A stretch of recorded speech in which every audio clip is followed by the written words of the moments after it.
Hey everyone. Hey everyone, welcome back to Themis and Thought. Grab your coffee, water, tea, whichever you're drinking, go and get that.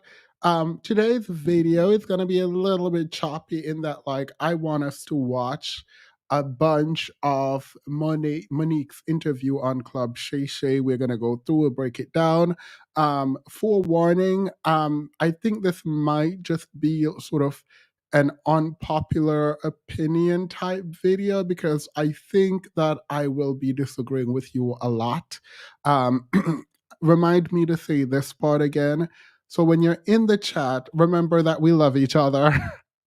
Remember that we love each other. Remember that if there's anything good about me that you like, keep that in the back of your mind because you might hate me after this. And I don't want you to hate me because I think there's a lot that we have to get through. And the idea that someone tells truth and there was no lies, I think we need to retire that idea because it's not true. It's usually never true, right? So I think that's important. And I will keep reminding you all because I think we get emotionally reactive a lot of the times and we don't get to invest meaningfully in what is actually being said. So that's that on that. Welcome, Sober Bobo. Welcome, everyone. Thank you all. Remember to like the video. Please, please, please like the video. All right. Two announcements because we can't really stay long here because we just have so much to get into. So we can't stay long here. All right. The first is my best friend in law school. We had a sort of falling out a year ago, and I hadn't spoken to him in like a year. And I'm terrible at like calling or texting or whatever. So I have a tendency to just let things go. Yesterday, I had a wonderful conversation. And for the first time in a very long time, I felt a kind of joy that I've been missing. And I didn't realize that this particular friend had such an impact on me. By the way, in my friend group, he was one of the only ones who invested in the channel. He was the first one to read my manuscript. He's always the first one to like help me out. And I think I took an L that I didn't particularly understand because I think there was a lot of ego involved where I didn't want to reach out and I didn't want to I didn't want to I did not want to be vulnerable in saying I missed my friend. And so we had a conversation and I don't know, it felt good. On that note, the last thing is that I think that I am failing a little bit in my New Year's resolution, which is to be a better person. And what that means is I think I'm kind and giving and all of that, but there are times when I'm not the nicest person, and I think we all fall short, but I've been consistently just like kind of mean to people in certain conversations. Not like mean as in like cursing people out, but like being very strict about words and being very strict about what you said and being strict about holding you accountable. And I was trying to pull back a lot of that and just kind of go with the flow, be more relaxed, and not argumentative. And it's very difficult. It is very difficult. And so I am aware of this. This is something that I'm working on. And I don't want to hurt people. So, yeah. So, separately, and finally, I think I said something in the Discord that I have to say publicly. The reason I have to say this publicly is because it might reflect a character flaw in me that I think, because there's so many women here, I think it is important that you know what I said and that you either agree or don't agree or whatever, but it is what I believe, right? Um, if a woman is with a man and the man is a bad partner, I'm not talking about abuse, but I'm saying if the man is a bad partner and the woman is with the man, I don't see this as strength. I see this very specifically as a weakness. Let's be clear. I don't think the woman is weak because I don't know this woman, but I think the unwillingness to leave a situation that is bad for you, and I'm not talking about abuse and the kind of psychological turmoil there. I see this as a weakness. Um, I said this, and I'm not going to get into any specifics. I said this on the Discord, and I think that it is important that my position on certain things are known publicly. I would never have said this publicly, but I think because of what happened, I need to let the women know where I stand. I'm not saying this can never change and blah, blah, blah. I just want you to know that that's where I stand, and I can appreciate a disagreement or an agreement on this point, but I think that it is important that I say that. All right. All right, cool. So that's all that I needed to say. All right. By the way, I think it's weakness, and I frame it as weakness because I think biblically and in a lot of church circles, there is this praising of women who can quote unquote endure, and it's praised and seen as a strength, and that you're a better woman for overcoming this and being with someone and sticking it through, and that is seen as a strength, and I would prefer that be reframed. I am not giving advice. um so that's it. All right, cool, let's get into the video. Hopefully that didn't scare anyone. Yeah, vitamin and better than other women. And so that's kind of what I was trying to express. But I just wanted the women who are following me to kind of know my position. So if I ever say that or that ever is said about what I believe, you all understand that it is true and that I believe that. So, all right. See you on the other side of the intro.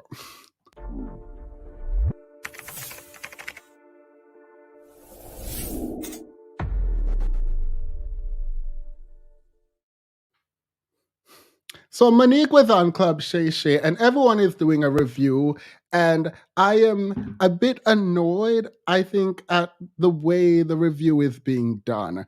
The reason I'm annoyed at the way the review is being done is because, one, I feel like people are the unwillingness of people to engage truthfully and meaningfully in what is being said is annoying. Someone can be right overall while also going about it the wrong way, and also be wrong in other aspects without missing the entire point. And so I'm going to break this hopefully all down, and we can talk and we can disagree and we can agree. Again, this might be an unpopular opinion. First things first, let's start at the end. Monique went on Club Shay Shay that broke the internet with Cat Williams previous to her, and she went on there without anything to promote. There was nothing to promote. At the end, when she was asked if there was anything that she wanted to promote, she said she was promoting life or something like that, right? This is poor management.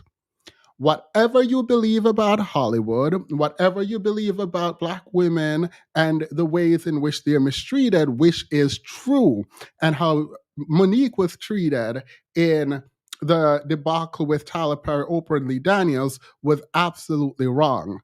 But she got her Netflix special after her fight. She is apparently working now, and she has a manager in her husband, and they went on a show that was obviously going to do numbers.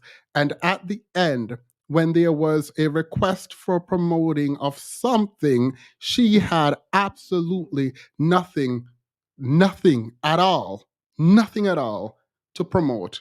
That is absolutely wild to me. I am not saying people should be out here selling things and doing things and dipping it and doing it, but y'all don't find that weird? It feels like a lot of these celebrities and actors are jumping from gig to gig to gig, begging to be compensated fairly, asking for respect and all of that. All of that can be true. But the weird thing is, how do you not have on an interview? Did you just go on the interview to talk? Like it just feels like there is no strategy at all. So that's where I'm going to start. And then we get into this video. Monique,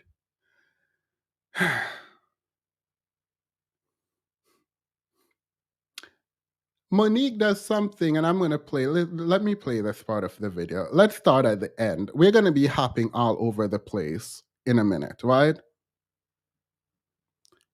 Wait, let me do this. I see a comment that I want to respond to. It's not a bad comment. It's a really good comment. Sometimes there is nothing but just want to express. Yeah. And this wanting to express, not being tied to anything, is beautiful. It is amazing. It is not strategic. This is one of the bigger platforms on YouTube. We know it's going to do numbers. And if you just went on there to be messy, and even, let's not use messy, speak your truth. I think there is an issue at, oh, I'm sorry. Wake up. I see your comment behind the scenes. So I think that's an issue. That you are doing an interview, you have an audience, and there is you're asking for money. One, you're asking Tyler Perry for money. You're asking Oprah and them to make it right, including finances. So it's weird to me that you wouldn't be cultivating something. Do you have a podcast, a book? I said a pamphlet and people started laughing, but I'm being dead serious. A shirt, a shoe, a lace, a sock, a slipper. I am not saying you need to be selling something, but Shannon Sharp is in his. Let me show y'all this. Look at this. He's selling his alcohol. He is selling his alcohol.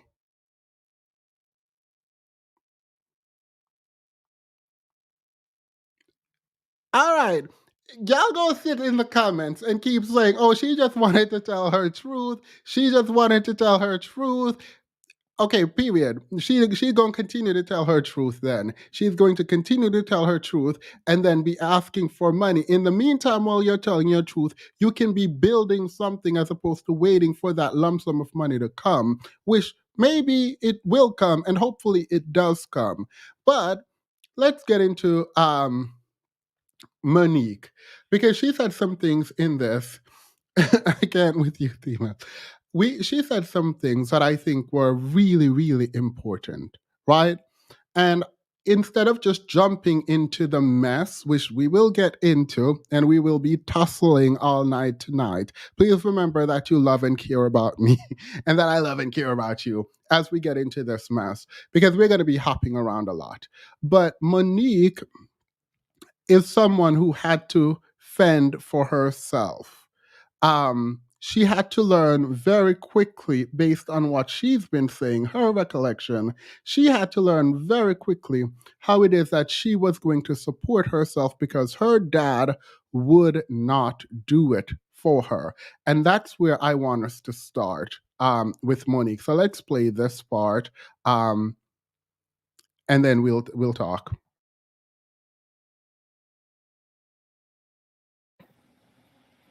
My father, this was one incident that sent me to my grandmother, bent over crying. Mm-hmm.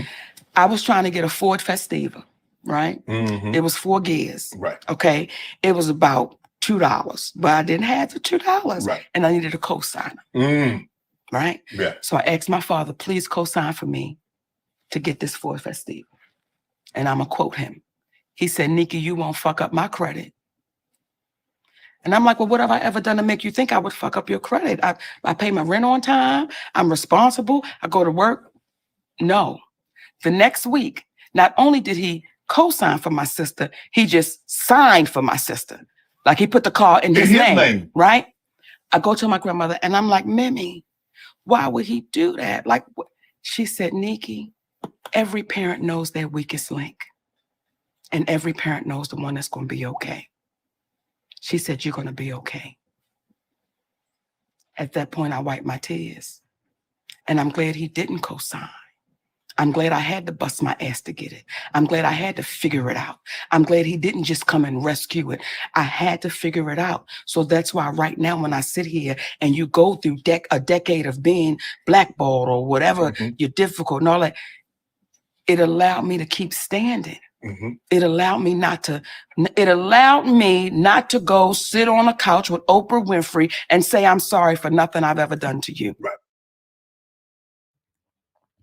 Let's ignore the Oprah Winfrey bit a bit. Let's dip into my Psychology 101 course. I don't believe her that she's happy this happened to her. No one is happy this happened to them. This is a story about a woman who was a young girl fighting for herself, surviving by herself, raising herself with only her grandmother to look to for help. Her dad, as she said, as soon as she was able to pick up on the things that her dad would do to her mom, and as soon as she was able to understand what was happening, her dad and her became estranged because she would ask questions. And I don't believe that she is happy in any meaningful way about what happened to her. This is a coping mechanism. And this is a story, again, about a woman who had to do it on her own, learned to do it on her own because no one would be there for her. And she eventually became the provider for herself and the provider for her family. She does not, regardless of what Monique tells you, she does not look to men as a source of trust. She does not look to men as a source for help in terms of financial input. And I think this starts off with the relationship she had with her dad. That is my Psychology 101 bag. I took 2 psychology courses in undergrad, and I'm using them now. I too have a tendency to ignore my emotions, to just do the work.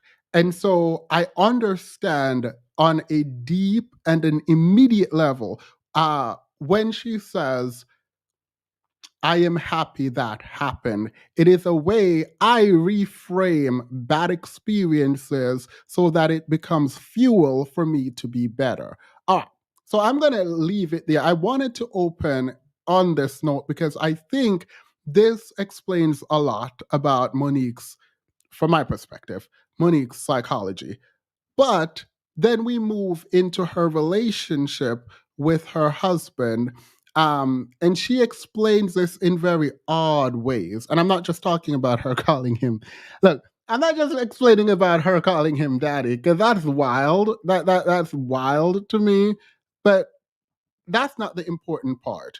The important part, I think, is about her understanding of womanhood in relation to manhood in a patriarchy where she wants to give the man patriarchal power while also not allowing him to lead in the patriarchal way, i.e., providing. I think this is an odd thing because if Monique wanted to, Monique could just say, we don't care about a patriarchy. We don't care about a man's role or a woman's role. I am doing this because this is how our family operate. She doesn't do that. She still puts him in the driver's seat as the leader, as the provider and protector without her requiring him to be the provider in the patriarchal sense while still giving him patriarchal power. This is absolutely wild. So let's watch some of this and then we'll get more in depth. I don't know if I should speed this up. Theme, she is lying to herself. She knows it. It feels that way to me. It does. Consideration can be thrown out the window. Patience can be thrown out the window. Because when you get home, you believe that I'm the breadwinner. And what I say is what goes. And this is what it is. And this is my third marriage, though my first. Because this is the first time I've known my place as a Black man's wife. And there's a place. And we get so caught up in that word. What you mean your place? What you mean? Without him saying it, his actions showed me that he was the leader of that household. Without him saying it, I knew I was dealing with a king. And he doesn't have to constantly remind you of it. He's never. When we first got together, I sat at the head of that table. Comfortably. There was never a conversation about it. Till one day I knew I was in the wrong place. Wow. And I moved to the side of the table and he sat at the head. We never had a conversation about it. It just happened because it was supposed to. So when people question my husband and why is he there, you would hope you would have one like that. I remember our beautiful sister Tiffany. We're not ready to get into Tiffany Haddish yet. We're not ready to get into the drag that was the drag for Tiffany Haddish and some issues with that. You know your place as a wife. You were sitting at the head of the table and you move to let the man sit at the head because he's the leader and you know how to follow your leader. I think at this point, Monique should write a book. I think Monique should write a book. The title of the book should be Your Place, The Black Woman's Guide to Being a Submissive Provider. Look, I think that is a great...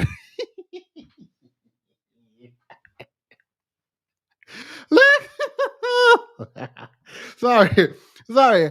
I think Monique should write a book, and the title of the book is Your Place, The Black Woman's Guide to Being a Submissive Provider. Because how are you going to say you like to learn your place and you're going to move from the head of the table? And did you move your wallet from the head of the table too? No. And this is not Christianity. And I've never heard Monique in depth talk about her spirituality in that sense. But the idea that the man is the head and the leader and the provider and the protector, how are you going to take the provider role away from him? That don't make sense to me. That does not make sense to me. Oh my God, I wanted to talk about Tyrese, but I can't. This is too long, so I have to go in.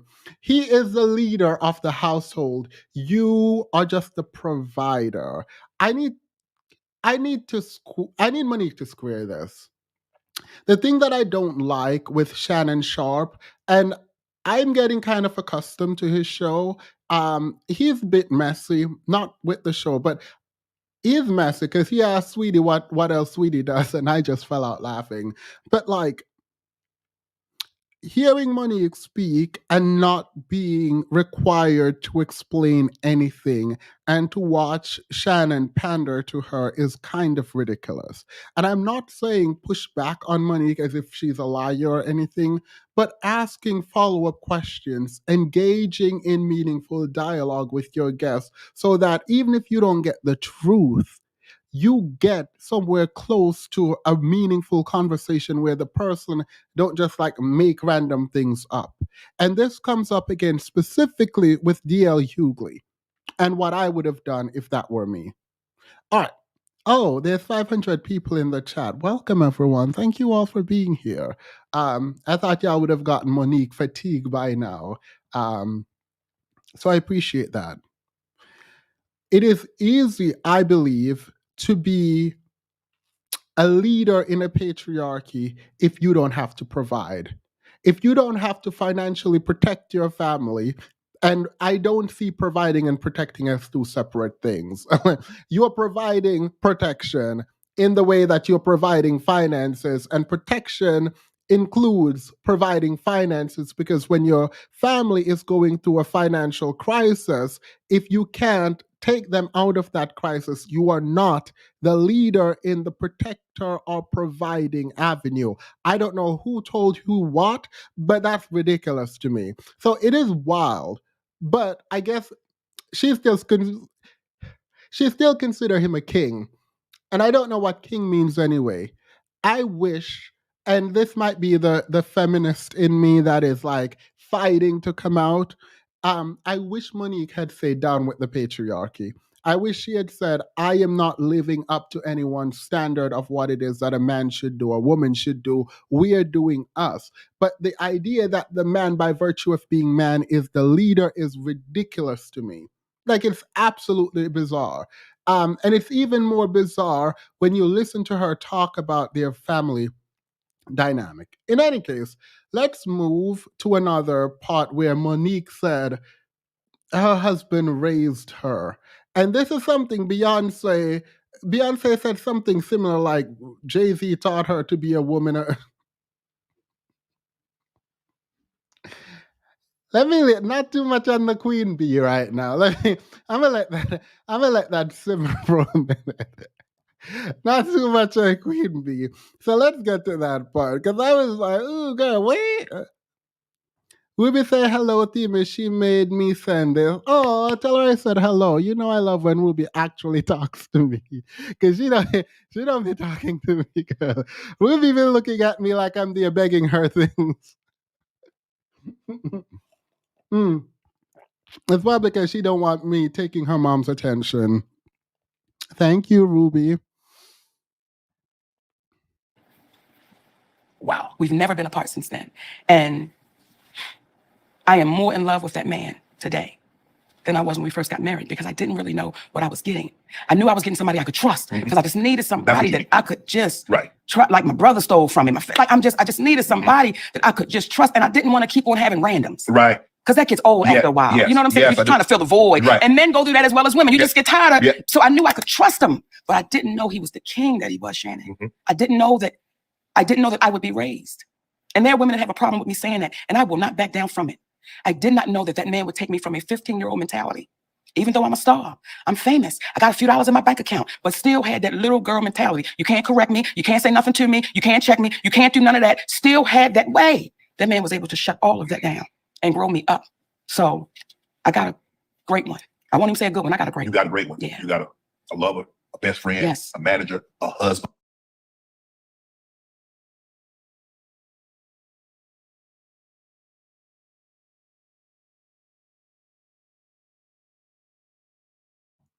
Jenny, thank you for being a member for 2 years and a month. I appreciate that so much. Now, look, she said he has never told her what her place is or anything, but he did. And at the 2 hour and 35-minute mark, he literally told her what her place was. She said he told her what her place was. He told her how to respond to her. And so it's a weird thing when she's like, oh, he never did this or he never did that. I just knew automatically what it was. No, he told you to grow up. Thank you. He told you to grow up, and we can look at him telling you to grow up. Let me find this. Let's see if this is in my outline. Yeah, it is. Let me find where he was telling her that she needed to grow up, because I don't like the inconsistency. And one of the things I'm not going to do today, because I don't think it's fair, when people are taught they can be rambling, I am not going to just be pointing out her inconsistencies, but this one is kind of important. 2L says, Kevin Hunter made sure Wendy had money coming in the house. Monique husband or daddy has her peddling for money from the other man. No, this is wrong.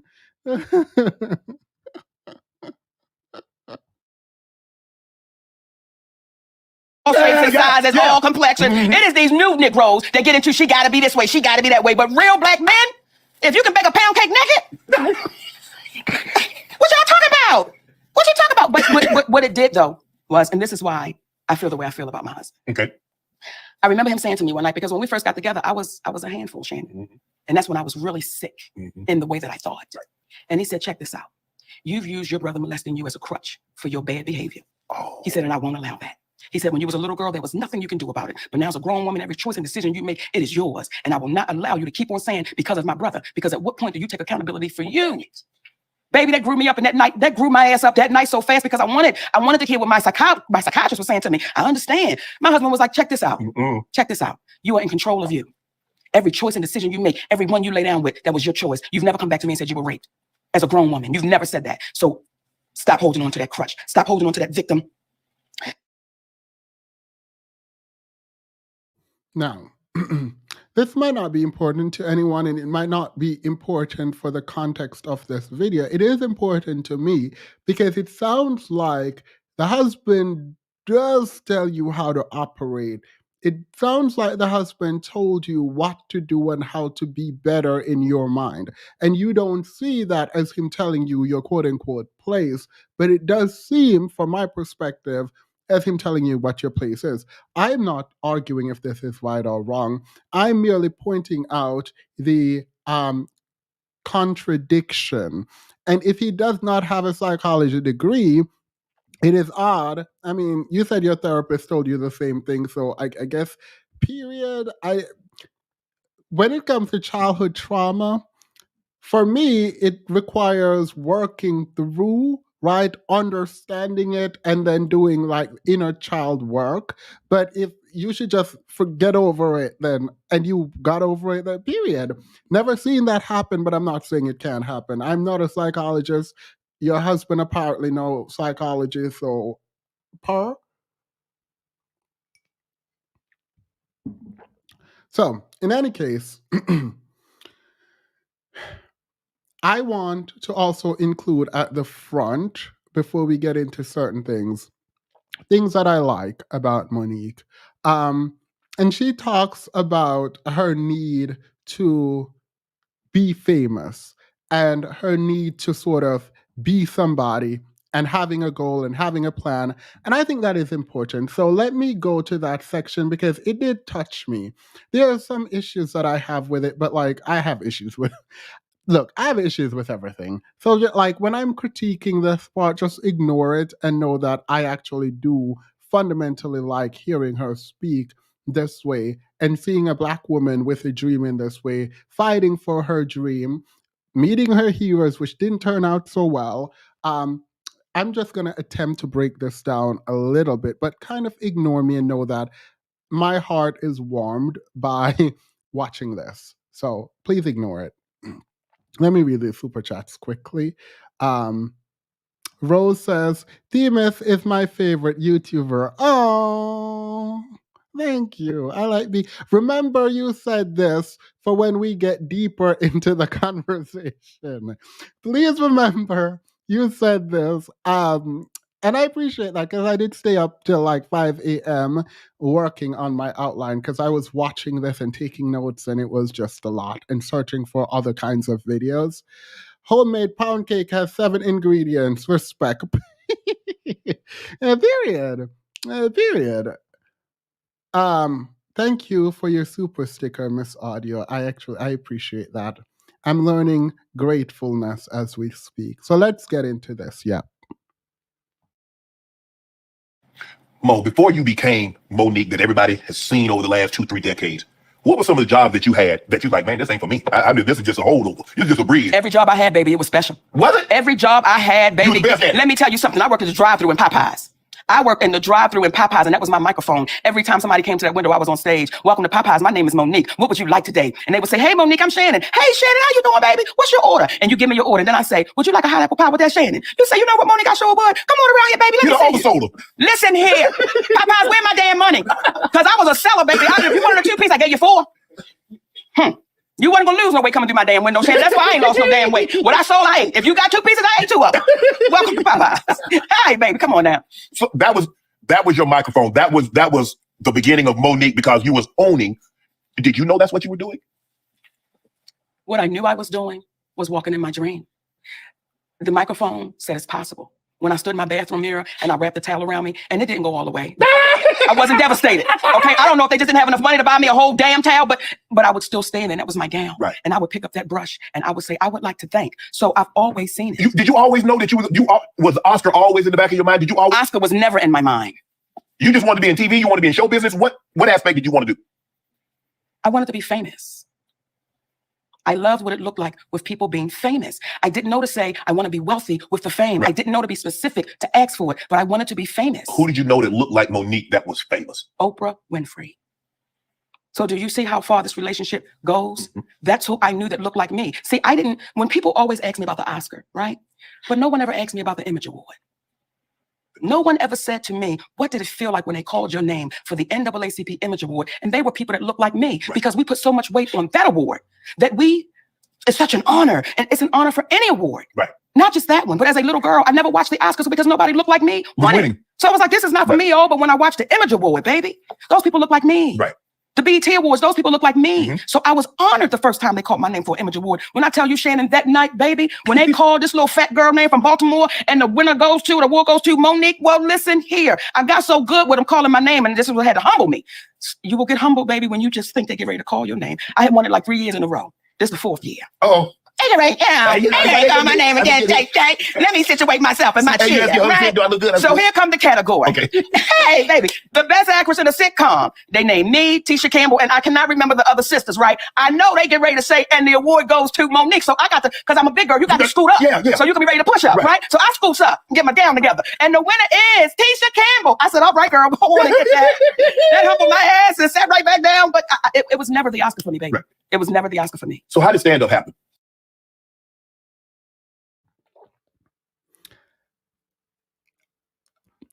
Okay, so I want to say lies, and I was going to say lies real quickly. I was going to say this is a lie real quickly, but I don't know Monique. She might, but I don't believe this.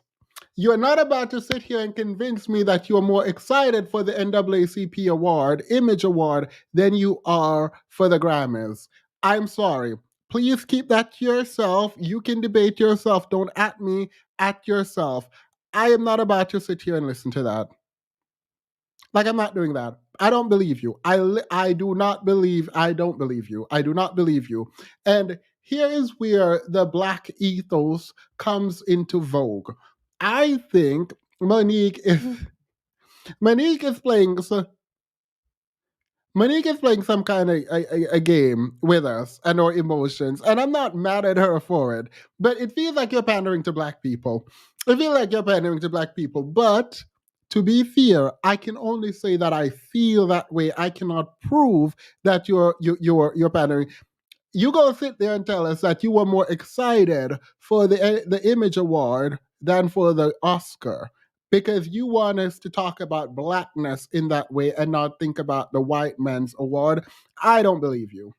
That's what I'm going to say there. However, I do like the fact that the way she tells the story says that she showed up in even the profession she didn't particularly like, in a way, in her authentic self, right? And she wanted to be somebody who was famous. My issue with this, again, ignore my issues. Why do people want to just be famous and not like do anything to be famous? Like I've never understood this. I want to be famous, but like I don't quite know what I'm gonna do to be famous. I just want to be famous. I don't know what that means. And it's really sad because through and through, she will remind us that she really looked up to Oprah. And I think she did. What Oprah did to her, and I will get into this later, I think was wrong. I think it was wrong. And even if Monique had okayed her family going on the Oprah show, Oprah shouldn't have done it. She should not have done it. She should not have had that show. It was reckless. And I remember years ago when I saw Monique's brother on the Oprah show, I'm getting ahead of myself, but let the spirit take you there. I remember watching her brother and just thinking, this is so vile. Like, how do you hear that? Because it wasn't a live show. And I'm thinking, if I'm sitting across from this man and listening to him talking about violating his sister in this way, I am not putting this out there. And this is right after she's on her high from winning her Oscar. But to be clear, she said the Oscar didn't mean anything. It was the NAACP award. So maybe, girl, who knows? Anywho, let's continue. Because that don't make no sense to me. But I will forever be disgusted with Oprah for that. It was low. It was extremely low. And to my grave, I would never let that go. I would never let that go. If you did that to me, I would never let that go. I will be dragging you on the way to my funeral, my own funeral. I would never, as long as I'm on this earthly plane, you're getting dragged. It is what it is. I would never let that go. So Oprah and Monique, it's the beef is up and it's stuck. In the words of the iconic legend that is a philosopher, Cardi B, it's up and it's stuck. Anywho,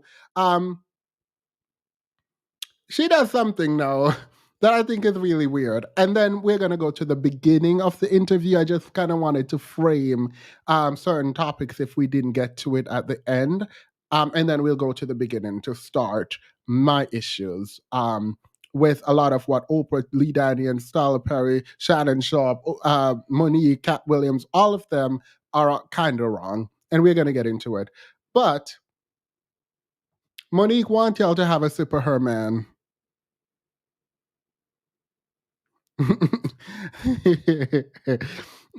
I don't know. The new theme is in, so just me let it go. I mind. Here we go. Monique wants y'all all to have a sip of her man, and this is weird. And I'm glad I put this up front because I did not want to forget it. It's like you. Right. And once we can get past that, then we even grow to be better. Right. So what you're seeing right now, Shannon, is Mrs. Sidney Hicks, that my husband has set me down and had conversations with me and really taught me how to be a lady. Because people in this business know, if you be sideways, baby, you beat that boy over the head with that tray in the cafeteria, right? Mm-hmm.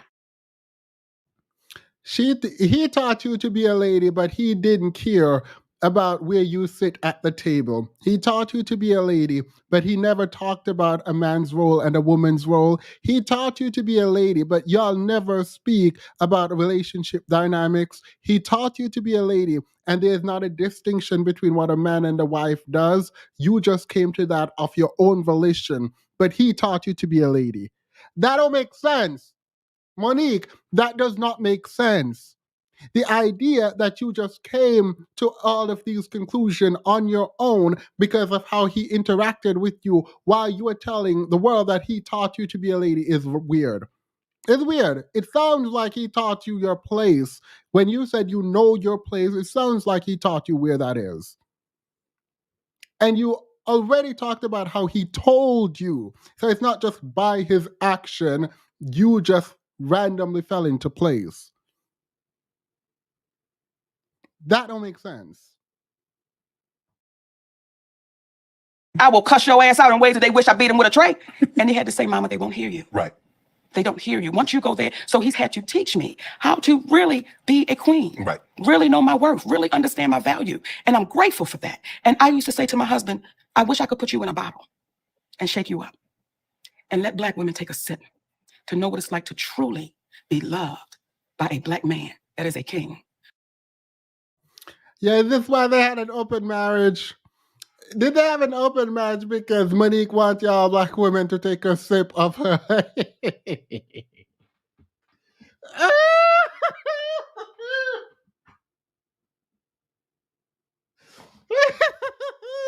Y'all drinking mango juice off the lips of y'all kings.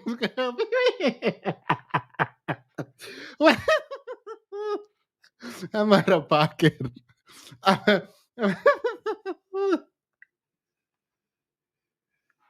Let me let her cook. Let me go back. Let me let her cook a little. Let them know, Mo. It's like you. Right. And once we can get past that, then we even grow to be better. Right. So what you're seeing right now, Shannon, is Mrs. Sidney Hicks, that my husband has set me down and had conversations with me and really taught me how to be a lady. Because people in this business know, if you be sideways, baby, you beat that boy over the head with that tray in the cafeteria, right? Mm-hmm. I will cuss your ass out in ways that they wish I beat him with a tray. And they had to say, Mama, they won't hear you. Right. They don't hear you. Once you go there, so he's had to teach me how to really be a queen. Right. Really know my worth, really understand my value. And I'm grateful for that. And I used to say to my husband, I wish I could put you in a bottle and shake you up and let Black women take a sip. She said, yeah, have y'all ever swallowed? Just swallowed. Have you been swallowed? He said they have not. So he said, she said black women have not swallowed. I'm done. I'm done. I'm done. I'm done. I'm done. I'm not really. We don't want a sip of a man who used to leave cereal balls under the bed. Nope, I'm not drinking. I will have thirst. Not magnet. Pound cake, Popeye, psychosis, Ozempic, and yoga 2024. Period. Get into this Ozempic and yoga. The community have been swallowing.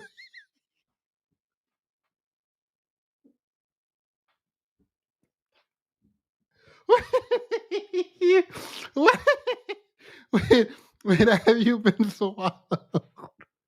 Yo, I am surprised Tyler Perry and Monique aren't friends. Because they're selling the same thing. Oh, Tyler is telling y'all to date a man with who can only pay the light bill. Monique is telling y'all, girl, here's my husband to go swallow. You guys need to learn to be submissive providers. It sounds like Monique and Tyler Perry should be the closest of friends in telling black women that they need to lower their standards. What's that man said? Their standards. Stop lowering your standards. Wait, what's his name? I forgot that guy's name. The one that said, I'm delivered. Who was the guy that said the I'm delivered? I wish I had that video. Stop lowering your standards. So hard to listen to her. She sounds like a patient. No. I'm not messy. I'm not. All right. Oh, Andrew, thank you. Andrew Cardwell, thank you. Thank you. Stop lowering your standard.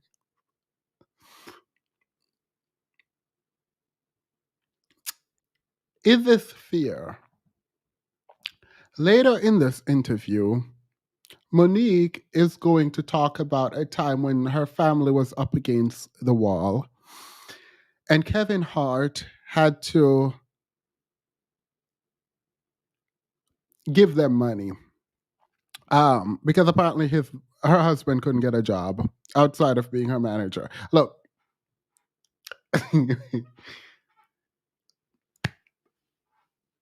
I'm praying for my soul right now because I feel like this is awkward because everyone go through hard times.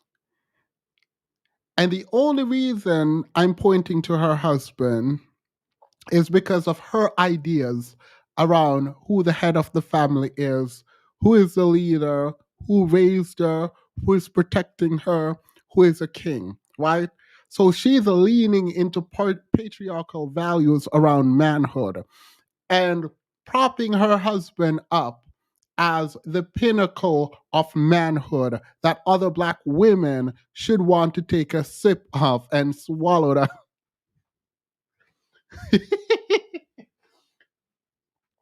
So it is with this notion, not my own beliefs, that I have to question her bringing up the story of Kevin Hart having to save her family when they were up against the wall. Now, she explains that they paid him back with interest. We'll get to this momentarily.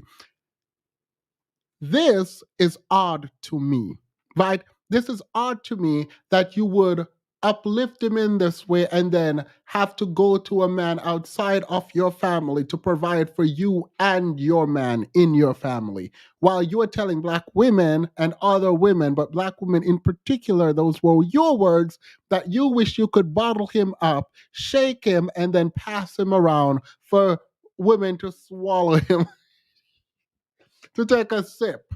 You said that. So when we question whether or not that is something that people should want, it is weird. It is weird.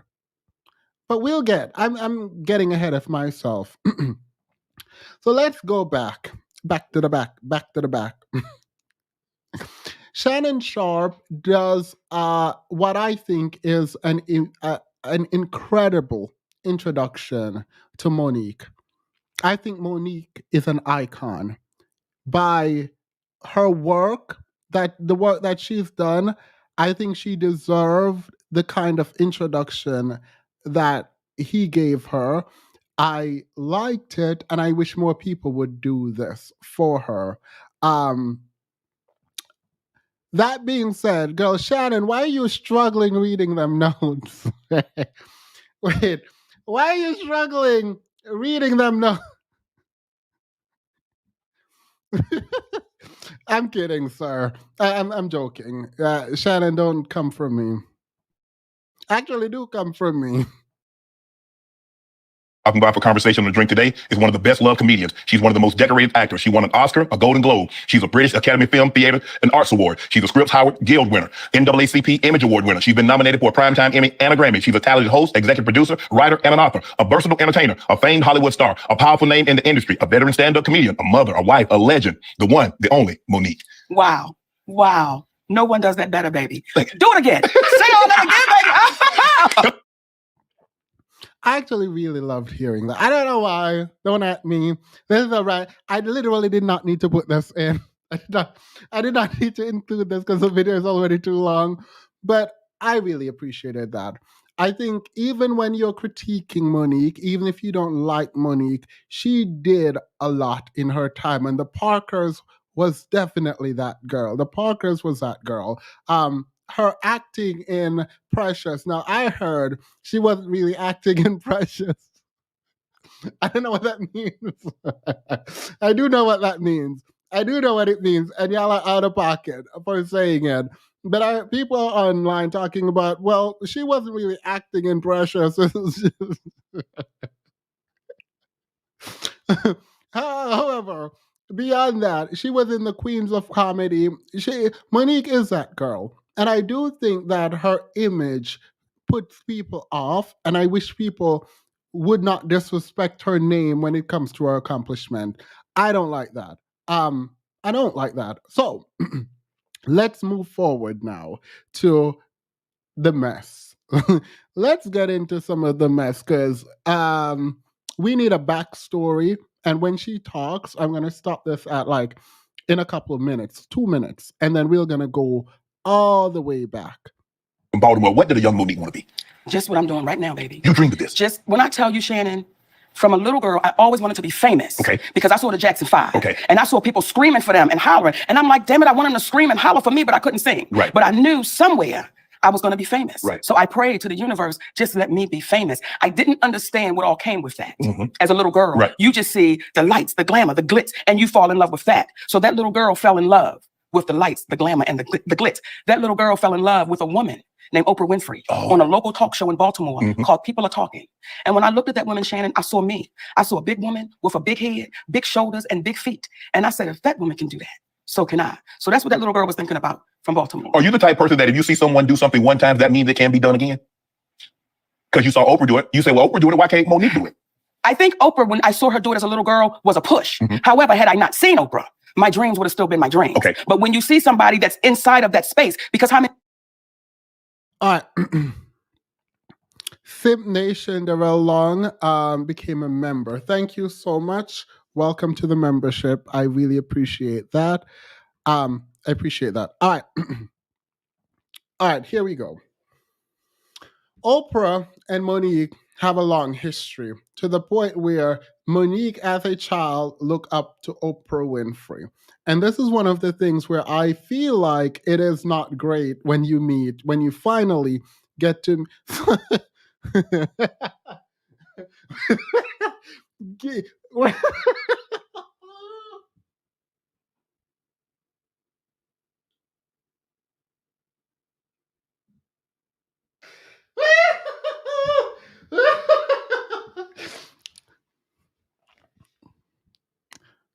Let me tell y'all this real quick.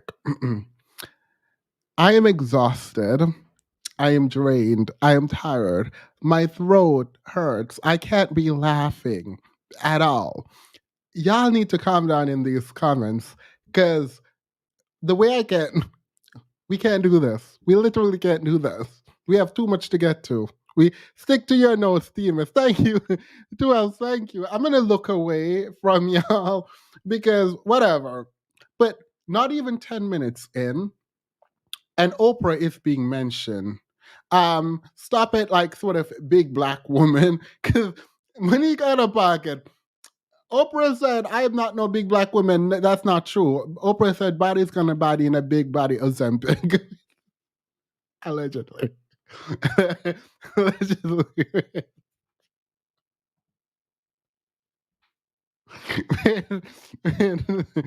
Oh my God. Whew. All right. So the theory is Oprah, Tyler, and Lee Daniels killed Monique's career. If we go back, I think 12 years ago, Monique starred in a film called Precious. We all know the story. They paid her $50K. She apparently wanted her money up front. There was a sort of not real negotiation here. The film was supposed to not do well. This was supposed to be an independent film. Lee Daniels and Monique came together and they were like, let's do this. It's not going to do well. But then a big studio decides to buy it because the film was so well done. The acting was superb.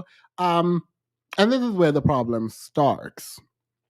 So the reception of the film brought sort of new eyes to people who wanted to promote the film more. And they want other people to see it, and they want Monique specifically to travel because she was doing so well under the contract with Lee Daniels. She was to do some promoting in the US. But when they sold the film, they were trying to make it bigger, right? Because they were talking now about potential Oscar nomination.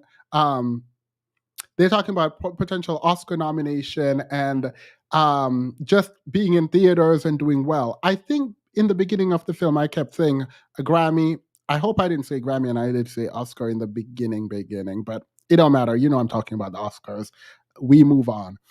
And so she did not want to do the kind of promotion overseas.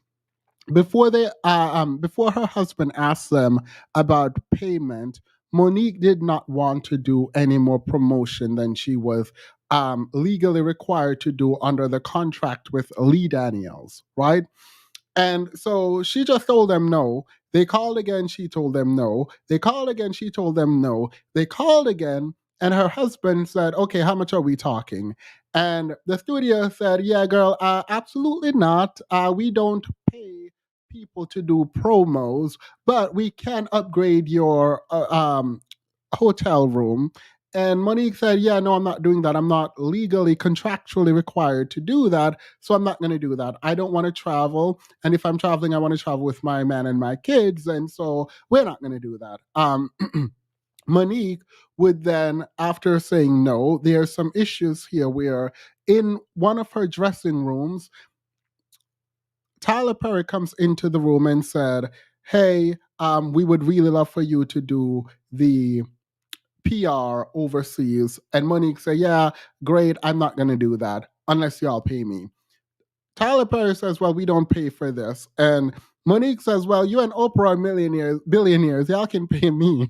Well, I don't think Tyler was a billionaire here, but you can pay me. Y'all can pay me. And Tyler says, well, I don't give away money for free. And then Monique says, I don't work for free. This is Monique's recollection. And so they hugged and went their separate ways. Monique would then go on to win an Academy Award for her role in Precious. I think it was Best Supporting Actress. It is my belief that the powers that be hated this. Here is a woman, right? And I'm going to play her Oscar speech in a moment. Here is a woman who refused in the people, the elite's mind, refused to play ball, refused to promote the film, refused to engage in a meaningful way with the film as soon as her contractual obligation was done. And so they're upset, but she's not contractually obligated to do any of this. So she's like, girl, I'm not going to do any of this. Like, I'm not doing that. But then she goes on to win an Oscar. Girl, I know they were mad. I would love to have been in the room after the Oscars when they met up together, because I know they dragged her. I know they dragged her. I just know they dragged her. Anyway, let's go to the Monique's Oscar speech, because I think it's important that we hear what she said. Now, I know this is probably copywritten, so let me take this off the screen and let's try. I'm just going to go to her part. Let me know if you guys can hear it when I start playing it. Here we go.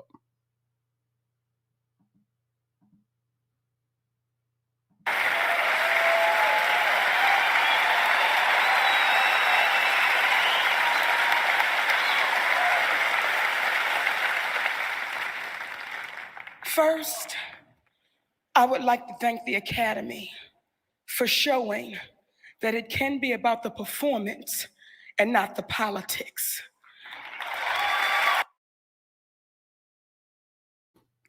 Monique, what are you talking about, girl? Sorry.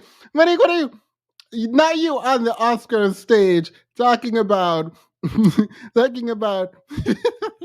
thank you, because it can thank you. I'm glad that finally it can be about the performance and not the politics. Where in life has it ever been about the performance and not the politics, girl? You thought this was a meritocracy? Who told you this was a meritocracy? You know what? Let me stop. We literally have way too much to do. Moderators and Wake Up Makeup, I know you're sick-ish makeup, so if you're, I'm going to watch the private chat. Please keep me on track. These long soliloquies aren't it. I can't be going off on these soliloquies. We have too much to get through. Let me play this in full. I want to thank Miss Hattie McDaniel for enduring all that she had to so that I would not have to.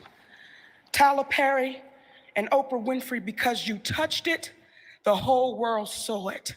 Ricky Anderson, our attorney of Anderson and Smith, thank you for your hard work.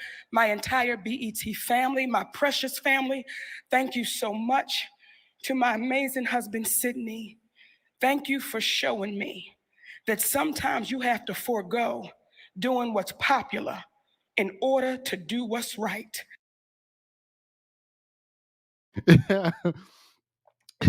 Yeah, Monique was on her Harriet Tubman. Monique was on her Harriet Tubman. Y'all couldn't tell Monique anything. Monique was saying, I am here to free the slaves.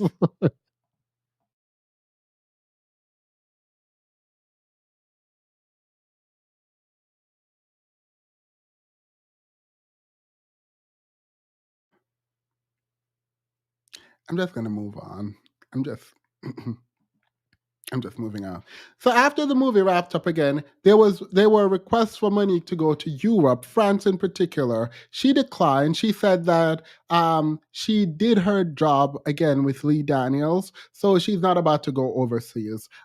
She said she did not hear about the studio declining to give more money until much, much later.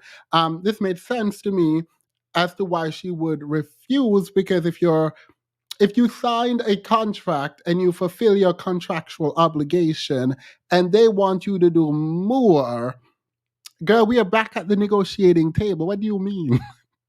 We are back at the negotiating table. I did my contractual obligation. We are done. Oh, you think I'm so great in the US? You want me to go overseas to go promote this film? Well, how much are we talking?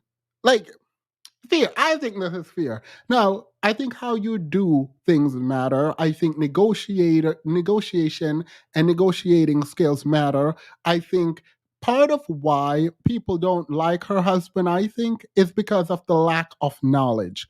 And I don't think her husband understands how the industry works and how to negotiate and renegotiate a contract, specifically around this. And I don't know this to be true. So Monique and Sydney, I know y'all watching. I mean, come on. I am not dragging your husband yet. I will drag him in a moment. This is not where you should be mad at me. I'll tell you when you should be mad at me. But when you have a manager, it is their responsibility to manage you and your career. And so these negotiation you need to figure out a way to engage in them meaningfully. And I don't think you're engaging in them meaningfully. I know you are not, because of a phone call you recorded with Tyler Perry and posted thinking that made you look good. Wait, we will get into this. We'll get into this in a moment. We'll get into it in a moment. I don't think Monique was wrong, by the way. I do not think Monique was wrong here. I think saying no and declining is her right. And they didn't sue her, in the words of DJ. Therefore, she didn't breach anything. You guys didn't have any legal ground and footing, so you don't get to tell her what she got to do and when she got to do it. All right, so now that we are there, let's continue. So Monique wanted to stay with her family. Oprah decided that she's going to call Monique up. And she's going to ask Monique if Monique could okay her speaking to her brother. So Oprah wanted to speak to Monique's brother who molested Monique and wanted to bring him on the show and talk to him. Monique said she did not know that the rest of her family was there. This is not quite true, because a lot of Monique's other interview says she did not know that her mother specifically was going to be there, and that her mother's greed was aired for everyone to see, and that upset her. All right. I still think Oprah is wrong. This is not okay. You are dead wrong for this. If Oprah was in my face, and I do have tremendous respect for someone who can navigate the world the way that Oprah did to accumulate the kind of wealth she did. I can respect that for what it is. But I'm not about to sit here and see you do someone this wrong by exploiting their pain in this way and be afraid to say it. I would never be afraid to say it. I would lose everything I have, because I'm not going to lie. I'm not going to lie for anyone. But it sounds like Monique okayed the interview with the brother, and the family also wanted to do an interview. Apparently, they were sending out interview requests for other people, and I will get into this. And Barbara Walters, I think it was, declined to interview Monique's family because Monique just got her Oscar and she did not want to sully the public image of Monique. I think that is very interesting if true. This is what Monique said about Barbara Walters, I think. And so the fact that Oprah took the interview is wild. The fact that Oprah didn't tell Monique that the mom was coming is also wild. But if Monique was okay with the brother going on, I guess I would just assume that she would be okay with the mother going on. I'm not sure, because if I were Monique, I would have more problem with my brother who did what he did to me going on than my mother. So I can see how that could be confusing, but it doesn't really matter, because I don't think Oprah should have done this interview. That is my opinion on it. Anywho, let's get into let's get into what Monique had to say about this interview. If Oprah was watching. Now, again, I don't know which of these has these strong copyright things, but this is fair use, but I'm really not going to fight it. So if people tell me to take this down, I'm just going to take it down, because I'm not fighting a fair use claim. Watching this, what would you tell her? I would say Oprah Winfrey, because what people are beginning is Oprah Winfrey called us up, and she said my brother wanted to come on the show and talk about him molesting me, and he wanted to tell other parents how to look out for molesters. My brother Joe is a charmer. So my mind thought was, because she said, do you want to come on? I said, I don't want nothing to do with that cat. I said, nigga, I know it's up to a scam, but people can change. And who am I to say he hasn't changed? It might really be different. So I don't want to get in the way of that. I just don't want nothing to do with it. She said, if you don't want me to have your brother on the show, I will cancel the show. No show will happen. But I wanted to call you up to see how you felt first. When I hung up that phone, brother, I looked at my husband. I said, that bitch is all right with me. That's a real. She kept it because she didn't have to call me up. She didn't have to say my brother was coming. She could have just ran with the shit that happened. I dig her for that. All right. So this is what I was talking about here. First critique, I can completely get behind to call, and what you've articulated, Thebus, makes me feel the management of Monique's brand is being managed like a mom and pop family. This is my problem. Monique is a superstar, an icon, and it does not feel like she has a management team. That is bizarre to me. You're a corporation. What Mariah said, I'm a mom and pop. You're a mom and pop, I'm a corporation. She's a corporation girl. Anywho, the way I interpret this, and maybe I'm giving too much grace to Oprah that she might not deserve, but this is how I am viewing it. Let me see you. I have a message. I think the family is coming on, and Oprah didn't really think to ask about the family coming on. She only thought it was important to ask about the brother because the brother was the one that I would think Monique would have more problem with the brother than anyone. So if Monique is okay with the brother, then maybe I wouldn't ask her about everyone else. This is me reading way too much into a conversation that I was not privy to. Because it seems like Oprah, out of respect and like obviously wanting to exploit, but wanted to say she covered her bases. So she wanted Monique's okay to interview her brother. And Oprah said, if you are not in agreement with me interviewing your brother, then I will not do it. The interview will be shut down. And she didn't get into any conversation about the rest of Monique's family coming on. And Monique gave the okay to interview her brother, which Oprah, I guess, took to say, oh, okay, cool, I'll just interview the family. Because if you're not mad about your brother, then I guess you won't be mad about anyone else. Weird position to take. Don't like the position, but that's the only reasonable conclusion I can draw as to why Oprah would go interview her mother and brother and everyone else. However, Monique gave the okay to about the brother and not to the rest of the family. I believe that Oprah asked specifically about the brother because she thought it was the most touchy topic for Monique, and Monique was okay with that. All right, I think we should hear the rest of this, so let's do it. Can I speed it up some more? Because I have too many videos. Like, I have like a million videos. I might not watch all of them. Y'all gonna have to take my word for some of this. Now I begin to see commercials with my brother, my mother, my father, and my other brother. Now, the reason why that means so much is because in the conversation we had about my brother, we then went deeper. And we began to talk about our relationships with our mothers and our fathers. And I shared my relationship with her about my mother, as she shared hers with me, which I will never repeat because she shared it with me about her mother and father. It might be something she shared with everybody, but make me feel special. I don't know. Nonetheless, it was in our moment. I shared with her that me and my mother was not talking. I shared with her we were in a really bad place. I shared with her I was hurt and, trying to figure this thing out. She never said my mother was coming on that show, because had Oprah Winfrey said, I'm going to have your mother, I would have said, shut it down. I don't need the world seeing how greedy my mother is. Shut that down. That's one of the reasons why we don't communicate, because of my mother and father's greed. So if you had given me the opportunity, I would have said, I can't put my mother, that's still my mother. Right. Okay? Now here comes the show. And here comes the commercials. And now I'm starting to see my mother and my father and my other brother, who was my manager. We didn't discuss that, Oprah. Wait, he was your manager and he went to Oprah? Wasn't my manager time. By now I had already, fired him. So I'm watching the show, and I'm watching my father sit there, who was a strong alcoholic. I'm watching him drunk. I'm watching my mother be greedy. I'm watching my other brother, who was my manager, be greedy. I know my family. And I'm watching my brother, who molested me, sit on the stage, trying to paint this picture of I'm trying to be a help, but now I'm watching the scam. As much as they keep talking, I'm seeing the scam take place. Well, when it was all said and done, Oprah Winfrey calls me. And in that moment, I was still stuck in. Okay. This is super important. And this right here is where I am confused with Monique. I'm very confused with Monique. So Oprah called, asked about the brother coming on. You said it's fine, you can talk to him.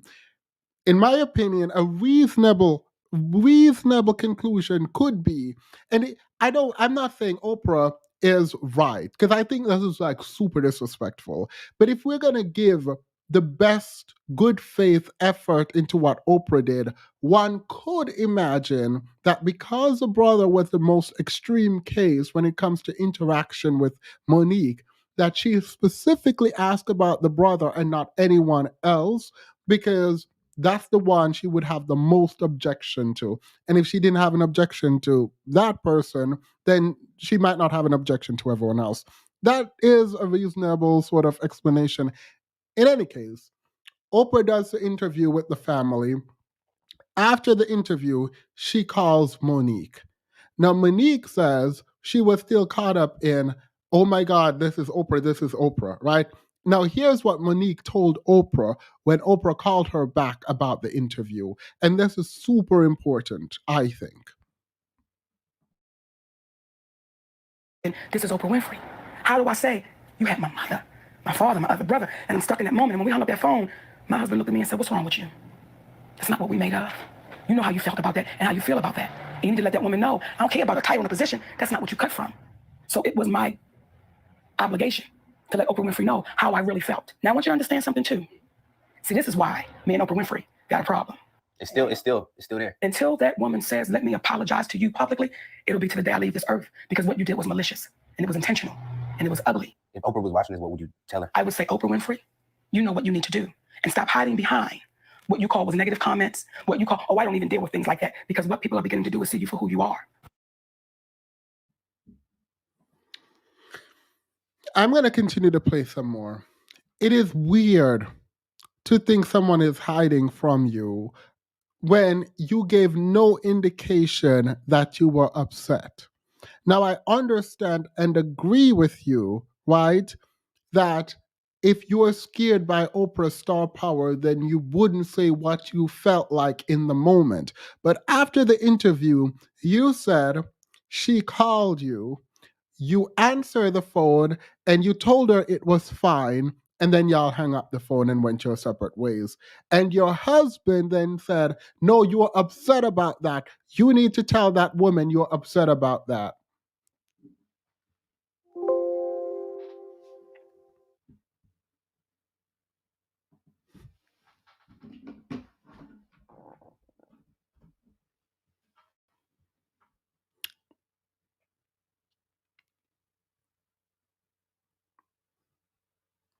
I'm not saying you're wrong. I'm not saying you're right. But it is weird when someone asks you how you feel about something to say, I am okay with it.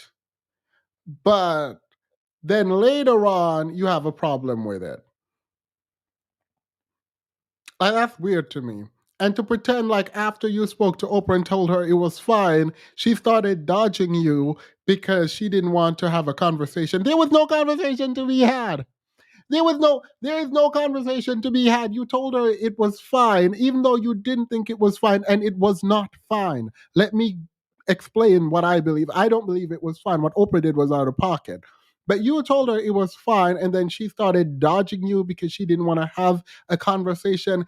She didn't dodge you because she didn't want to have a conversation. She probably was like, okay, I used her up for what I wanted her for, and I'm done with her.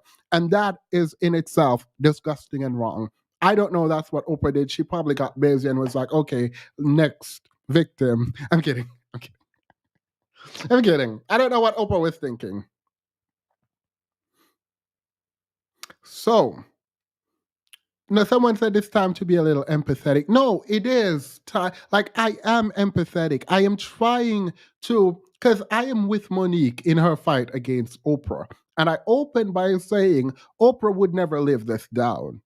But the difference is Oprah not about to call me after she's interviewed my family and made them look a fool. And I told Oprah, oh yeah, no, everything is good. When you do that, you don't tell her your real feelings. And then you can go back. I would sit back and say, okay, maybe I said that, but I didn't mean it. Then I'll explain, try to figure out a way to explain to her, hey, I know I said I was okay with you interviewing my family after the fact, but I'm actually not okay with that. Someone said bad luck Themis. Look, y'all gonna fight yourself in the chat. Y'all gonna fight yourself in the chat because you're not gonna fight me in the chat. I don't think it's right. If you're mad about something and you told the person you're mad at that you're not mad, you can't be mad at the person for not knowing you're not mad. Like, that don't make no sense. Actually, no, let's fight in the chat. It makes no sense. And I am empathetic. I am talking about reality, what a reasonable person would expect. If I did something, I called you before an interview to ask you if I could interview your brother, who, whatever. I interviewed your entire family. Still think it's wrong, don't like it, right? All right, cool. Interviewed them. Then I called you after the interview, and you were like, yep, I'm good with it. What? No. No. How am I supposed to know you're mad? How am I supposed to know you're mad? I wouldn't. I would not know you're mad. I think Oprah is still out of pocket, but I would know you're mad. Hello, Themis. I recommended my brother to you and told him that you're a lawyer, and he said, what kind of law? Please remind me because I forgot. Corporate law. Corporate law. Thank you. Your hair looks nice. Thank you. All right, let's continue now.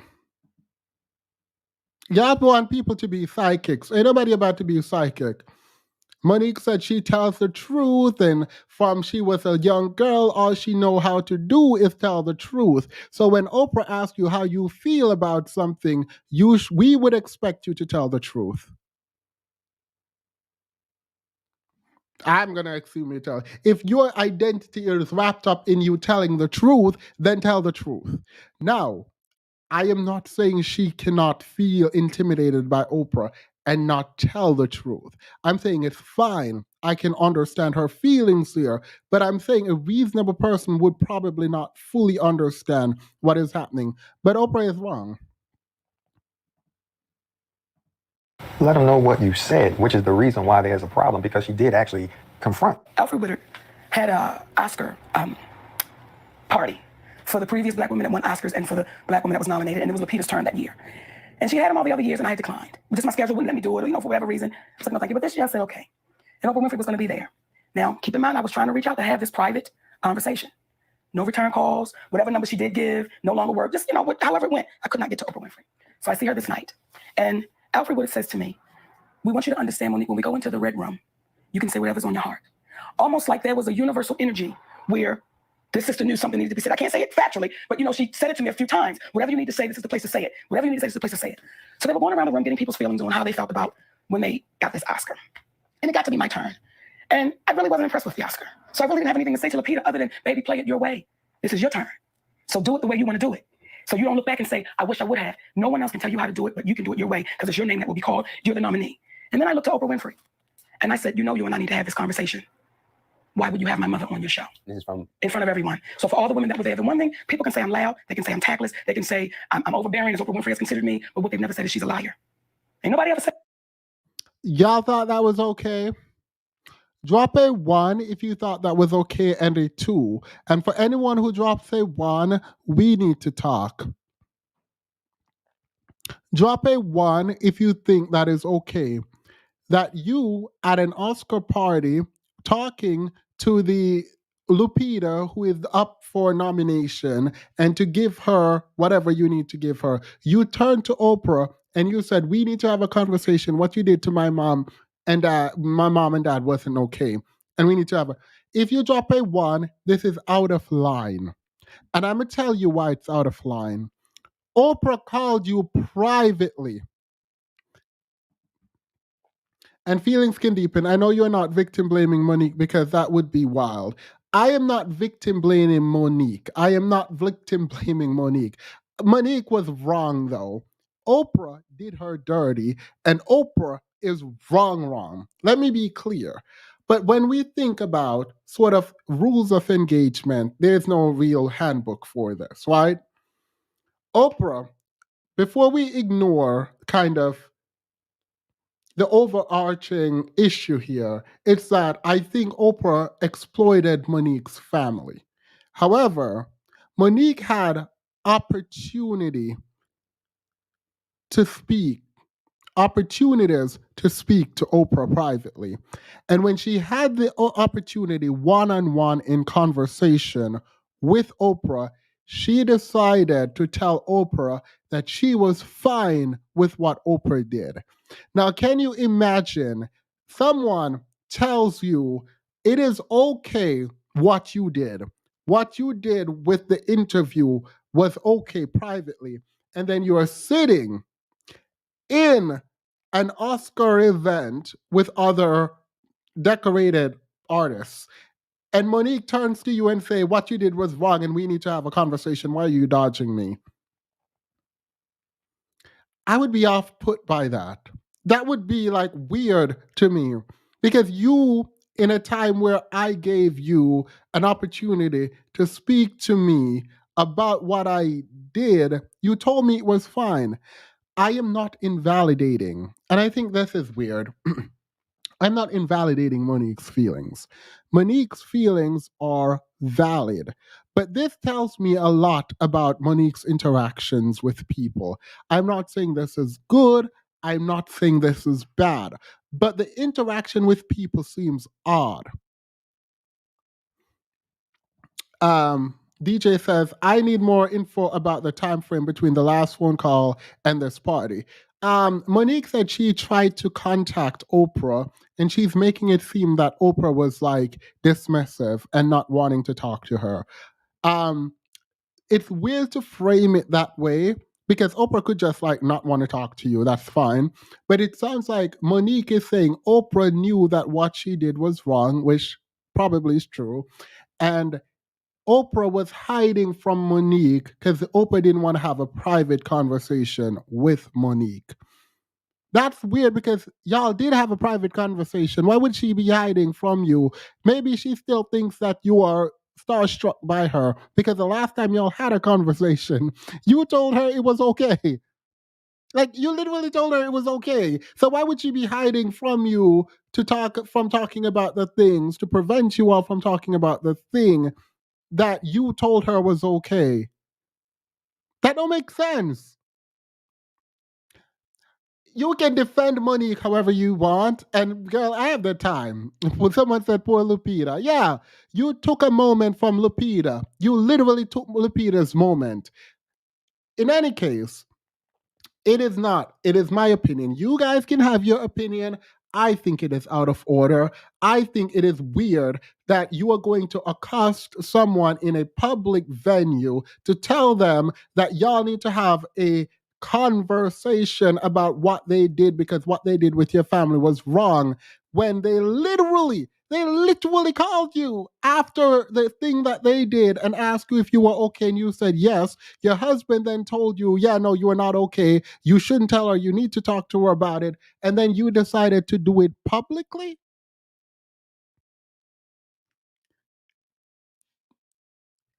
That does not make sense to me. Look, someone said, are you okay, Themis? I am more than okay. I think that is out of order, and that you took someone's moment. You took Lupita's moment and you turned it into yours. That's what you did.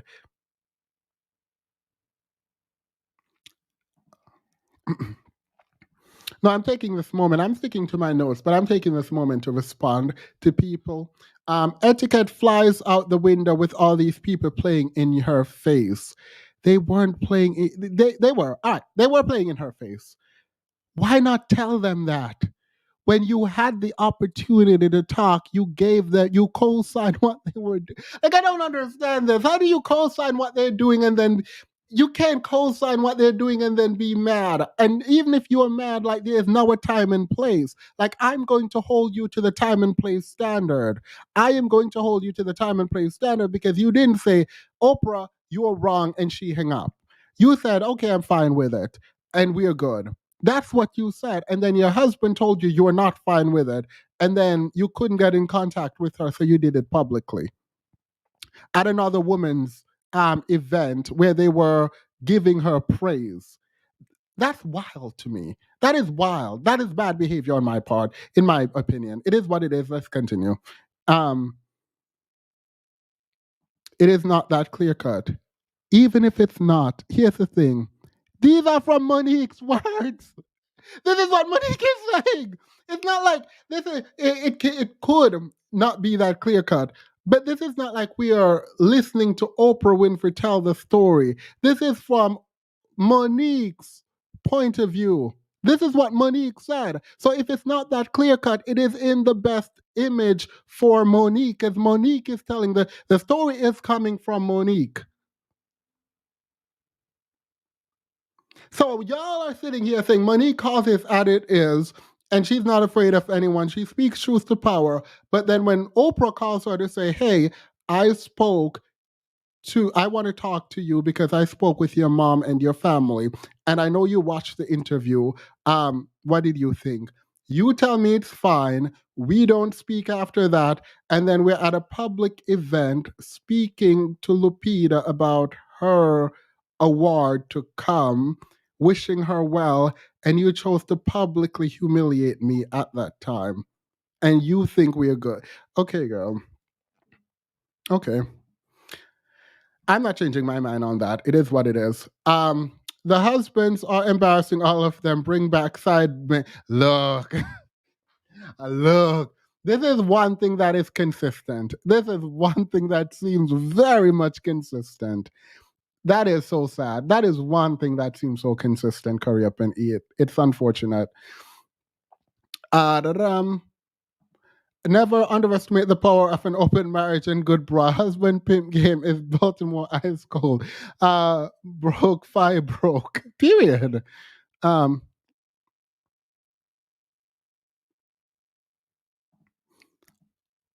Nope, no one said this. It's like you're asking victims to silently handle their grievances. That's odd when the offense was public and the directly impacted Monique for years. What? No one is saying being private. I'm saying you can be as loud as you want. But Monique is the one who said she wanted to do it privately, but Oprah gave her no choice.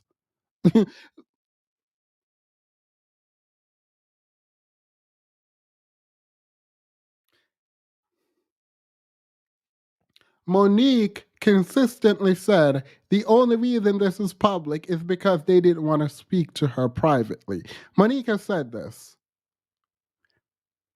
We're only on this so very long because I think this is important and I don't want to be dismissive of people's opinion. The time and place for me doesn't really come into vogue if people are playing in your face and disrespecting you and you haven't had the opportunity to voice your opinion. You had the opportunity and you told them it was all good until you were publicly with them, then you told them no. You embarrassed. We're moving on. It is what it is. Someone said they're unsubscribing. Well, I'll see you next week when you come back. Anybody? Say Monique is lying. So for all the women that was there that night, they know exactly what was said. And I said to her, how could you have my mother on your show? That's not what we discussed. And you don't understand what I've had to walk through since you've had my mother on your show. See, I got to deal with women coming up to me in the Walmart saying, Monique, your mama ain't shit. I got to deal with that. Now I got to defend. They ain't lying, but I still got to defend it because that's my mother. Okay, daddy, but that's the truth. But I still got to defend it. You don't understand what position you put me in doing that. So now this is my moment to talk to you. And what she did was took the cowardly way out. I won't call her a coward. I'll say it was cowardly, but it was okay. And she said, if you think I did something wrong, I want to apologize. And what my husband told me a long time ago, an apology is not something that you think you need to give. If somebody else thinks you need to give it, it's what you feel. So she came off like Mother Earth that she is. If you think I did something wrong, no, Oprah, ain't what I think. You did do something wrong. You maliciously, and you had full intentions of having my parents on your show and not saying anything to me. Was that for ratings? It seemed like she exploited the situation. Well, you just exploiting me. There's some sisters in this business that are about it.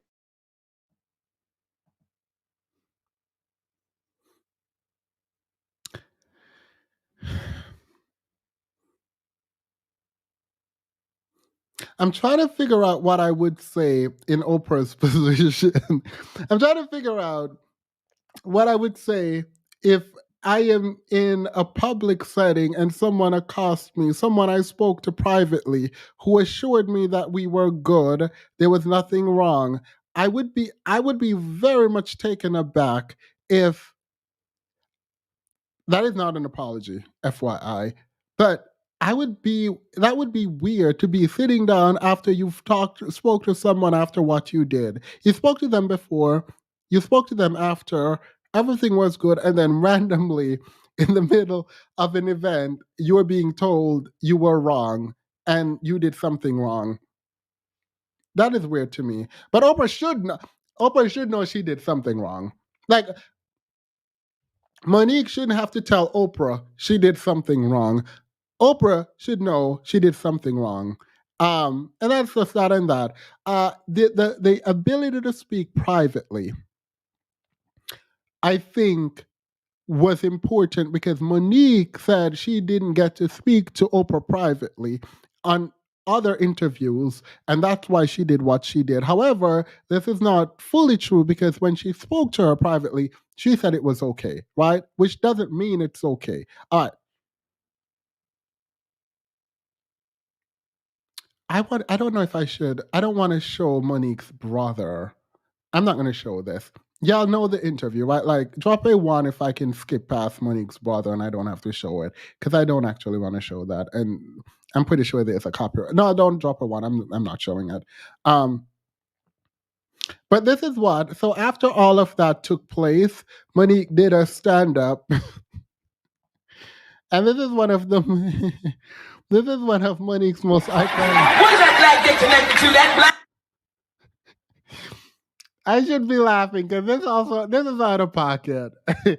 So after the dinner, and Monique turned to Oprah and said what she said. Oprah said, "Look, I'm sorry if you think I hurt you." And Monique was like, "Okay, girl, you're sorry if you think I hurt if I think you hurt me. This is what I think." So Monique decided that in her stand-up,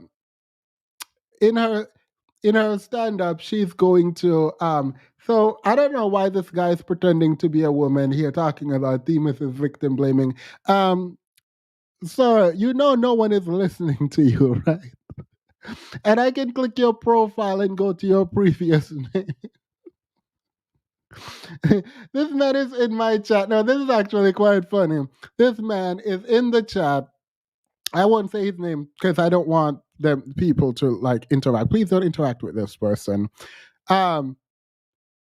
He's in my chat pretending to be a man talking about Themis' victim blaming, and like I've been watching his comments just randomly add random things.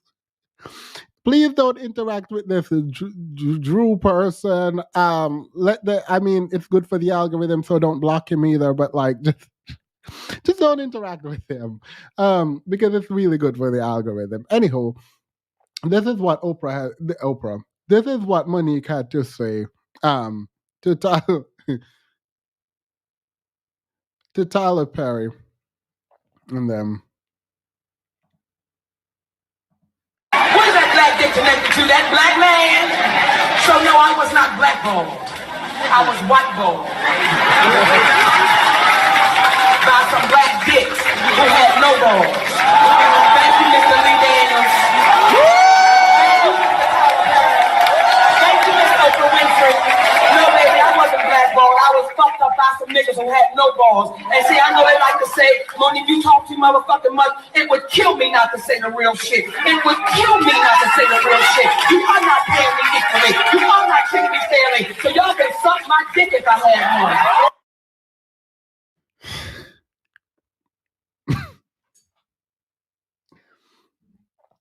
Now, I know a lot of people are upset with her for this, and I've heard someone said she deserved to be blackballed because of this. No.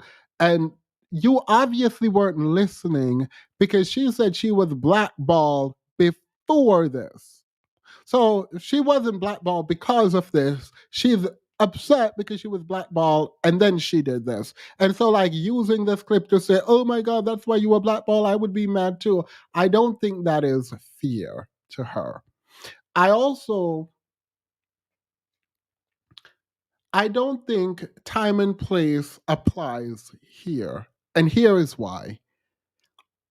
At this point, you guys have taken her money and her livelihood. You have taken her ability to access Hollywood roles. You have delegitimized her even after she won her Oscar, right? And so at this point, gloves are off. This, by the way, is different than what she did to Oprah in whatever meeting they were having. The reason that is different is Monique's problem is that she could not get a hold of Oprah to speak to her, so she spoke to her in public to embarrass her. That is a problem because you lied. You did speak to her and you told her it was okay. You told her it was okay, and then you went back on that it was okay, which is fine, but you don't embarrass people after you went back on your word. That is absolutely wrong. But after they blackballed this woman, after they mistreated this woman, and they didn't have to actively participate in the blackballing of her, they could just be saying negative things and people stop working with her because they did not want to upset the Tyler Perrys and Oprah Winfreys of the world. And I don't think Monique is lying. I don't think Taraji is lying. I don't think these women are lying. So something is happening, and she was upset, and that is what comes out in her upset. Is this the best way to do it? Probably not. But like, you don't tell, like, right here, she does now have an excuse. Because you guys, the moment you start playing with her money, I have a problem.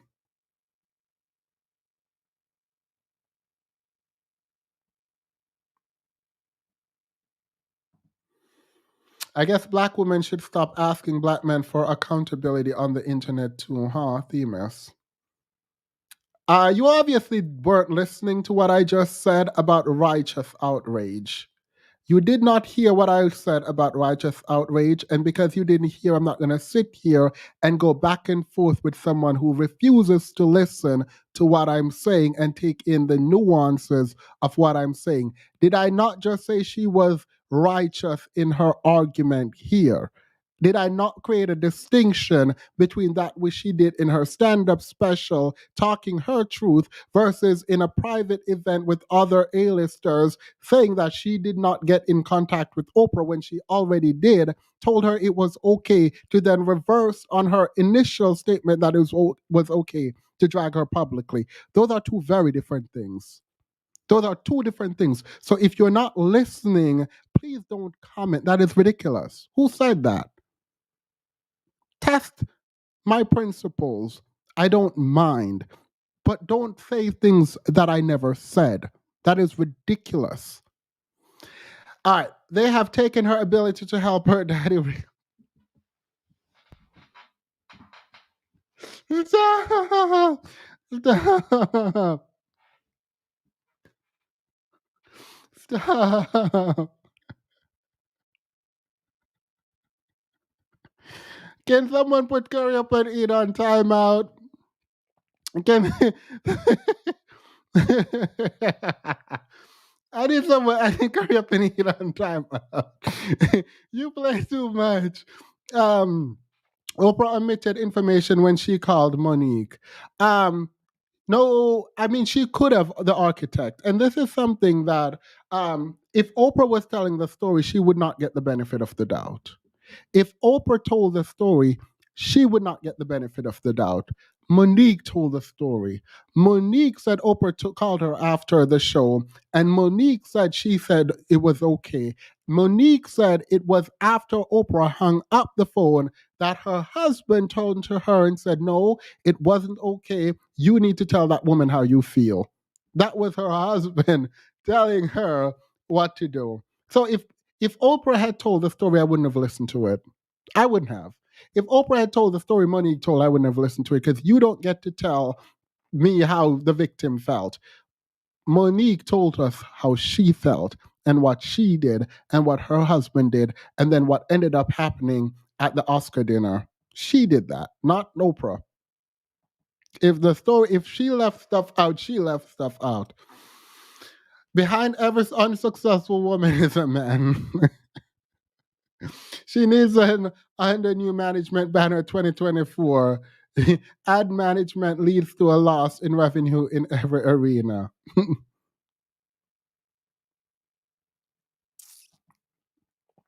You completely sided with Cassie, but Monique gets no mercy. Wait. Wait. Is this how y'all are interpreting?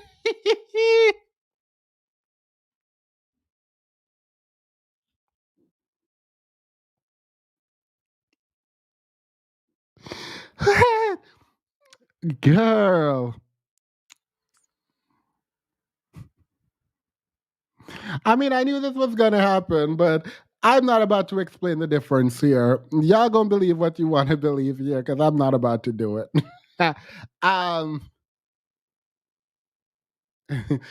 No, wake up. No, it's okay. Like, I mean, it is what it is. I knew this was gonna happen, but what I'm not about to do is sit up here and lie for anyone. So I'm not pandering to anyone. This is how I feel, and so it is what it is. Like it is that simple. Monique was wrong for telling Oprah she was okay with something that she was not okay with, and then going back on saying she was okay with it publicly is wild to me.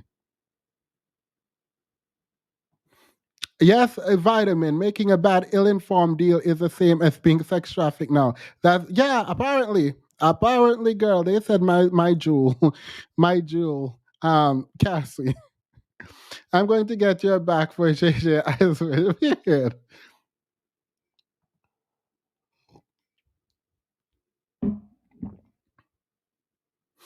All right, let me get back to my notes. I will not be distracted. I'm getting through this. Monique also recorded Tyler Perry. At some point, we'll talk about this later.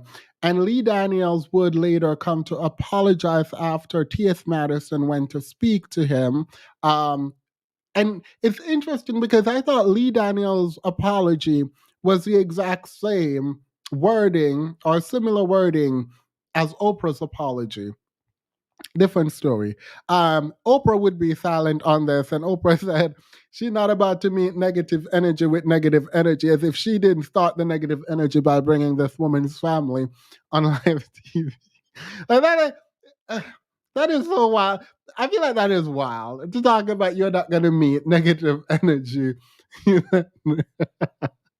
Oprah said she's above it and she's not about to meet negative energy with negative energy. Go, period. Because we didn't watch you bring someone's family on and embarrass them. In any case, on we must go, onwards. So, Monique is going to explain her childhood. I only include this part because it feels contradictory to her statement that she was loved by everyone loved her, she had good energy, and no one can ever say anything bad about her. Miss Loki has Oprah energy though. Now, I need Oprah money. What do you mean Oprah energy? Give me Oprah's purse. What do you mean energy? All right, let's hear it. Let me tell you something. A lot of people in this industry don't like me, right? Yeah. They didn't like me as a little girl, Shannon. I'm so used to this shit. People didn't like me because I was going to tell it. I'm going to tell. I'm going to tell on you. So what you're saying right now is the same thing you're getting. They tried to fight my ass in the 12th grade, Shannon. They surrounded me, a group of them. Okay? Wanted to fight on me. Why? Because I told the truth. What you tell? I told Andre that was not Lamon's baby. Because that's what Lamont. That ain't your place. Let me tell. Wait a minute. Sugar, you gonna calm yourself down? Okay? Do you see Shannon losing herself with me? You gotta back that up, Shannon. Let me tell you something. Okay? I'm a person for right. Right? Mm-hmm. And if you tell me something and you say, Monique, I've done something to somebody, but don't say nothing. Shannon, I'm gonna need you to fix that. Because if you don't fix it, I'm gonna have to tell that because it's wrong. So when she tells me this is not his baby, but I'm gonna tell him it's his baby, I can't let you do that. That's not right. So what I stand for is right. And I think where we run into a problem in our community, in our group, we get so caught in, well, that's not your place, but you see wrong happening, right? So when you see wrong happening, what you do? Do you just stand back and say, that ain't my business? Or do you look and say, well, I knew that wasn't his baby. Now the baby 21 years old, he's trying to find his father. What you gonna do? I'm asking you, what you gonna do? Well, honestly, Drop a 1 if you disagree with me and you want to come up. If you disagree with something I've said and you want to come up, drop a 1. Because I think that I do need to speak to some of you all. Because it feels like you're in the chat and you're feeling like your voice is not being heard. Drop a 1 if you want to come up to explain your position. And what's going to annoy me a little bit, let me be clear, is if you come up here and you cannot articulate that which you're disagreeing with. That will annoy me. But I'm fine with it. Drop a 1 if you disagree and you want to come up. I think I should give you the opportunity to speak. Okay. I was a hairdresser who did women's hair and she loved it. When her man picked her up, he hated it. She came back in ready to fight. HE, that is one, but I can come up. I'm resting. Period architect. I don't mind. I mean, I just thought people wanted to come up. I'm not like mad or anything, but like it feels odd that there's such strong dissent and that people aren't getting. I don't feel like you can type your dissent fast enough. I'm just trying to get. I just want to hear why people are upset. All right, so Prof Kai, I'm dropping this link only for Prof Kai. If anyone else come up, you will be removed, and this is not on me. It's just so Prof Kai, please hit that link. After you hit the link, let me delete it.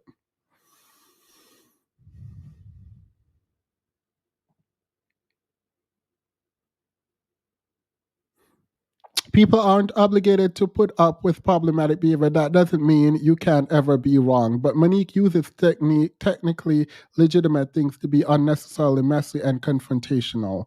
I agree. But I'm waiting for Prof to hit that link. All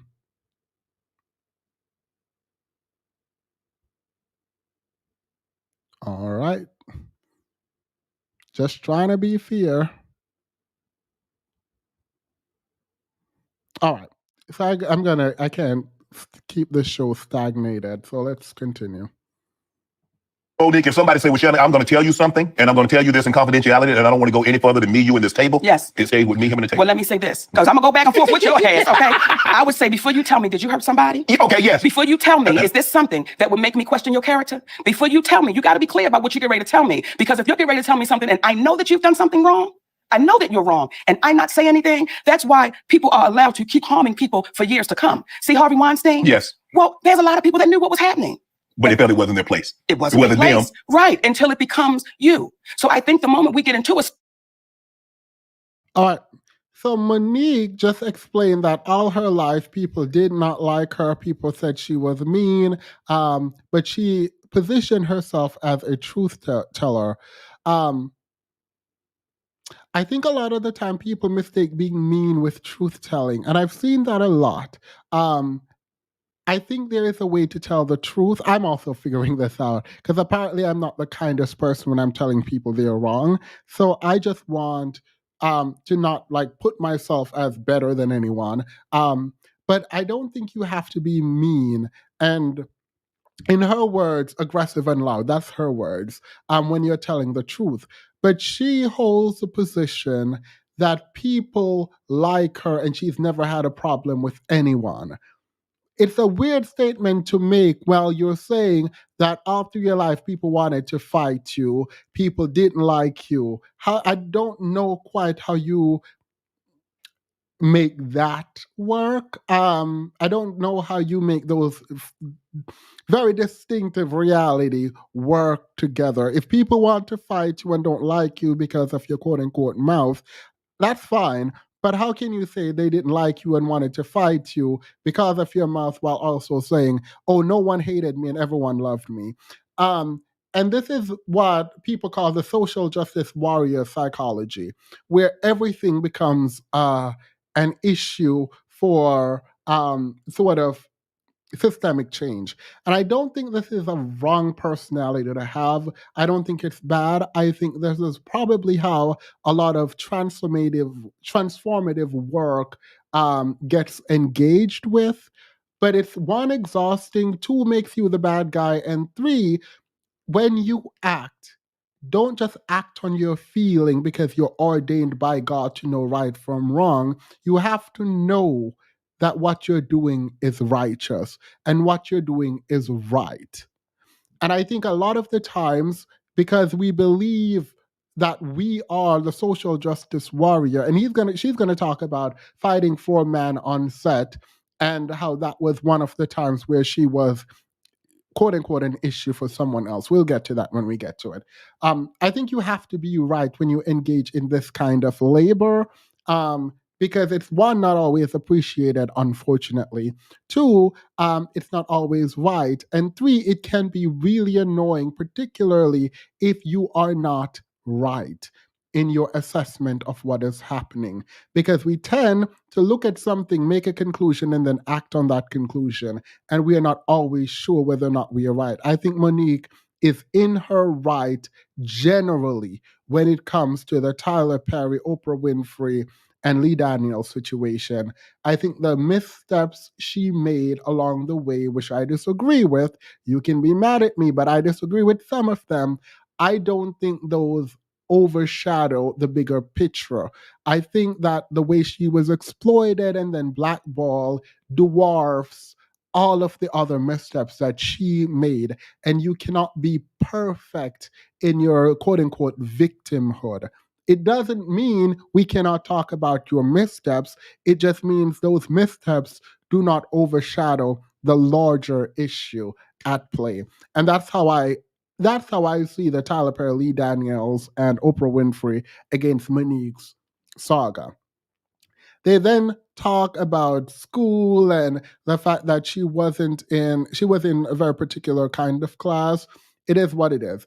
However, I'm going to skip to the interracial conversation that she is having. Oh, we have. Hey, how are you, Kai? Hi. Karina. Hi, I'm really good. So sorry, my iPad died. I'm fine. I think famous remember basically when you mentioned the first role, nobody gave them attention, that pretends to be a woman. I think I love basic first step. I'm glad you did this later on down the line. I think if you did this show closer to the interview, you'd get a lot more pushback, and it wouldn't really it'd be more emotional, basically, the pushback. And I think all the stuff that you said in the interim before I managed to come up, I actually wholeheartedly agree with. And I think that at times, let's just focus so we don't take too long. I haven't got much time. Are we thinking of, we have Monique, the human being, i.e. the mom and pop shop, and we have Monique, the incorporated brand. I think a lot of people in the chat have been quite fair in terms of saying that I put ones up because I think that if we're thinking of her as a human being, then there was technically nothing wrong with what she did. You're so right in terms of her needing to be more tactful, etc., etc. I think I did right in the chat that basically it's factual and you're not wrong in saying, I don't think you said this, but I'm saying this. At that time, she had a lot more healing to do than she does now. And even now, she still has healing to do. Hope that makes sense, and I'll stop now, but I think you're on point. Yeah. Wait, so we don't disagree? The thing is, I think we do disagree because the thing I disagreed with was the fact that it wasn't wrong of her to say what she did to Oprah. Wait, what? Wait, what? Oh. What? Wait, the which part? When she spoke at the Oscar? Yeah. All right, so let's talk about it. When you say it's not wrong, what do you mean? Because the word appropriate would be more direct. I didn't feel like it was appropriate, and the only reason I thought it was not appropriate was because she was given the opportunity, right, to speak her piece privately. She came out and she said the only reason she did that is because she couldn't get a hold of Oprah to tell her how she felt. But she did get a hold of her, and she did tell her that she was okay with what she did, by her words. Tick. So I think that a lot of Black women, I think the people that are giving you the most pushback, I think they are coming from an emotional standpoint. I'll speak personally. I've been bullied before, right? And I think a lot of people have experienced their life. In that instant of a moment, I think it's a case of where she's on the phone to, Oprah. Still, even though at some extent they're colleagues, it's still Oprah and Monique, right? Monique's slightly down the ladder. In that moment, Monique was already in shock that what she's already seen on the TV. I believe the ads were already out, if I haven't got the timeline wrong. I think in that moment, it was genuinely a fear and flight response, if that makes any sense. And I think that potentially, when her husband saw her say that, it wasn't even her husband telling her to have a problem. Her husband obviously was looking at her like, no, bitch, your hands are shaking. No, we can't do that. This is not from Oprah's mouth. This is Monique told the story. Monique said, said I was okay with it. And then her husband told her, no, you're not okay with that. You need to go tell that woman how you feel. And I think that quote, I think she just said it basically. I'm putting the word just in front of what you said. I think she just said it in the moment. And I think that a lot of people, not a lot of people, some people kind of understand that experience of your manager doing something, for example, inappropriate, and you saying, "Oh no, it's okay, it's fine," and that's like kind of that instant response. Does that make any sense? She wasn't, and I just think that basically in terms of that's why I say Monique is human. So if you got the opportunity to tell her, you were so starstruck by her that you didn't tell her, fair enough. Then you think it's okay to do it publicly in front of everyone to say, It's not professional. It's not professional. Yeah, but I'm just trying to figure out because, like, obviously there's not large rules of engagement, and like when people are upset, they're upset, and you get. Are you saying you get to do whatever you want when you're upset? No. I know. I agree with you, and I was so proud I didn't interrupt you. But at one point you said something, and I was like, "Tick, you're speaking like this because you're a corporate lawyer, right? If you were Monique's manager, and you could be in her ear, she would not have made that mistake." Oh, at that moment absolutely in time. not. Exactly, Yeah, no. Tick. So I guess all I'm trying to say is basically we're not too far off in alignment. However, I think those in the chat that are like kind of a bit way off, either they're pretending to be a woman or they basically are speaking from a place of experience where in that first instance, like I said, even take out the hierarchy of who Oprah is. Let's just think of it as personally for me, I was being bullied at one point in time. I was a tall, skinny girl. I'm being bullied by a flipping short ass rat at the end of the day. When I think about it, I could have boxed her, but that wasn't my personality, right? At a moment in time, if a friend came into that interaction where she wasn't being so nice to me, she'd be like, "What? Are you okay? Oh yeah, sure, it's fine." Do you know what I mean? And then I'd go home and cry about it. So I'm not saying that it's right. I'm not saying that's professional.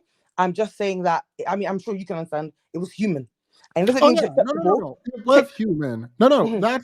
That much is clear. It is human. But the like, last part I'll say, vulgar. That's the last part I'll say. I'm a fan of stand-up comedy, personally, in general. And I personally haven't been able to sit through some of Monique's stand-ups. And there's another woman, Von Crit. Somebody in the chat will say, this lovely dark-skinned woman, she used to have like a short, like kind of weave, whatever. Those women, at that time, basically, all I'm saying, it was on brand for the time. And I'd like to think, yeah. No. The stand-up part, I don't mind because they had already blackballed her. So like, you don't get to knowingly destroy someone's life and then expect them to respond to you when you've shut them out. Like, no, you're gonna get what you get. I'm really grateful for you giving me the opportunity to articulate myself, because I think what I wanted to say was her style. I think some people in the chat were able to see there on the stage in that comedy set Monique's style of comedy, just her style. I mean, she's worse than that usually. And I'm just saying that basically, the set was fine, not an issue. But I'm just saying, if you go back and look at the stand-up Monique was doing at the time, she was acting like herself. Does that make any sense? Yeah, no. I mean, with the stand-up is fine. I have no issue with the stand-up. I mean, I wouldn't say it if she was my client. I wouldn't advise her to say it, like whatever. But like, I'm not. That is right. Like, you do what you want to do. What Monique has consistently told us is that she could not speak to Oprah. I don't know what's happening, but she could not speak to Oprah privately, and that she was trying to contact her privately. And if she could have contacted her privately, then she would not have said what she said publicly at Lupita's Oscar dinner. This is not true. She spoke to her privately. She said, I agree with you. I agree with you about not being a perfect victim. No, it's not even about perfect victim. It's you were lying about your interaction. I think there's a bit of cap there. There is a bit of cap there. And I think the cap is that I don't think she potentially tried to contact Oprah as much as she tried to after the first instance of her just going along and saying yes. I genuinely think that first response of the yes, I can't say we can give it a lie. Okay, but that's the thing though. When she said, I told her yes, it was fine. Right after the interview, I told her, before the interview, I said, you can interview my brother. You looked at the interview, they're interviewing your entire family. She calls you and you said it was fine. Your husband told you, no, it's not fine. And you are speaking as if, Oprah decided to hide from you because she did not want to have the conversation that she was wrong. but she wouldn't be hiding from you for that reason because she thought it was fine. You told her it was fine. Like, you told her it was fine. So the idea that Monique has been painting the narrative that she spoke about it at Lupida's Oscar dinner because Oprah was hiding from her because Oprah didn't want to have the conversation. That's not what happened at all. That's not what happened. Oprah might have been hiding from her, but it's not because she didn't want to have that conversation. Because in Oprah's mind, you already can see that it was fine. You said, "Oh, I watched it. It's fine. I'm good." So Oprah wasn't hiding. So for you to put out the narrative that you had to speak up at this dinner because Oprah was hiding from you because she didn't want to have the conversation is wild because it's not true. You have a point. I'll leave on one last analogy. All right, go ahead. Just potentially, it might be easier. I mean, not easier. I think you get my point already, but I mean to like kind of present the argument. You're in a relationship, man and a woman, for a long period of time. Lol. And then both you and him are aware that this relationship is not going well. Both you and him are aware that, like, fine, it's not abusive, even the example like I said, but it's just not a good relationship, right? And he intentionally proposes to you in front of all your family and friends. And he's not a bad person, but you know the relationship's not good. And he knows that. And he's purposely proposed to you in front of your family and friends because he knows you're likely gonna have to say yes. And then when that woman now runs away at the altar of $1 billion wedding, yes, she's wrong. Yes, she should. And so I think that analogy speaks for itself. But I will say, I think Monique would have more sense, not sense, whatever it is, come across better if in this statement that she's saying, which you're critiquing, which is fair, if she said, "Well, do you know what? It was wrong of me to say that I was fine with it. I absolutely wasn't. My hand was shaking. Yes, my husband said that's not fine. He could." I think there's a lot of issues with the language she uses around her husband. I think if somebody else was telling their love story, it would come across a lot better. But anyway, and she took the responsibility and said, "Do you know what? Me as a grown adult, I did try and get in contact with her a couple of times before then. Hey, it might have been rich old Oprah, and it might just be in my head, but it did seem like after that time, it was so hard to get in touch with her. And, and then, and as a grown woman, however age she was, I'm going to be honest, it was a bit petty of me, but I had that rage inside. And I just said to her, "Do you know what, Oprah? That was out of order." Because I didn't feel like she was going to, sit with me privately about it because I was sending an energy. In my opinion, I think potentially you agree. If she, came through with a bit more accountability and acknowledgement of her, wrongs at certain times and not the best effort and not the most professional manner, then I think, I think you got a point. You got me right. Yeah, and the thing is, this doesn't change my mind. Like, even though I think the way she did it is wrong, in my opinion, because you can't tell someone one thing and then publicly shame them for the same thing you said was okay. That the principle is wild to me. It's like if you told me, "Yeah, that's fine," and then randomly in public you're like, "No, you did was wrong," like, I'd be taken aback. However, as much as what I think about that is not good, it doesn't change my position about Monique being right generally when it comes to Oprah, Lee Daniels, and Tyler Perry. I agree with that last bit. And I think that if she was more honest about the times in which she acted not unscrupulous, but with less scruples, then the situation would be better. And I think that what Monique does do is, I think something a lot of our aunties such stuff would do. She kind of does like to paint everything with I guess everything that she does with complete grace and just a truth teller without missing out all the other parts in between. I kept mentioning the comedy because I was just trying to express, like, basically if you'd put a completely different comedy set up instead of that one, that would more prove my point of what I was trying to say, i.e. it was on brand for her behavior. It doesn't mean that it was okay. Some of us have had that hothead cousin in the past that acted the way they acted, but they weren't pretending. They didn't need anger management. Does that make sense? Doesn't make it okay, but you're with me. Yeah, exactly. Yeah, no, I'm with you. Yeah. And again, if she came out and was like, "No, I was furious and I just said what was on my mind," I was like, "Period, go off, sis." Yes. That's not what she did. She came out and she said, "I couldn't speak to her after that." This is the first time that I'm hearing that she did speak to her. Well, not this, but in my research for this, is the first time I'm like, oh wait, you spoke to Oprah and you told her it was fine afterwards. Go what? Of course she gonna be mad. I know famous, but I'm just gonna say, to me, if you're already seeing the interview, you're already seeing the ads on the TV screen, and you've already done the interview, I honestly feel like Oprah was not technically, but I feel like she was asking for what is it? Forgiveness, not permission, and she wasn't even sorry. Does that make sense? Oprah knew what she was doing, making that call. Yeah. No. There was not as the wait, invited commas wait. victim. I think this is important. On Oprah's action, she did wrong. Even the call, even that call that she made, it was too late. Oh, yeah. She knew it was too. Yeah. So if you're the inverted commas victim in that moment, and by the way, as we've already seen, like, you know, throughout her life, there's these bits of trauma and feeling unloved. If you're that inverted commas victim in that moment, what strength of, you know, voice and agency do you think you have to tell Oprah, oh no, that wasn't fine? Okay, as if she's gonna cut the thing.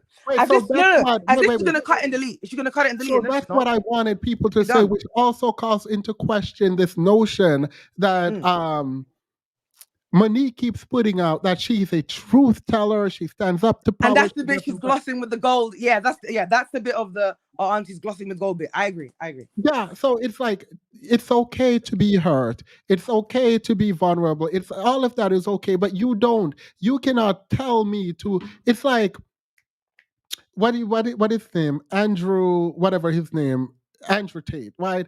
He's online talking about, oh my God, I do this, and everything I say is real. I'm the top G, I'm the top G, I'm the top G. And then when you're in prison and you're on trial, jail, and you're on trial, everyone is like, oh no, what he said was a metaphor. No. You have created an image that you're a truth teller, that you speak the truth, and that you don't back down from power, and that's why people don't like you. Okay, that's fine. Here is a point. That's not the only reason why they don't like you. That's not the only reason. Yeah.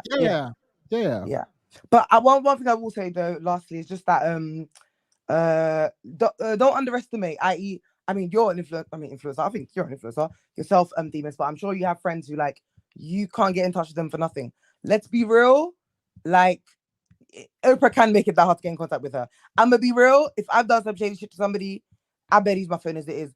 I can avoid. Does that make sense? So I have to be. So I will say that yes, it's a victim mentality that she's speaking from, and she can only speak from her own perspective.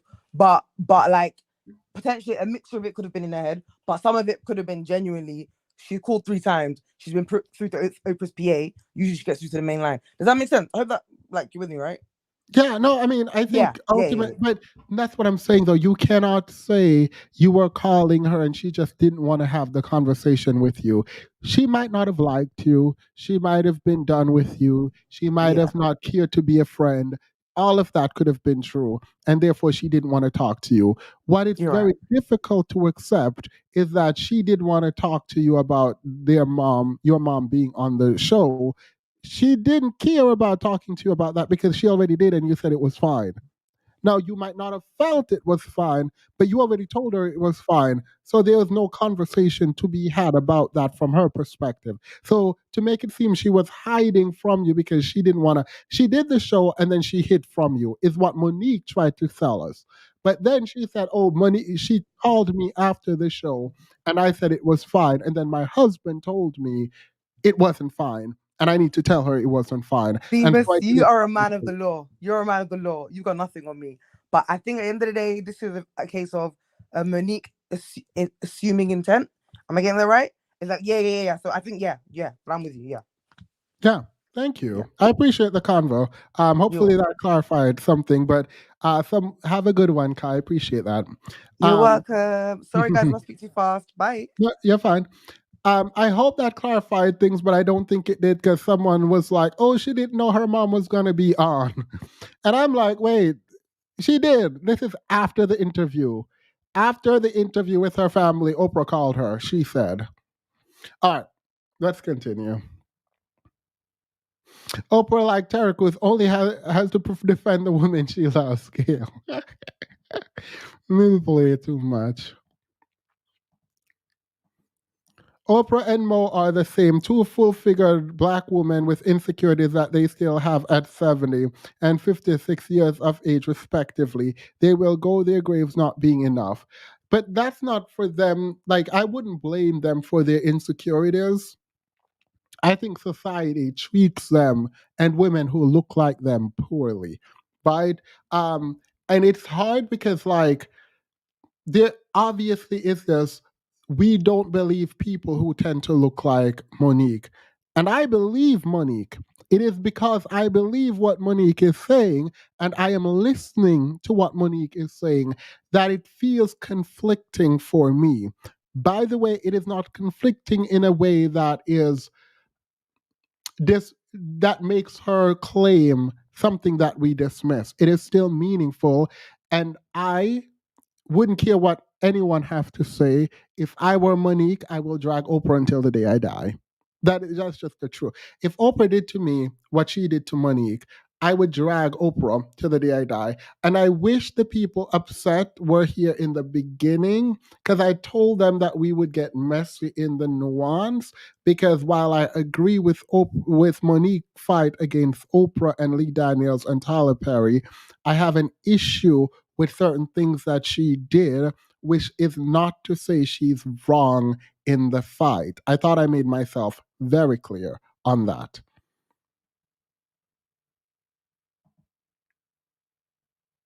All right. Seen before until you find out this ain't the right money. This ain't the right amount. Wait a minute. If they got this, why am I getting this? Then you start putting the pieces together and you start saying it's not right and I'm going to speak about it. See, when I saw Taraji broken on those platforms, it was painful to watch. However, Taraji and I had a conversation over a decade ago. Yes. In my trailer when I was on the Monique show. And she said, you know, you got to keep on getting it until your turn comes. And I said, Taraji, most of us die before our turn comes. We got to ask for it right now. Now, I understand that because there was a time I felt the same way. Exactly. Because that's what I was told. Right. You just keep going and we'll get them the next time. We'll get them the next time. We'll get them the next time. And the next time never comes. And then you see our sister broken, sitting on those platforms. Now, when I said it, why didn't it get the traction when you said it, that when she said it, now all of a sudden everybody's coming? And I don't have a problem. You might not want to play politics in the world.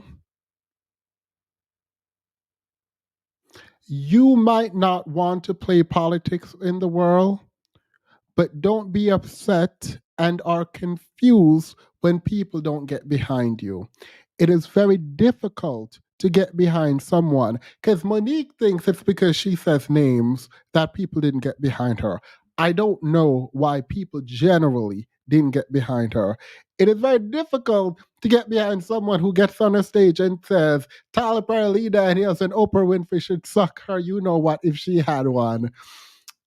I laugh, and to this day, whenever I see that clip, I laugh. I'm like, yes, Monique, drag. Because that's right. I wouldn't do it. I wouldn't advise anyone to do it. I don't generally like it.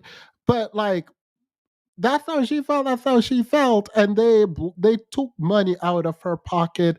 They blackballed her.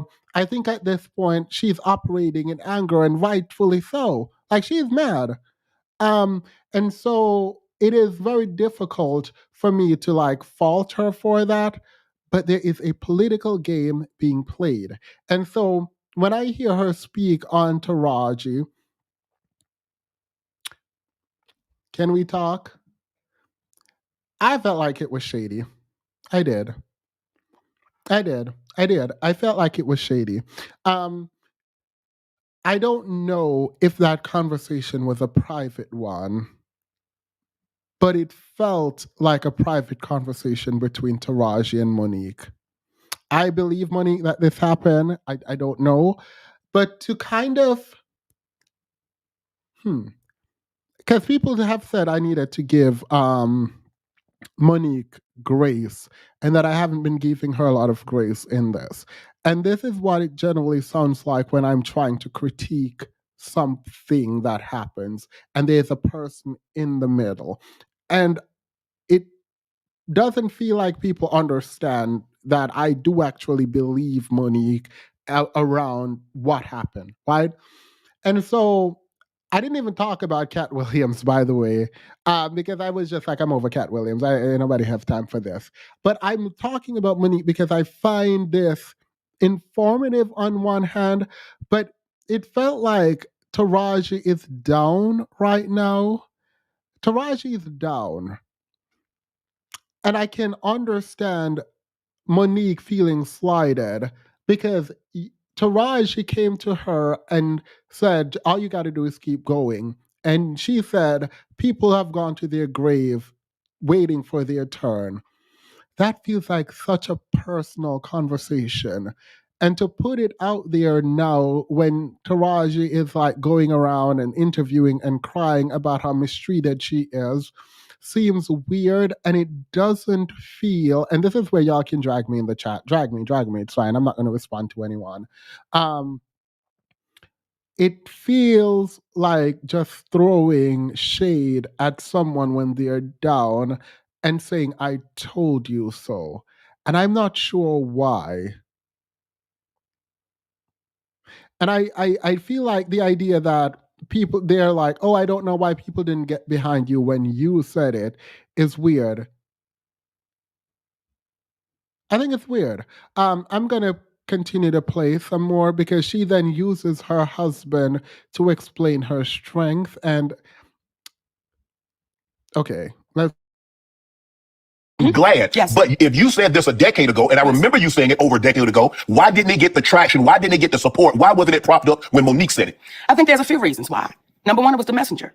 I should just be grateful I got invited to the party. You a big fat black woman. How dare you be the one? And then on top of that, you're saying names. You're saying Oprah's name out loud. You're saying Tyler's name out loud. You're saying Lee's name out loud. You're saying Lionsgate out loud. That's not what we do. We say they. We say the people. We say the studio. We say the producers. How dare you actually say our heroes' names? You're very specific. These are our heroes. How could you say their names out loud? Because they're the ones that did it. And if I don't say it out loud, now you see a woman that is swallowing that pain, that is so stressed out. Then you see our sister Taraji P. Henson sit on that platform. And I love that baby because she's a beautiful spirit. But to see her that broken, what our community was saying was, we have a hard time, some of us, we have a hard time seeing a strong black woman with a back straight and a chin up and a strong black man standing by her side. We have a hard time accepting that. But we can accept seeing a black woman broken. Now it's really serious because she's falling apart. Our community had a hard time with those two things. And when I would hear people say, why is her husband there? Why is he there? It's a sad day when we're questioning why a black man would stand with his black woman. So when you hear black women saying we're the most undervalued, disrespected, underserved, mistreated, violated, exploited, we get all of that. Then you see a black man standing with his black woman saying, not on my watch. And you hear some black men saying, why her husband got to be there? They don't get to know you. We're in a sad state of affairs when we begin to question black love and black unity. So they didn't want to hear me, some of them, because of what I look like, because I spoke about their heroes, and because they saw that man standing right there strong. Did they question the validity?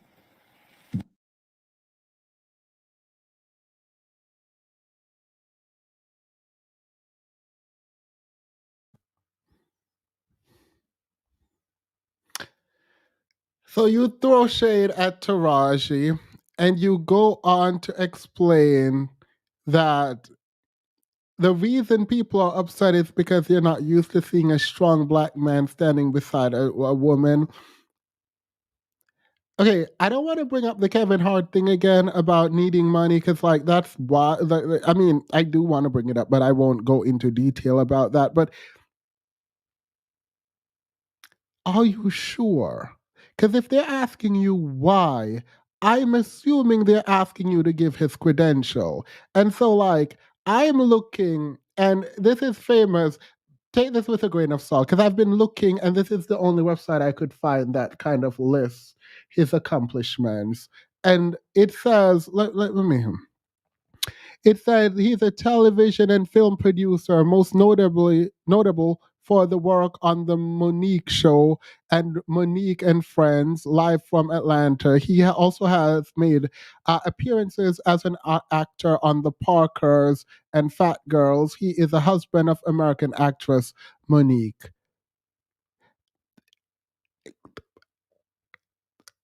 Like, how do I put this? Where his resume? Before... I'm gonna leave it alone. It is what it is. People are jealous of you, and you're strong, man. I don't know, girl. Period. So let's go to them explaining how he became a manager. Her manager. We were in Houston, Texas, and her brother rubbed her the wrong way for, I guess, the umpteenth time. And she said to me, I need you to be my manager. And I said, I don't want to be your manager. Let's just create shows and do things that put you in a position of power where you're not always working the lemonade stand and create projects for other folks that look like us. And she said to me, listen, before we go into meetings, you tell me what they're going to say before they say it. That's what they end up saying. I watch you navigate inside of a room. There are things that have been said to me that once you come in, they're no longer said to me. I need you to do this for our family. So it literally felt like there was a moment in The Godfather where Michael Corleone had to go to the hospital and he told the nurse to move his father from one room to the next. And he was standing across from Enzo the baker when the bad guys pulled up. And Enzo's hand was shaking. And Michael lit his cigarette. And he noticed that his hands weren't shaking. And in that moment, he knew he was built for that. I knew based upon my experiences, I was built for that because what it was that she told me, it was true. And I knew she needed to have somebody that was not going to be persuaded by people who were powerful, but were talking incorrectly about this Black woman. When the first meeting we had ever gone on, she was represented by a woman who told the whole group when they met that when she first came to California, her and her family, her husband and children, were sleeping on her floor to prove a point about how close Monique and her were. I said, I don't remember that time in your life where that happened. Did that happen? And then she said, no. I said, then that story can never be told again, because what you can't be is the Black Negro that the white woman has to save. And shortly thereafter, she was let go. Only for 14 years later, which was last year, she reached back out to tell Monique, I apologize because I was a racist too. And I didn't realize that's what I was. And I wanted to come back and let you know I love you. And I was wrong because I mishandled your career. And I wasn't strong enough and brave enough and courageous enough to speak truth to these powerful white men. And she was white herself. So that was the beginning of me being her manager at that moment. Before you even approached him to ask him that, like, let me know if you heard anything he said about his own qualification. Drop what he said was his qualification in the chat, please. They asked her about what was his qualification. Please explain. And they're mad. And this is weird to me. I don't know how you are mad that people keep asking you about qualifications where you have not explained your qualification. When given the opportunity, you talk about how terrible all of the other managers were, and you don't explain your credential. All I heard was I was willing to speak up. That is it. I am not saying you need these huge schools and degrees or whatever to be a manager. Kris Jenner was a manager for her daughters. Why? Like, people have been managers who are not really big into these areas, right? But speak about what it is that you have done. Talk about how you have proven yourself even without credential to get her from point A to point B. Talk about your contribution to her life as a manager. Do that. No, that's not kind of what I'm saying. I never said that. I just said what I'm saying. Even if you didn't have credentials, you can prove yourself through your work when given the opportunity. Have you proven yourself through your work when given the opportunity? Mo was a child that endured family essay. Her husband helped protect her and remind her of her boundaries. The psychology of the relationship is spot on. I feel really like, even her calling him daddy is just like odd to me. I was only listening and I thought we were listening to a clip from Dr. Umar, not the psychologist Guts. All these is his sons. Let's hear some more. like, was it that bad to where, like, hearing him say that, but what was going on in your head when you approached him about working? It was that bad. It was that bad. It was, I wasn't being protected. And my manager at the time was my brother. And I was just finding out things that were done that were unethical, and monies that was seeming to disappear and not being had. And this was my brother that as a child, I thought he was golden. As a kid, this was the one that played jacks with me and hopscotch and went with me in the snow when we had to go to the store for our mother. This was that brother. So there were a lot of things that was happening that I kept overlooking because this was that brother. This was that brother. There were situations where it just wasn't making sense. And that final day in Houston, I watched my brother become everything we said we would never become. And I had to tell him that night, I'm done. Because that was a part of my mental illness. Even being afraid to speak up as your family. You don't leave your family behind. You remember where you came from. So for years, I kept dealing with that and dealing with that. And I dealt with that because I had no one to turn to. Okay. Monique saying that she was afraid to speak up I think is a vulnerable moment, and I don't want to take that to engage in any sort of meaningful dialogue about inconsistency, because I think that's nice to hear. I think it is sad, unfortunately, though, that she has to pretend that she always speaks the truth and that she will say whatever she wants whenever she wants. In truth, no one is like that. Everyone has their limits. Everyone go through things where they didn't feel like they said fully what they needed to say, i.e., what happened to her and Oprah. And I think projecting the image of never being afraid and never not telling the truth and always speaking up, I think that is a heavy burden to bear, and I wish she just would let that go. And just tell her truth. When she said, say, yeah, I didn't feel good, I didn't feel like telling the truth, then I didn't feel like firing my brother, I couldn't speak up to my brother, I went through a bunch of trauma, and I was hurt. Like, that's fine. But the image of you always telling the truth and being strong and powerful and never being afraid and being loud and big and whatever, it's like, you can be that sometimes, but other times you can be vulnerable and say, it's not me all the time. And so I won't go into depth on that, but I wish she had more nuance in the image she portrays as opposed to making it seem so contradictory when she's saying, I was afraid to fire my brother, I was afraid to speak up, I was afraid of this, while also saying, I'm never afraid of this, I'm always speaking up, I don't care about anything, I speak truth to power, I tell the truth, I stand up for myself. It seems inconsistent in my book, but it is what it is. Shannon then goes to ask about the validity of her husband being there, and then backtracks on this comment. I'm not going to play that because this is going to be way too long. Then there was a Taraji conversation again where Taraji said they mistreated her, and she doesn't call any name, and people speculated that it was Oprah. And then Taraji comes out and apologized, which to Oprah, and then started a new trend where she kept explaining how Oprah stood up for her and stood up for the team whenever she brought issues to Oprah. And then Oprah attempted to, like, what I think is gaslight us, the public, by pretending like we couldn't see that there were some issues with her and Taraji when they were doing press tours.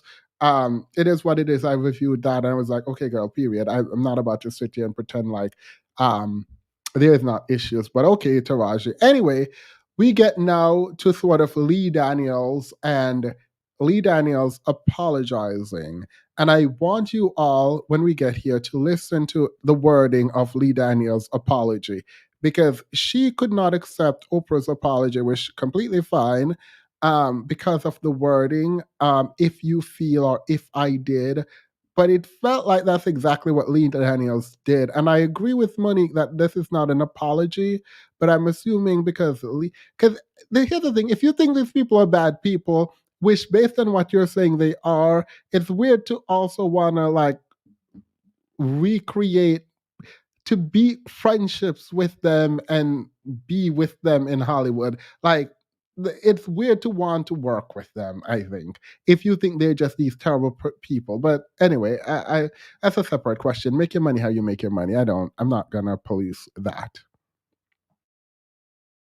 That maybe wasn't as public as you. And she's looking at it, well, if I faced that, went through it, and came out on the other side and look at me, it should be okay. Because sometimes we get that with parents. You know, I struggle. You say my kids should have to struggle sometimes also.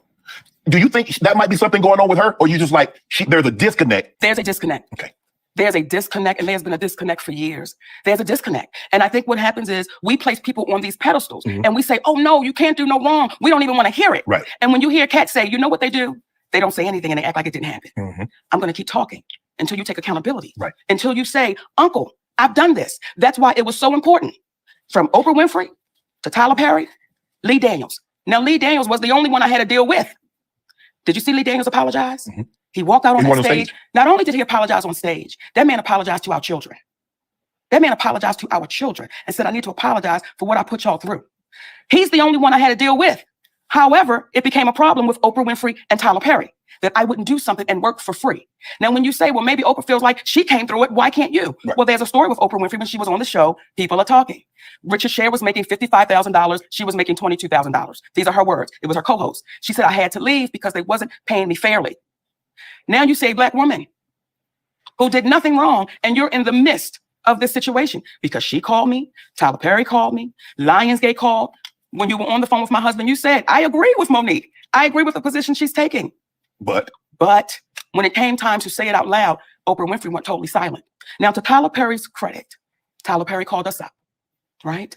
And he said, I can see the pain in you and I can hear it. And I want to let you know that I would never do nothing to hurt you. But the conversation kept going on, only for Tyler Perry to admit he did start a rumor that I was difficult to work with. He lied, only for Tyler Perry to admit I was wrong. And when my movie Boo come out, I'm going to say that, right? So I have the recording of Tyler Perry and the conversation that she recorded with her husband and Tyler Perry and her. And I don't remember Tyler Perry admitting that he lied and created a rumor about her being difficult to work with. Please, if you're far away, come close so you can listen to this. And maybe someone can help me and tell me where Tyler Perry said he lied and created a rumor that she was difficult to work with. And mind you, this is a conversation that this is Tyler Perry, does not know he's being recorded.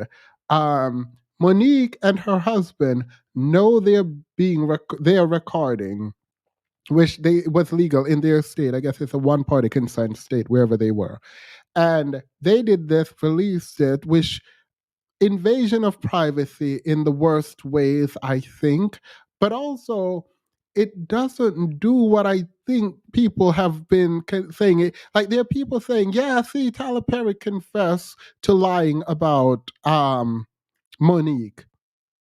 Please listen. If you're far away, come close. I am going to speed it up because it's 15 minutes and I need it to be over in 7. So I'm going to speed it up to 1.5. Let's do that. And please drop a 1 when I need to pause it because you heard it so I can listen.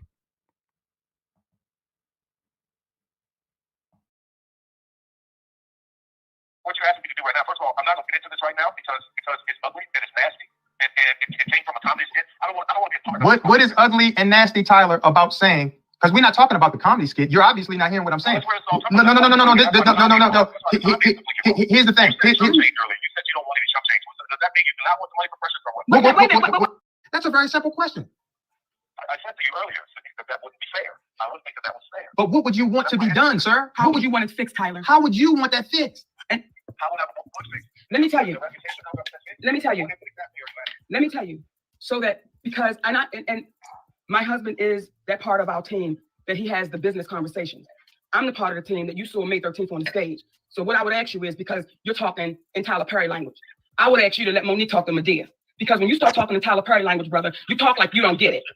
Right, nigga. Right. You gotta laugh at it because you know. See, let me tell you, Tyler, when I watch your movies, I dig Medea. And you know why I dig her?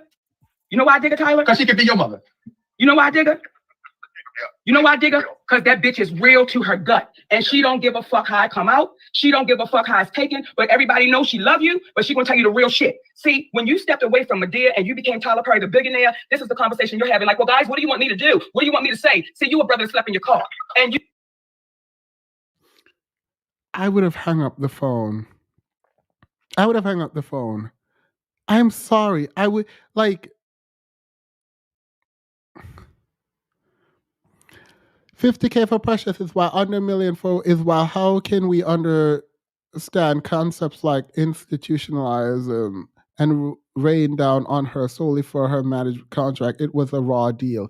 So her Parker's thing was wild. I think she was making, she said 50 something an episode, which runs up to about like $1 million and something a year. I don't know how much sitcoms were. I don't know anything about that, but I heard it made a lot of money. So she should have gotten a lot more money for that. So I agree with that. The Pressure Show was supposed to be an independent film, and she was paid 50K or whatever it was, 50, 55, I think it was 50K for Precious, because it wasn't supposed to be a big film. It wasn't 55, it wasn't supposed to do anything at all. It was literally supposed to be an independent film, but it got sold and got big. And then people wanted to do something. And it's interesting because in the beginning, she could have asked for equity as opposed to getting 50K, but she wanted her money, her 50K. But that's separately, and that's still about negotiation. Someone said too fast. Am I speaking too fast? I thought I spoke slowly. Wait, am I speaking too fast? See why you. You needed niggas to fight for you to get you up out the goddamn car. See, your mama that you love so dearly. See, this is when I know that the powers that be and everybody saying on the radio and everybody saying on the media, oh my God, it's Oprah and Tyler. They're the ones that can employ her. Why ever she say it? Because I love them niggas. That's why I'm saying it. Because I'm tired of reading stories 100 years from now where we had to go through this shit and we watch our brothers and sisters die and suffer in silence and in poverty, and we know they was right. So what I'm saying to you is, Medea, make Tyler's ass step his ass up. I'm talking to Medea right now. Medea, I need you to pull Tyler's ass in the back and say, baby, you watching this sister and you watching her family starve. I am so sorry. I am hanging that phone up. Like, yeah, I think there is a need to engage in like bad behavior when you think that you are right. And I don't, that's not okay. Like, you don't talk to people. If Tyler Perry called you because you said you've been wronged and asked you, hey, I heard you were mad or upset about something, what can I do to help? If I did that, I am not listening to this. I do not care who you think you are. I am not listening to this. I guess Tyler, I'm not going to say Tyler Perry is a better man than me, because, girl, there are rumors out in these streets. So I'm not saying that. But, like, you are not speaking to me like that. You're not. Nope, nope, nope, nope, nope. You're not. I'm calling to make things right or to listen to you.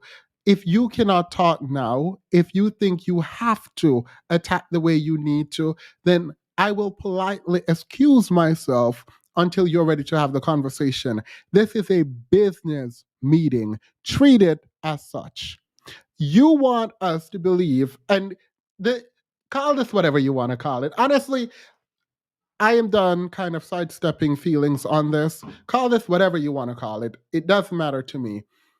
If you want me to believe you and your husband knows how to conduct business, you are going to have to stop telling us this and showing this to us. This is a recorded call, a call you recorded to show someone else in a bad light. This is you at your best, in my opinion. This is you and your husband at your best, in my opinion, talking to someone you're recording, trying to set that person up. You are not about to sit here and say, oh, I get to speak however I want on this phone. No, you are setting up this phone call to set the other person up, and you are coming off very disrespectfully. You, to me, do not know how to conduct business. This is a business call. It is a business call. He owes you money for work or whatever it is, or his group owes you money, not him specifically. He's calling to figure out what the issue is, and you, the person who is the talent, who thinks you've been wrong, now you're at the negotiating table. Negotiate. Negotiate. This is what you come up with. This is a problem. This is a problem. You can believe what you want to believe. I'm not responding to any comments right now regarding that. You are wrong. You're watching it and you're saying, what do you want me to do? Listen, don't you play with that baby like that. You know the shit y'all did was wrong to her. You gave charity, you gave them $400,000 to $500,000 to charity, and you know that bitch got $50,000. Where's my pistol, Brown? Where's my pistol? Because I need to shoot this nigga. Now, I'm not gonna kill him. I'm gonna shoot him in his ass to let him know Medea's mad as shit right now. See, that's why I'm talking to my brother. So I appreciate. I would not be laughing at that. You are just talking about shooting me, but not killing me.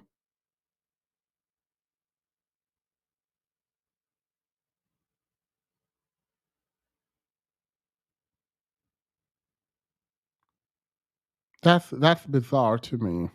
Appreciate you calling me. I do. I appreciate you calling us. But when you call me, what you gonna do? I'm the call.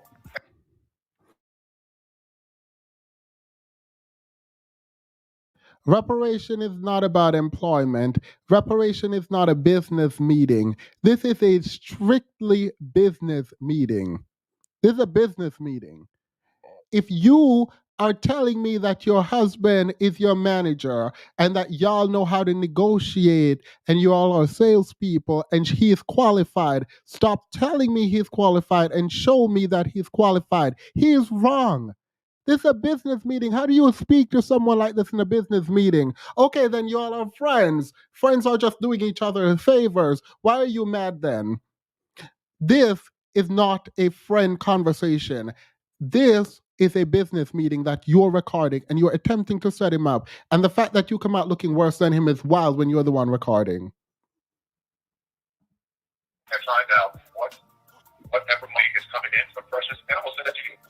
I'm gonna send it over to you. Whatever it is, I'm sending it to you. Well, let me say this. Let me say this, and I want to talk again. I'm gonna write you a check on it seriously because no, hear me. Because this is the thing about this.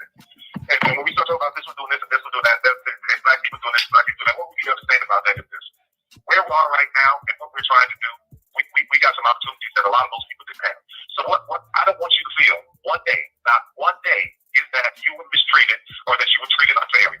Now, if that means that that's what I need to do, then you do that. You do that. You take that and take it from a place of love. Let me tell you where I'm gonna take it from.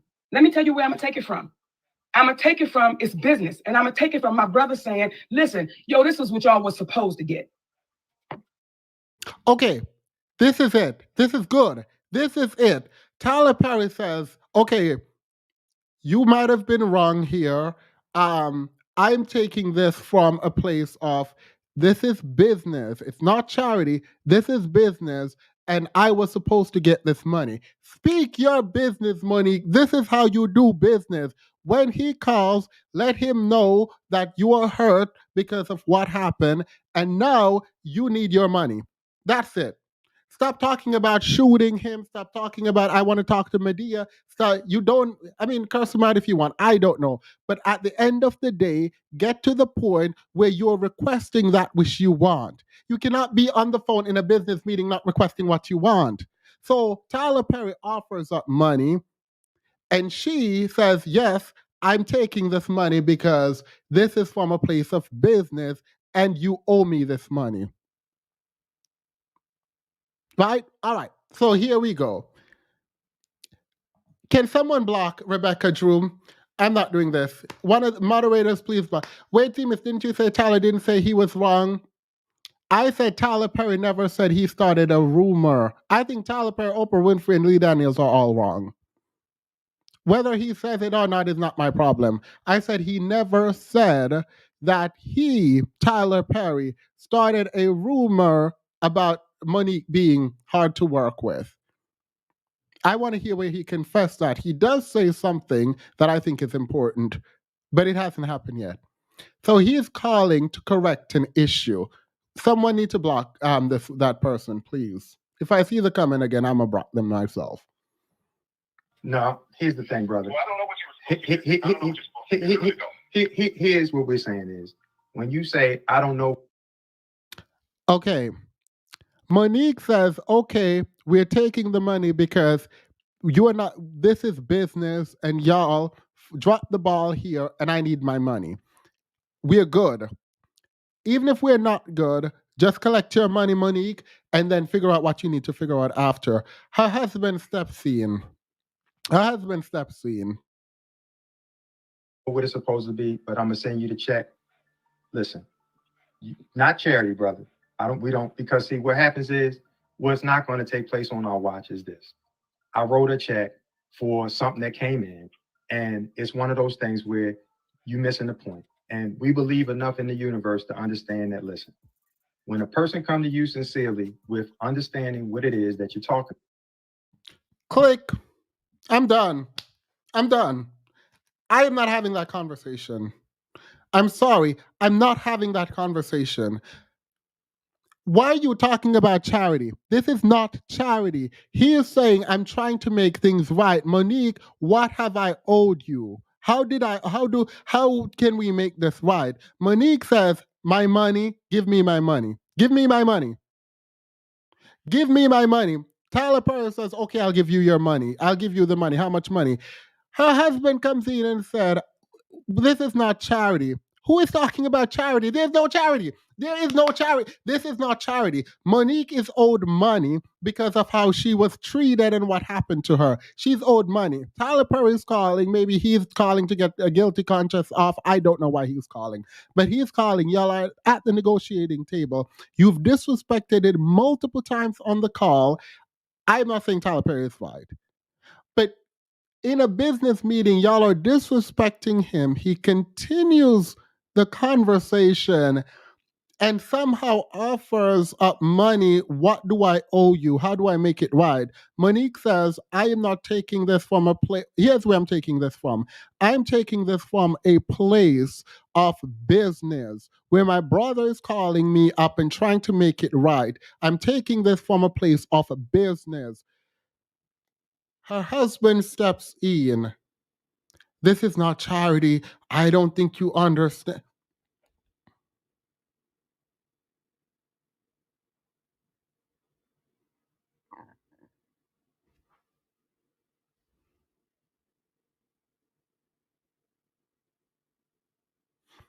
If this is how y'all do business, that is wild to me. That is why, like, I'm not just blaming them.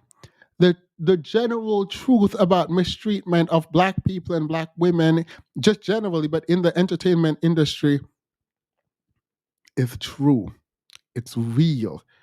But this is wild. It's like Taraji coming out and saying, after Empire wrapped up, my team did not have anything for me lined up regarding Cookie that was an iconic character. That is wild to me. That is wild.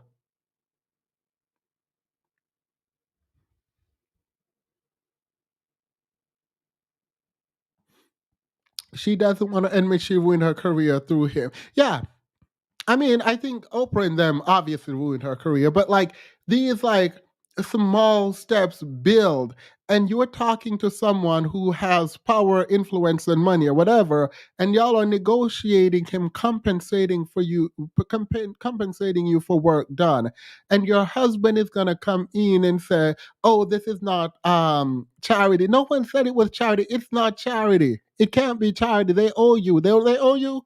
The only reason you would be bringing up charity is if they don't owe you. They sabotaged their bag on this call. Yeah, to me too. To me too. People are like, oh my gosh, she gets to do what she wants. She's like, okay, girl, period. Be mad. Mrs. And I am annoyed. I don't like when people sabotage them. Oh, you've been a member for 17 months. Look, for all the people messaging me saying they're going to unsubscribe, do you? Please don't tell me. Just do it. I don't. If you want to be pandered to, please note I'm not the one, two, or the three. About versus just saying, I'm gonna find out what it is and I'm gonna write a check. Now it's in the tabloids. You wrote us a check because I know you flew Whitney Houston in on your private jet. You gave TD Jakes $1 million, and the whole is the way that this is being done. It's like, don't throw us no chump change, because we had to go through a movie audit with Lee for monies that he didn't get, and they're saying that he did something with the money from the movie. Okay, these are the things that we had to deal with. So to speak about the dollars that you're going, that's the thing that I have to deal with too, because I lost the movie to Lionsgate. Listen to what I'm saying though. Listen, Tyler. This is what I need you to hear me. Hold on. In life, you can't walk around mad at everybody because one person. In life, you can't walk around and be mad at everyone. Who Tyler Perry mad at, girl? Who is Tyler Perry mad at? Tyler Perry is literally calling y'all to say how he can fix it. You are telling him in life, click, I'm hanging up. I'm sorry. I'm sorry. I'm not doing that. This sounds like a headache. This sounds like a headache. And Monique has the right to feel how she wants to feel. That's fine. But this is now business. This is a business call. And if this is how you conduct yourself in business, if that is your manager, okay, Monique is upset. Fine. However, Monique speaks is completely fine. Your manager don't get to speak this way. Your manager is now having to negotiate on your behalf. What is he doing but disrupting this negotiation? Please tell me what he's doing besides disrupting this negotiation. Monique, your husband is a problem. Your husband is a problem. I'm not saying he is the only problem or the main problem, because the system, the people in power did you wrong. I stand firmly on that. But it is wild to me that you recorded a conversation with Tyler Perry and put it out here to say he confessed to lying on you, where I haven't seen the confession to lying on you yet, but I'm still listening. And you're putting it out there, and your husband looks worse than him. You look worse than him on the call that you are recording to expose him. How? This is a business meeting and you've called him the N-word. You said you wanted to shoot him. You told him you don't want to talk to him. You want to talk to his alter ego. Y'all cursed this man out. He's still on the phone, offered you money, asked how much it's going to cost. And maybe there's something else that you want, but you're at the negotiating table. This is a business meeting. It is a business meeting. And if you don't want to conduct business, that's okay. But say that. Say, I did not want to conduct business, but don't record him and put it out here and say we should interpret it some other way. And all the by the way, I know I'm getting good. I'm going to be dragged for this. It is completely fine because all the content creators said he confessed to lying on her and making up a story about her being hard to work with. When I hear that, I will let you know. When you hear that, you let me know. Let's continue. Did something to you. You must be able to compartmentalize where your frustrations lie. So when you say that you had the things going on with the movie, and then you had it with Lee and then Monique, you're lumping everyone together. And that's what people of color have a tendency of happening to them. They're all this way. See, if you just focus specifically on the interaction with Monique and yourself and it ain't never been anything but cordial, even in times of disagreement, because our thing is, we're not looking to, it's like we said on the podcast, who in the hell wrote the story about how David stepped to Goliath and said, y'all are Goliaths. We just the Davids. We're not in no position to be trying to start. We're not looking to try to start any beef. But at the end of the day, all I'm asking you in your private time, because it's not going to happen right now on the phone. So you think I'm Tyler Perry? I'm going to sit around and listen to this? You think I'm a sit up? I'm not. I am not doing that. You can believe whatever you want to believe about me. I'm not sitting around listening to a man who has to depend on his. I'm not sitting around listening to this. I'm not doing it. Ladies, don't hide your husband from other women. Hide your career from him.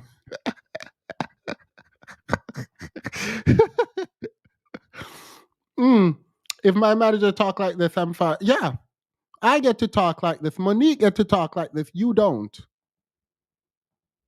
All I ask you in your private time is, how would you want to be treated if you were in a situation where people or a person put out something false about you? Then someone said that they didn't have the same experience with you. They're glad that they had a great experience with. That's why I got trouble answering that question, because it starts with a question that goes in that direction. So I was on to you for a minute. Let me stay with the question, because you make a good point. Let me stay with the question. The question is, what would you want someone to do for you?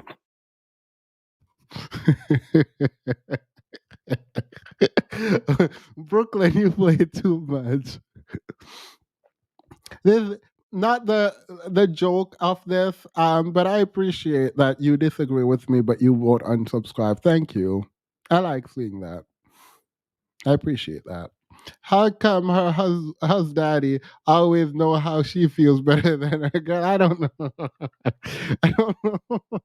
I don't know career opinion.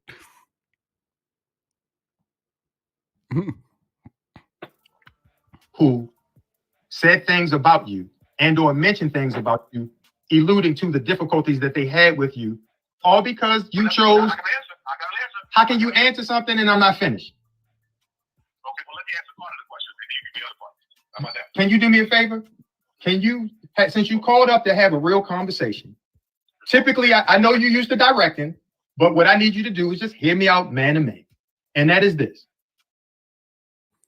I know you used to directing, but all I need to hear all you need to do right now is hear me out man to man. Click. Click. There are so many times I would have hung that phone up. We are negotiating, guys. This is true. I promise you, this is stressing me out. This is stressing me out because it's like, how do you fumble this so badly?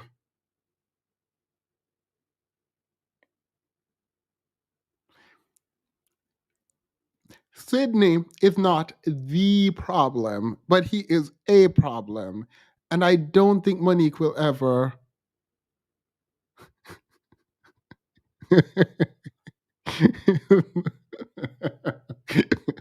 Wake up, stop playing back there.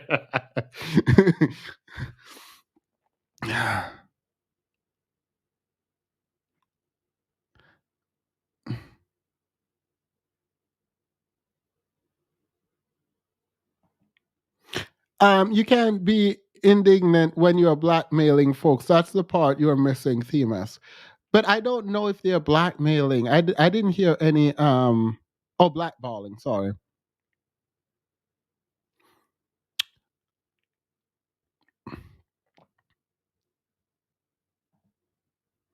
A man with no job dragging her to poverty. Where's Sinji at? Look, thank you, like, I'm trying to figure out. She was live today, by the way. It was actually quite good. Someone drop her link, the Patreon link in the chat, please. I want to wait and I want to hear when he said it. So when he said it, I'm gonna I'll let you know. How would you feel if someone said something about you that you were not contractually obligated to do? What would you want them to do to make that right? And it don't have nothing to do with money. If somebody had said that, let me just try to be in the position. If somebody had come along and said, Tyler's difficult, he's terrible to work with, he's not going to do anything that you want him to do. If they said all those things, right? If that's what the rumor was, and there were other people who knew that was not to be true, I would want those people to stand up and say that's not true. So, will you and Oprah do that? I can't speak for Oprah. I can't speak for Oprah. Will you do that? It's my experience. I certainly can. I've never worked with Monique. All I can speak for is my experience on pressure. I don't give a damn about saying. So he just said, he says, I have never worked with Monique, so I can't speak for if she is this or that. Like, if she's difficult. Okay, because people said he said she is difficult. He confessed to starting the rumor that she was difficult. I'm tired. Would you do what you wanted done for you, Tyler? It's real simple. Would you do what you would want done for you? Because you told David when he said his experience was wonderful, you said that was not your experience. And the question I would have, what did you experience with Monique and or I that made your interaction with us displeasurable? Okay, so what's his name? The husband just said, someone said it was a pleasure to work with Monique, and apparently Tyler Perry said that was not my experience. And he said, okay, what was your experience with Monique that make it not pleasurable? All right, let's hear if Tyler Perry said, oh no, that was a lie. Especially, I see exactly where you're going. What made my interaction displeasurable is to have to try to navigate between Precious, Lee, Monique not wanting to do any national press without getting paid, having to navigate through all of that. That's where my problem was. But Tyler. Okay, so he explains to him why the experience was displeasurable. This don't sound like he made something up. He just told you to your face without knowing he was being recorded why he found working with Monique this pleasurable. I hope they stay together forever because Mike and do Isaac Spender senses, Mike and do Isaac Spider senses are going off. Why is that man always cutting him off? I don't know. I'm stressed listening to this. You're not gonna like strong arm me into saying what you want me to say.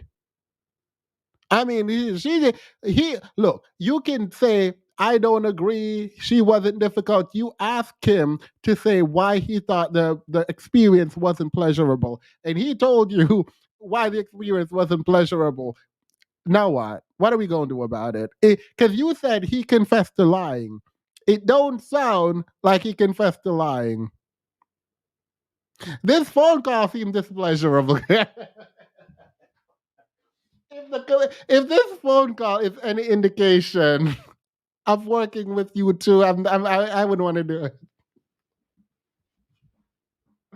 No, the way I'm stressed, and I've listened to this so many times, and every single time I'm stressed. Every single time I'm.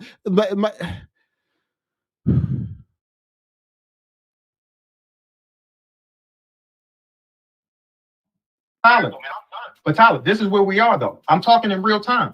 But when you understand, because you're again speaking about other entities and components besides Monique. What we're saying is what made it this play. But what I'm saying to you is I want your experience based upon your understanding that Monique, as we told you then, see writing those scripts, or whoever wrote those scripts, they understand life. And I thought it was you. And if you don't understand that when you sit by and you say nothing, when you know it's wrong, as you now said you know, and you agree, then what is the call really for, my brother? What is it? All right. I'm not going to say that I spent way too much time here. I thought that this would be a quick call that I could just call and say how I felt and to absolutely wish you the best. The only way this changes, I think the only way this changes, I think for you guys and where you are is this. I think Monique needs an amazing movie. She needs to be with a great director. And once the movie's done, it comes out, she gets all this kind of buzz, she gets all this that she did before, and then this thing goes away. That's the way this changes. It's got to be the right thing that comes along. Kind of some of the stuff that I think Spencer has been doing that comes along, or Viola comes along. She does that, and all of this goes away. I know that town and how it works. It's like, okay, oh, that was a moment that's passed. She's amazing. That was wrong. So what you're asking me to do right now? First of all, I'm not going to get into this right now because it's ugly and it's nasty, and it came from a comedy skit. I don't want to be a part of it. What is ugly and nasty, Tyler, about saying? Because we're not talking about the comedy skit. You're obviously not hearing what I'm saying. No. Here's the thing. You said you don't want any chump change. Does that mean you do not want the money for pressure from what? But wait a minute, Tyler. Wait a minute, brother.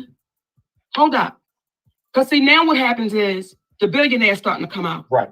Now what's happening is when you call and say, I didn't mean for this. I'm going to move on to my outline because if I don't move on, I'm going to be annoyed. And this is not to go over this phone call. Just know, Monique, the call didn't say what you think it said. It doesn't say what you were saying it's saying.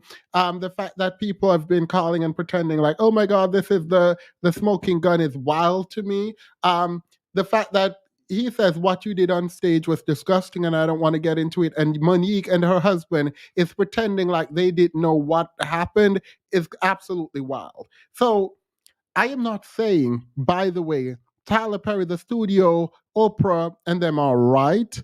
I'm saying this is not how you conduct business. And listening to them in their own recording, this is in the light most favorable to them because they constructed this whole scene and recorded it and then publish it to show that he is wrong and they are not difficult to work with. They're grilling him about whether or not they're not pleasurable to be around and work with while being like absolutely, that is a headache. Believe what you want to believe, that is a headache for me. I'm not talking about for anyone else. And if that is how business meetings go, I am so sorry. That is a lot. That is a lot. I say this thinking Oprah should be dragged by Monique. I will have to keep saying that because I don't want it to be lost that I think what she did with Monique's family is horrendous. What Tyler Perry did, I am unclear when it comes to this. Apparently, he said that that wasn't his experience with Monique, and that is what caused the blackballing. I don't know. They asked him point blank what was displeasurable for him. He told them, and they're like, "But that's not Monique. That's not Monique. Okay, that's not Monique. That's my experience of Monique. I'm calling you to see how I can fix this. Y'all are trying to lecture me about something, so I'm gonna just leave. Not only are you lecturing me, you're cursing me out. You've threatened to shoot me, not to kill me. I know this was a joke. Telling me you don't want to talk to me, you want to talk to Medea, lecturing me about what a man is and man to man while you're sitting there waiting for your wife to make money so you know how to live. But you want to tell me what manhood is. Okay, girl, period. Because I'm gonna listen to you. I'm gonna listen to you about manhood. I really am gonna listen to you about manhood while your wife is sitting there providing for you, and you are the leader of the house in a patriarchy. Girl, you tried it.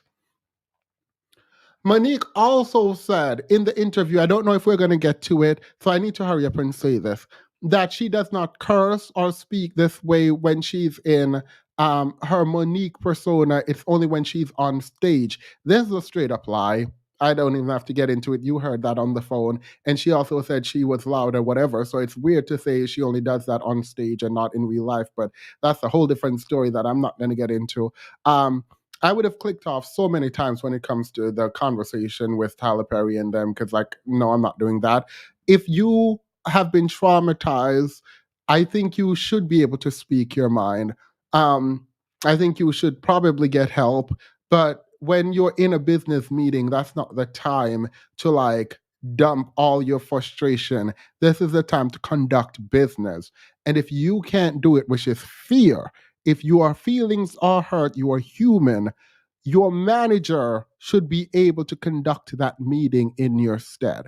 I don't know what this is. I don't know what you think a manager is, but that's what I believe a manager to be. So the fact that you're all up in here not knowing what to do in a business meeting is absolutely wild to me. And no, I blame her manager for not being able to conduct that specific meeting. While I disagree that they are the cause of the problem fully, I think the structure is in place, including Tyler Perry, Oprah, and Lee Daniels are wrong. I keep having to repeat that because someone is in there thieving, typing away at their computer or their phone to tell me, but they're wrong. How are you caping for the billionaire? It is what it is. I'm just going to tell you the nuanced part that I think is true and not. Whatever.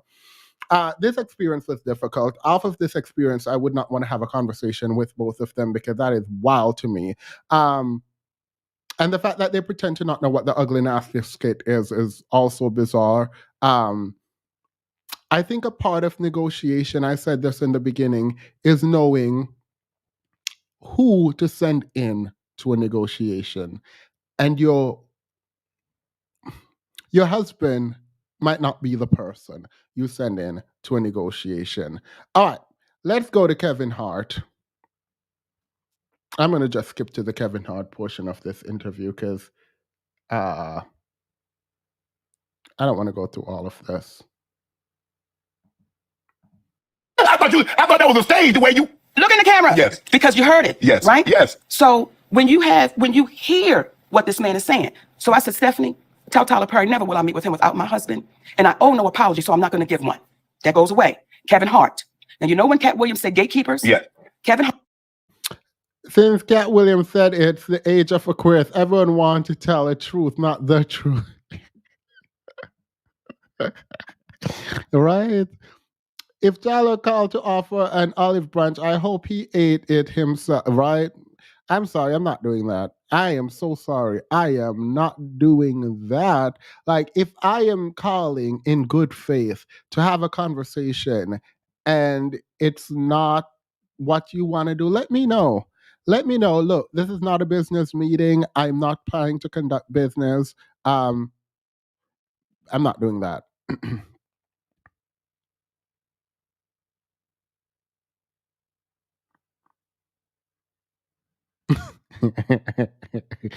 I believe powerful people and oppressors deserve to be dragged accordingly to their actions and disrespect. I think so too. I skipped it, Shakir. I skipped it because we're not even halfway through, so I have to skip around some. I'm moving my outline around a lot right now, and for the first time in my life, I'm sticking to my outline. So here we go. Hart, I do his podcast. Yes. And I want y'all to re-listen to the podcast so you can hear it for yourself. When he first comes on, he says, "You're like my mother, you're like my aunt, you're like my sister." Okay? You are caping for multi-millionaire. Go fold your laundry. I am not. I don't know if you're speaking to me, but I am not. I'm trying to find the truth. And I think some people misunderstand my position. And the position I think people have is that I choose one side or the other, and that like I'm just this or that. I fundamentally believe in truth, and I will, if to the best of my ability, go for the truth, regardless of whose side that puts me on in the moment of truth. That is what it is. I think overall Monique is right when it comes to these three. But when we dig in, and we only dig in because Monique is doing an interview and she is lying, in my opinion.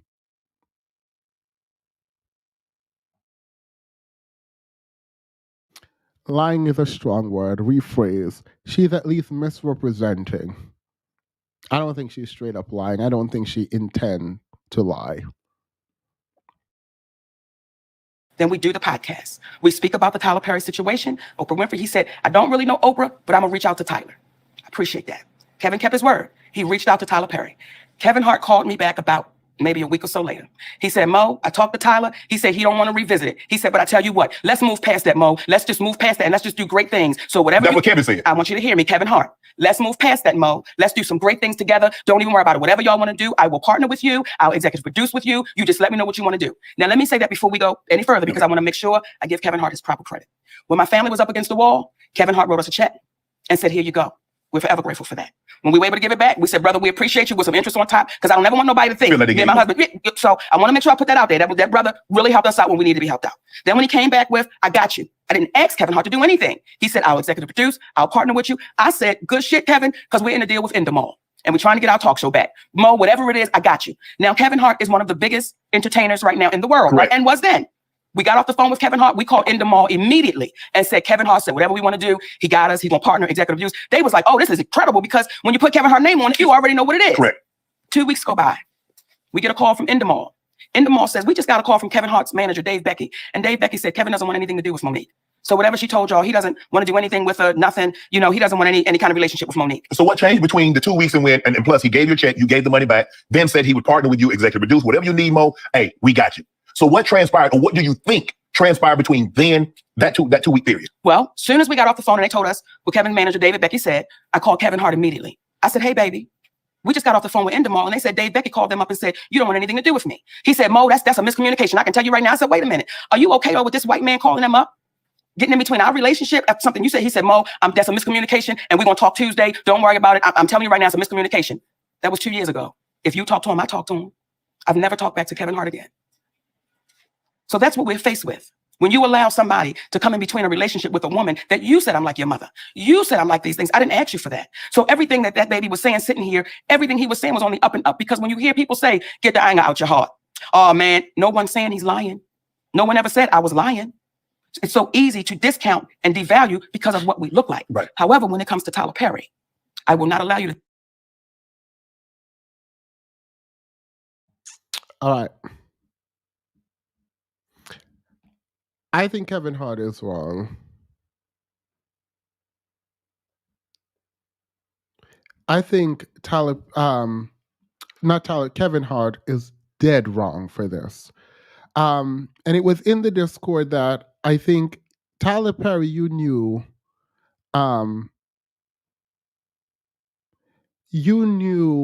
what this woman was going through. You've seen it. You've seen her. And to offer her help in this way and retract it without speaking to her is absolutely wrong. And while I would not, let me tell, I can speak only to my ethos here. Because if I were in Monique's shoes, because Tyler Perry, when my family back was against the wall, gave me money to help me out of the goodness of his heart, even though I paid him back, I would not speak on this publicly.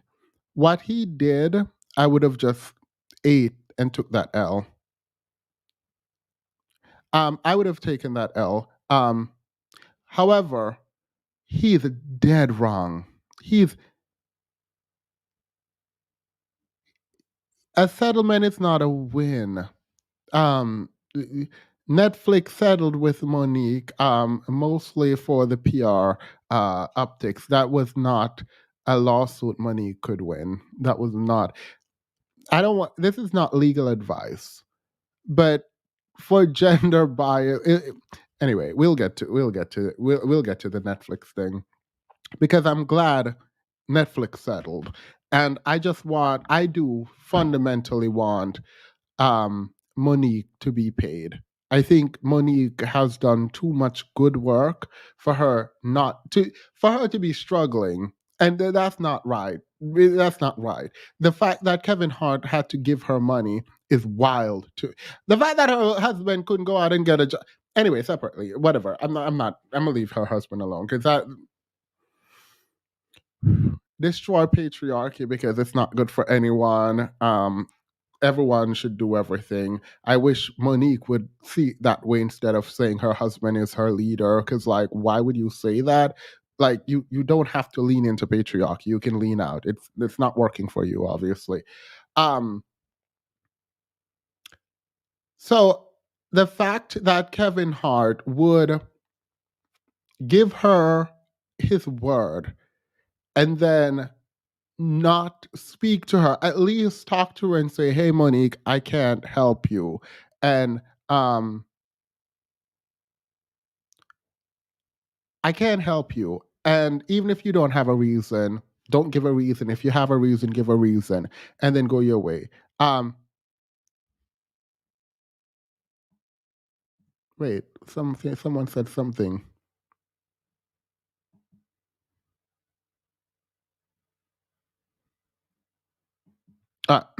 She allowed hus daddy to come between her and the vet. She did. Themis is believing every word Monique is saying. Her husband called Kevin, said reject the deal. Period. The Black Eye podcast became a member. Thank you. Sorry, I'm trying to find. There was a comment that I saw that I wanted to respond to because it was so good. Anyway, I can't find it, but Monique should be paid. Monique should be paid. If there's anything that I said that indicate that you don't think Monique should be paid, then that's wrong.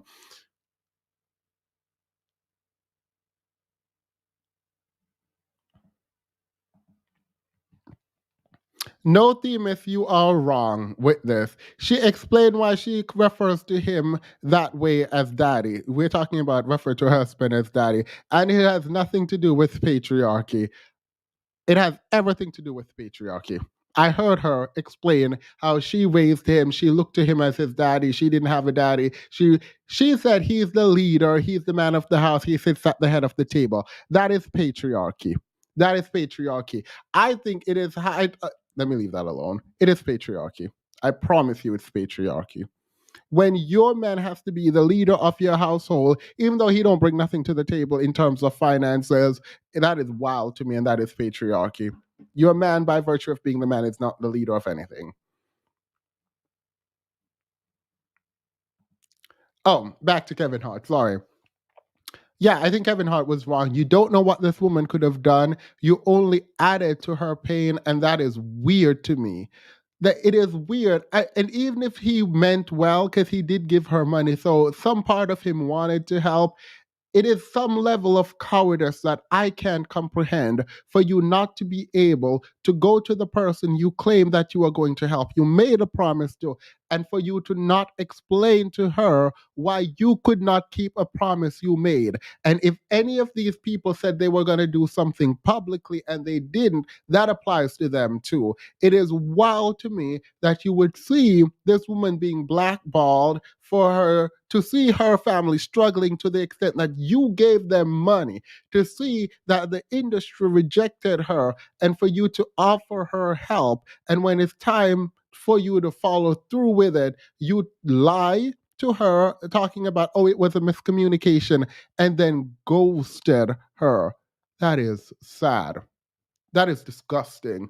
And look, I never had any love for this man, but that is wild to me. Like, even if I look through, because what I'm trying to do, I'm trying to parse through to get some nuance, right? Maybe this was not how it was meant. Maybe there's a way to interpret this action, whatever. There is no way to interpret this. You are ridiculous for that.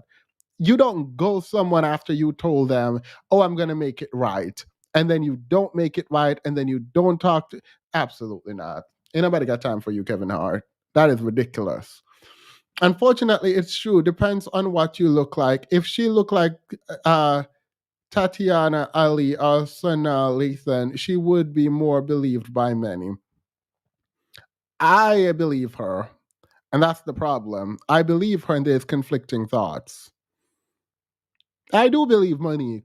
And that's the thing. Like, it's funny because when I believe Monique about who she says she is, and then she says, oh, but I did this, and it's conflicting, it's weird that people are like, just believe this part, but don't believe the first part. It is conflicting. We are working with an idea about a person, and we're trying to build the story up that she is telling. This is in the light most favorable to her. Like, we are listening to her and taking her at her word about things that happen. This is in her own words. I believe her. This is why I'm talking about it. But where there are things that are conflicting, I have to look at what she'd said previously to see what makes sense. It is what it is. Again, I did not hear what Monique heard during the audio of Tyler Perry, so I'm not even going to get into that anymore. Monique, in the way that Taraj's team seem to be mishandling their career is weird. I think this was an interesting tidbit, but I didn't put this in because I want to move past it. Apparently, Monique was to play Cookie on Empire. And apparently she lost that role because they said she was too difficult. The thing is, I want to say this would have been a career-changing opportunity for Monique if she got that. But apparently, Taraji's career didn't shift for the better because after she played Cookie Lion, they didn't have anything for her. So, like, while she would make the money from the film, it doesn't seem like these teams that these people have are setting them up for, like, I think people don't understand this. Like, I think agency is super important, and I do it when I speak about men. I'm gonna do it now too. And the fact that your team don't. Okay.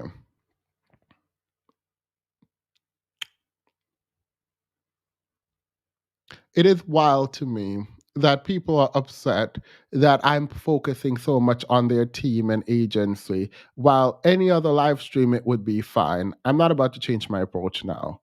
Like, I've never changed my approach, and I'm not going to do it. And I'm being a little bit flippant because I think it is important that I'm flippant, because as you are subscribed here, I think it is wild to expect me to change my theoretical approach to analysis because you like someone.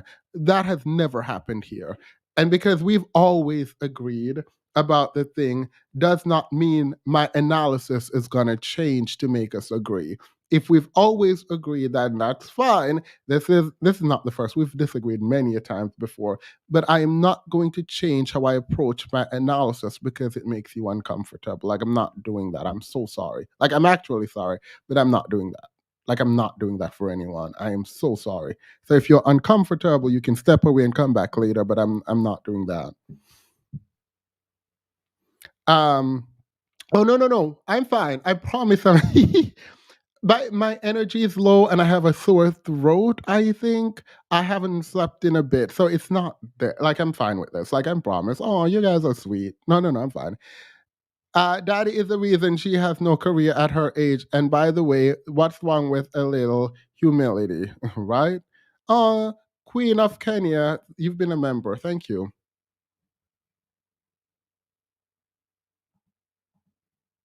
Here. And I look to the community and say, how long do we allow us to keep being exploited, used up, taken advantage of? And because we think somebody can give us an opportunity, we just say, shh, I'm not going to say nothing. If we keep operating like that, Shannon, you're going to have a whole lot of us sitting right here in the same seat, almost telling the same story. Why do you think Tyler is afraid to meet with you and your husband? Why does it need to be you one-on-one when he meet with other representatives and their client? What is it about you that he feels it needs to be just you and he? Does he think your husband is some kind of negative influence on you? He thinks the husband is saying things that Monique probably wouldn't say if I just had an opportunity to talk to her one-on-one. What do you think that is? Let me say this. People better be glad my husband is by my side. Because there are people in Hollywood that know wherever you act up is where I show up. People know in Hollywood, baby, Shannon, and I don't say it with a badge of honor. It's just what it is. Well, I've had to say, who you think you're talking to? And we sitting there with the president of the studio or my patience level is not going to allow. I've been molested. I've been violated. So the moment I see you trying to do it, we're going to have to address it. My husband is nothing but a gentleman. And you know why people have a problem with my husband? Because he's right to it. There's no, we're going to dance around the bush. He's right to it. Right. And people like Tyler Perry, people like Oprah Winfrey, they look at my husband and say, how dare you be so direct? Right. How dare you not put your eyes down when you're talking to me?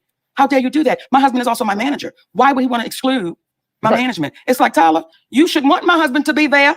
You may want him to be sitting right there so that way we can have a conversation that everyone can be heard. But I appreciate you, Shannon, because most people are too afraid. That's heard the tape. They're too afraid to say, no, I heard it. And this is what he said. I appreciate T.S. Matt.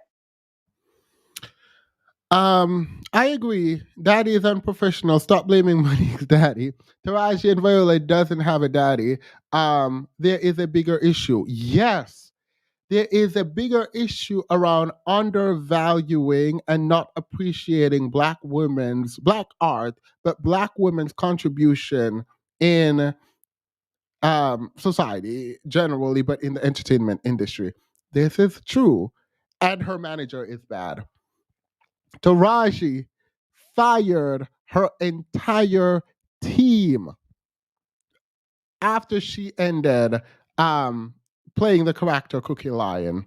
She said she fired them because they did not have anything prepared for her after that iconic role, in her words.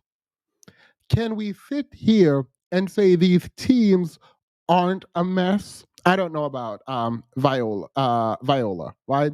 She's one of the most decorated actresses now, and I don't know how her pay is going, but she's doing well now, apparently. I don't know, maybe she's not. But based on last time I checked, she seemed to be doing well, but she's also underpaid and undervalued. Someone said, was it iconic? Girl, I'm using her words. Her team isn't good to the point where she had to fire them. There is a systemic issue, and we want to focus on the system. I think we should, and the inequities that exist in the system. But if we're going to push back against the system, we're going to have to push back against the system. But if we're asking to operate in capitalism in the way that capitalism function, it's going to be exploitative at its very root, and you engaging in it is you're going to be pushed to the bottom. It is that simple. Being Black and women puts you at a distinct disadvantage where you should not have to play this game, and you're going to have to push back against the system, and you might have to also build your own structures for help. And when we build our own structures, i.e. Oprah, Lee Daniels, or whatever, they seem to not want to invest in Black artistry, and they seem, in Monique's word, not mine, allegedly, to operate in the same sort of parasitic way as the white institution. That tells you something about capitalism, right? That tells you something about how people are valued. But this is not just true for Hollywood. It is true for Black people, Black men and Black women together. It is weird that we can sit here and talk about the ways in which the system should be removed from certain kind of analysis. And when it is removed, not completely, but when we're talking about accountability, her manager is trash. Taraji's management was trash. She literally had to fire them. All of that is true. But also, the system is a problem. I agree. The system is a problem, and you're going to work hard, really hard, to get even a quarter of what the white actresses are getting paid, partly, obviously, because of a racist system and people not being able to see and identify themselves in Blackness, and whiteness is easier to project onto because of all the white people that exist here. Even when Black art can sell, people don't want to invest in it because it's devalued. All of that is true. All of it. Now, we can sit here and talk about the system, which we should and can, and I have done, but we also can talk about the ways in which we undermine our own upward mobility. And there should also be a question of why we even want to go upwards in the system.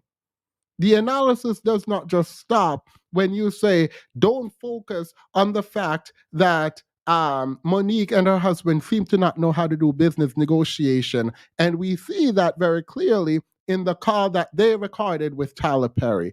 We see that very clearly when Taraji is saying, I had to fire my team because they had nothing for me. That is her team. We can ignore all of that and then just focus on the system.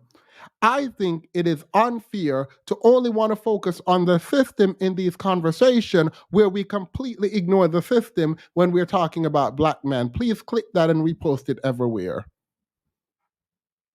I don't do it then, I'm not doing it now. My question is, how did Taraji let it get to the place of, girl?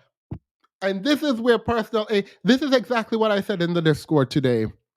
I was like, Taraji, you were mad at your team for not having anything lined up.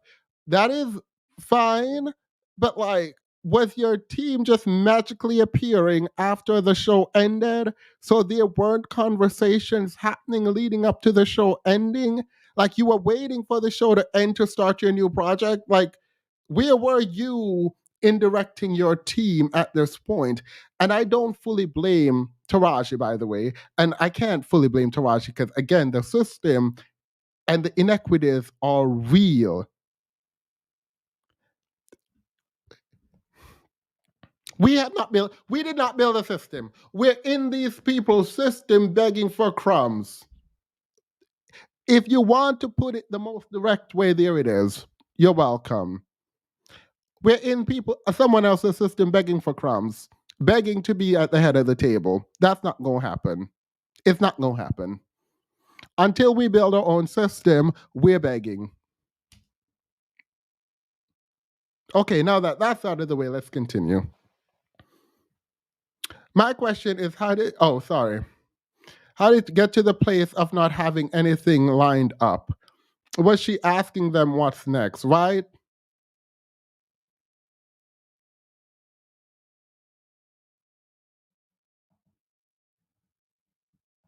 Madison.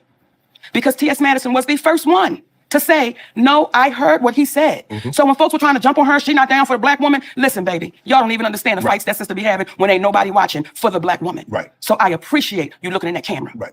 Well, I mean, look, sometimes there's some Black people, some, not all, some, that my grandpa used to say, Mo, is that if you're not careful, you'll become the very thing you despise the most in a person. Now, what do we despise most about Trump supporters, ex-President Trump, is that no matter what he says, no matter what he does, they give him an out. There's some people in our community, no matter what powerful Black people say or do in our community, we'll give them an out. And we can't. And we become the very thing we despise the most. What we despise most about President Trump's, ex-President Trump supporters is that no matter what he does or says, it's okay. Yes. We can't do that. We can't. If somebody's wrong, like you said, Mo, if somebody's wrong, we have to be man or woman enough to say they're wrong, regardless of what comes along with that. They don't know. They don't understand what them saying I'm sorry will mean for them. See, when I read because that's not for you. And I'm sorry, it's not for the person that you offended, it's for you. Because currently you're in hostage, your feelings. Because you have to live with that. You gotta live with that. What you've done. So when you see a woman say, me turning 70, I'm so happy because I've never hurt anyone. Stop it. Stop it. Because there's a Black woman that has been calling your name for over a decade that you seem to want to make go away. And I know I'm not the only one. Would you sit, if Oprah called Mo today, would you sit down and have a conversation with her? Let me tell you what I'll do if Oprah called me today, Shannon Sharp. We will sit down and have a conversation with Oprah Winfrey. We will sit down and have a conversation with Tyler Perry. We will sit down and have a conversation with the presidents of Lionsgate. We will sit down and have a conversation with anyone that is, I'm gonna say brave enough to sit down and have a conversation. But what happens is within seconds, if Tyler Perry was to sit right here, you would say, man, I heard you. What you trying to tell me about this sister? Within seconds, Oprah Winfrey would know that people would say, hold up. See, when I speak about Oprah Winfrey, and let me be clear, I love that sister because she's our sister. Mm-hmm. She just got to come back across the street. We got the light on. When I speak about Oprah Winfrey, I speak about that woman because she's spoken about me. And when you begin to speak about me privately, I'm going to speak about you publicly. Mm-hmm. You've been unfair. You've been unjust. Drag. Separately from this, I'll let her drag. Before she got here, I almost forgot this. She said her patience is low. They better be glad that her husband is in there with her because she will tear the place up. But she's not hard to work with. All right. And you watched a Black woman be thrown under the bus and you said nothing. And here's what's interesting as well. My husband was saying to me, after I won the Oscar award, right? Mm-hmm. And she had the people come, to talk to the Oscar winners. And I go on the stage and I talk to the Oscar winners. Well, when we go to a commercial, the people in the audience, and I say this humbly, as my husband was telling me, he said, Mama, they wasn't screaming Oprah. They were screaming Monique, mm-hmm. right? So much so, I had to say, y'all gonna shut that shit up now. We get ready to go back on the air. We having fun, right? He said, but I watched Oprah.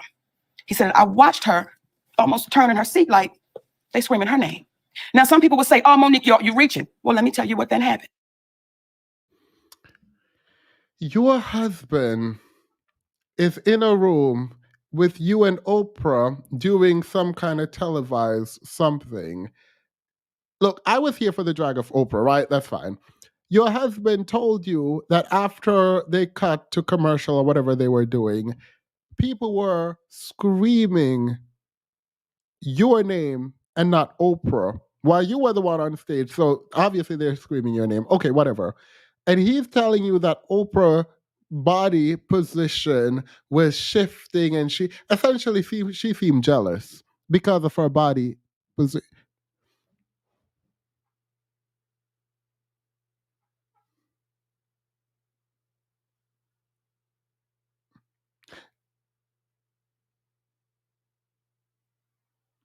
Yo. All right. Whatever. Believe what y'all want to believe. Because, all right.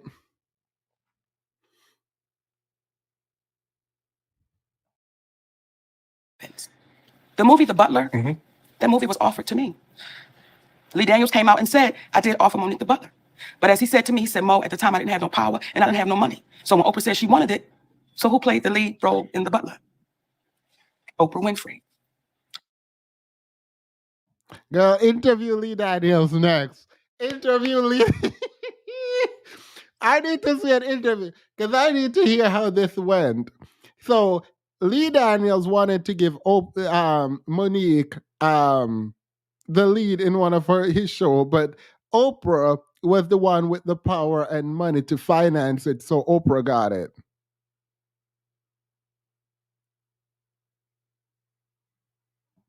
Lee Daniels was getting ready to do a biopic on Richard Pryor, and he offered me the grandmother, who then calls Lee Daniels and says, I want to be the grandmother. So as you're looking at me, it's the same way I'm looking at that sister. And I'm saying, why don't we sit down and have a conversation? Because the way things could look, it may not be that way, but just the way things look, Oprah, just the way you would. Yeah, it seems like Oprah was on her Nicki Minaj. It looked like just like stopping people back, and it's not right. It's called capitalism.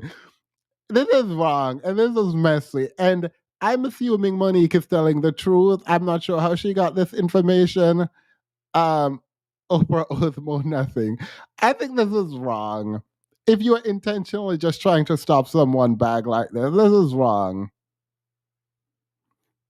Girl, I didn't finish The Butler, so I didn't even start. Let me not say I didn't finish. I thought I was going to watch it. I was like, I'm good. Would have my family on your show, Oprah. One might say, Mo, well, I mean, if the role, if they're looking for a black, Big, go ahead and say it. Shannon's so careful with his words. He wants to say fat black woman. If the role looking for a fat black woman, Mo, he was like, you know, I want to keep my podcast, Mo. Y'all ain't finna cancel this me. why we love you, Uncle Shay Shay, because we want you to say a fat black woman. Now, me and Oprah fit the damn description, Shay. Fat black. Don't we fit it? You too, but I'll be right back. I'll be your neighbor up there where you live at. Listen here. So...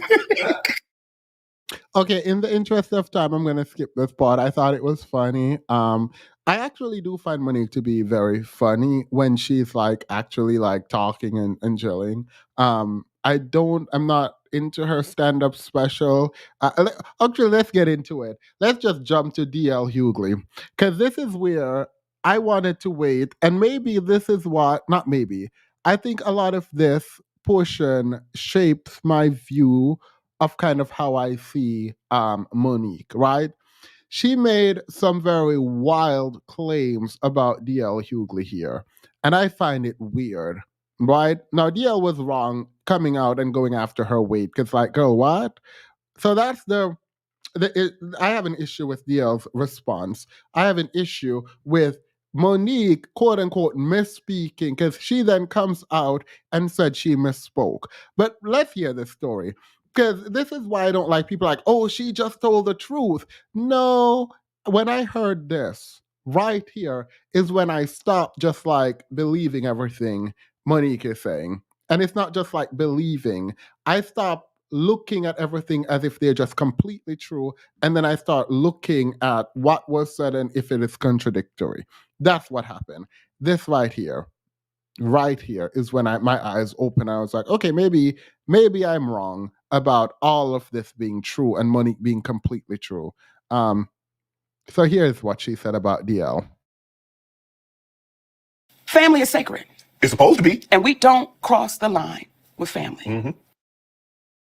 She went on stage and dragged DL's entire family, including weaponizing his daughter's trauma against her. I don't care what you and DL is doing back and forth. What she did was weird, particularly because of how mad she was about how Oprah weaponized her trauma and exploited her trauma. To turn back and do the same thing to DL's daughter was absolutely ridiculous to me. I don't believe in, I'm doing this for the kids, my little honey bun, sugar plum, whatever she talks about. That is weird.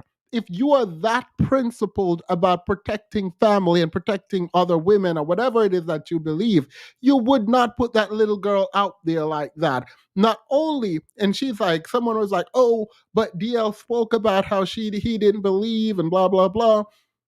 Whatever he said, you said that about your brother before. So it's not because it was public information. You don't get to weaponize it. That was ridiculous to me. It is the height of hypocrisy. And the fact that she couldn't see this while she was doing it is bizarre. But let's get into what she actually said. And people begin to get comfortable to jump on the Monique bandwagon of Monique doing things wrong. And she doing this and she doing that. And there's a brother named DL Hughley. Yep. And until he take accountability, I won't let it go. What? Because, what would you get ready to say? I was going to say, what did DL do? Let me tell you. Baby, that voice went up, didn't it? DL is friend. He like, that's my friend. No, I've met DL on several occasions. I don't know DL like that. Okay. Do I know DL say like I know an earthquake? No. Do I know, since I've interviewed Kat, had several conversations with him, do I know DL on that level? No. Right. See, when we say family is sacred, right. Family is sacred. And we know that you don't cross the line when it comes to family. Correct. Right? I do DL's radio show. Yes. DL Hughley is not there. His team is there. And Shannon, we having a great time. I mean, baby, we having a great time. We going forward, back and forth. When we get to the end of the show, they say, Monique, you want to play a game? Well, I want to play. I said, sure, sugar. Let's play a game. And it's a game called Would You Rather. Oh. Okay? Now, Monique, you should say I'm too old for this game. Wait a minute. We're having fun, baby. Right? We're having a good time, Shannon. Okay. It's the sister there and it's two other guys. We're having a great time. It's a beautiful Black unity cookout. We're having a good time. Okay. Would you say your wife was your family? Is that considered family? Yeah. So your husband is considered family, Absolutely. right? Okay. So here we go. They said, Monique, we want to play a game of Would You Rather. Let's go. Would you rather your husband sleep with Lee Daniels with a condom or Corinne Steffens without one? Really, Monique? Now, as y'all are watching right now who haven't heard this story, y'all going, they're doing the same thing in the studio. They're going, okay. That is exactly what happened. This was the perfect opportunity to show your solidarity with women. Not questioning your man's sexuality. You should have said it is out of order for you to be speaking on that young woman's name and my husband sleeping with that young woman, implying that she has some kind of STD or something, because you're talking about a protection. That is wrong, and you should not have done it. It is not about the homosexuality, but because oh my God, this is weird. Because she's talking about protecting Black women and protecting women and for her babies and whatever, and she talked about her own history and the fact that the offense was at the game because they said you're a man sleeping with another man or whatever. What would you rather? The fact that you didn't instinctively know that what they were implying about that woman was disgusting and it wasn't okay for them to do, the fact that that wasn't a part of this conversation is wild to me. That is wild to me. I'm not saying you should say it. If you don't believe it, you don't believe it. But that's wild to me. How? Oh, but you were caught up in, they're implying that my man is gay. Okay. The would you rather was tacky, distasteful, and disgusting. That she's offended, I agree with. Completely agree with that. But now listen to the rest of this story. Because as an attorney, this didn't make sense to me. Happened. Now, I say to the team, how does that uplift our community? I said, sister, and her name is Jasmine, how could you ask another sister that? Well, we just planned. I said, tell me the joke in that because I don't know what you're insinuating. Then you're involving people that have nothing to do with nothing. Like, what are y'all doing? So I said, I'm going to call my brother. DL. I'm going to call my brother. I call DL Hughley on the phone. I say, hey, baby. Yeah. Huh? That's how he responds. Yeah. Did he know it was you? Yes, because they called him to let him know Monique's going to be calling. Right. Like this, it was getting crazy. Right. I'm like, just let me get on the phone with my brother. Right. Yeah. Hey, DL. Yeah. I said, listen, I just got off the phone with your team and they wanted to play this game, Would You Rather? And it was like stupid. Like asking me about my husband and Lee Daniels and Corinne Steffens, and his exact words, well, that's how we do it. I said, DL, how does that uplift our community? And again, I don't know what y'all trying to insinuate, but brother, what you doing? Like I said, that's just how we do it. So it is what it is. Now, it got so ugly that my attorney had to send a cease and desist. So it never aired. So we have, like, when Cat Williams talk and people, truth tellers talk, we have receipts to everything we're saying. That's how that whole thing got started. Okay. That makes absolutely no sense. You want to know where? What is in that cease and desist? Tell me, what is in that cease and desist letter? Please explain how you would prevent them from airing that show with a cease and desist, where you went on a show in the normal course of business, they play a game, they ask you a question, you didn't answer the question, and you didn't want them to air the episode. So you said it got so ugly that you sent a cease and desist. Where? What was in that? That is a lie. And even if it is not a lie, immediately I knew that something ain't right. The episode didn't air, and it's not because of your cease and desist letter. Even if you sent a cease and desist letter, it did not air, but it is not because of your cease and desist letter. So DL Hughley had a response, and I didn't care for his response because you can respond to someone without being absolutely fatphobic. However, let's hear what DL Hughley had to say, because this was annoying me. That letter, cease and desist letter, was annoying me. And it's not a misspoke. Someone says she said she misspoke. No, we're going to get to that. She could not have just misspoken. And here is why. The framing says, they disrespected me. I called DL. He didn't care about what I had to say. And it got so bad that I had to send a cease and desist letter. If you didn't send a cease and desist letter, that meant they willingly took that episode down because it never aired. To sit there and say he never listened to you or didn't care, and it got so bad that your attorneys had to get involved to send a cease and desist to prevent it from airing is absolutely wild. For you to come back and say, oh, it never aired, is ridiculous, because what do you mean you were so upset and it got so bad that you sent a cease and desist letter if you didn't send a cease and desist letter? What were you remembering? I'm confused. What were you remembering? It got so bad that you had to send a cease and desist letter, but you didn't send a cease and desist letter, and they pulled the episode, even though you didn't send a cease and desist letter, but he didn't care at all. Yeah, I'm inclined to believe what I don't even like DL Hughley, girl. The fact that I'm up here because the conversation makes no sense.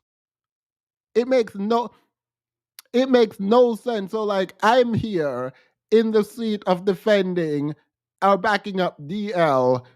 How?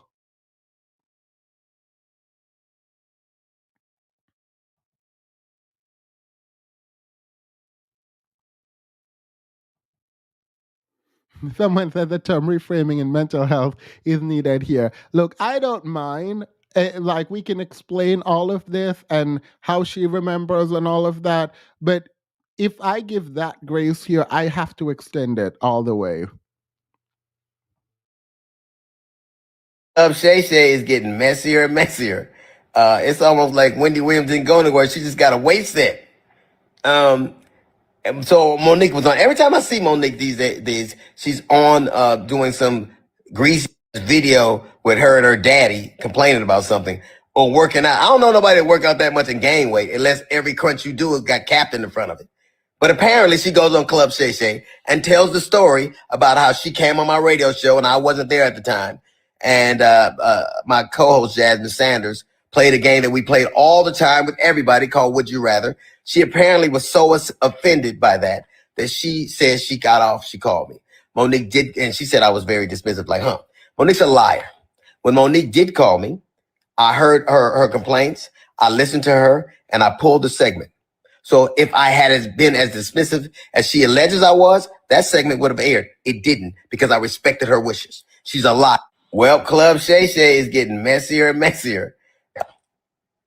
It's also befuddles the shit out of me how somebody who as a comedian talks as much about everybody else as she does, she has the temerity to be offended about anything as much as you say about people. Then she encouraged everybody, allegedly it stems from the fact that I used to always talk about her on video after video, and she encouraged her sweet babies to look at the video and find them. Do that. Do exactly what she says. And you know what you're not going to find? You're not going to find any evidence of that because Monique is a liar. She's lying about that. But what you will find is Monique talking about some alleged contract dispute we had. Look at the ticket. It says DL Hughley, then Monique. She knows the story. But what she did in response to that, she talked about my dog, my wife. This broad even brought out my daughter's personal trauma. My daughter was molested and Monique brought that shit out and told the world that I allowed my daughter to be raped in front of me. The lying mother. It's also befuddles the she knows she was lying. And it only stopped when everybody from my family checked her.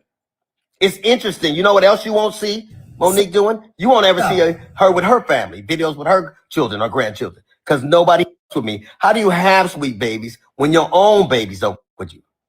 How do you love us for real when there's no evidence of anybody loving you for real, except your daddy, who you apparently have to pay?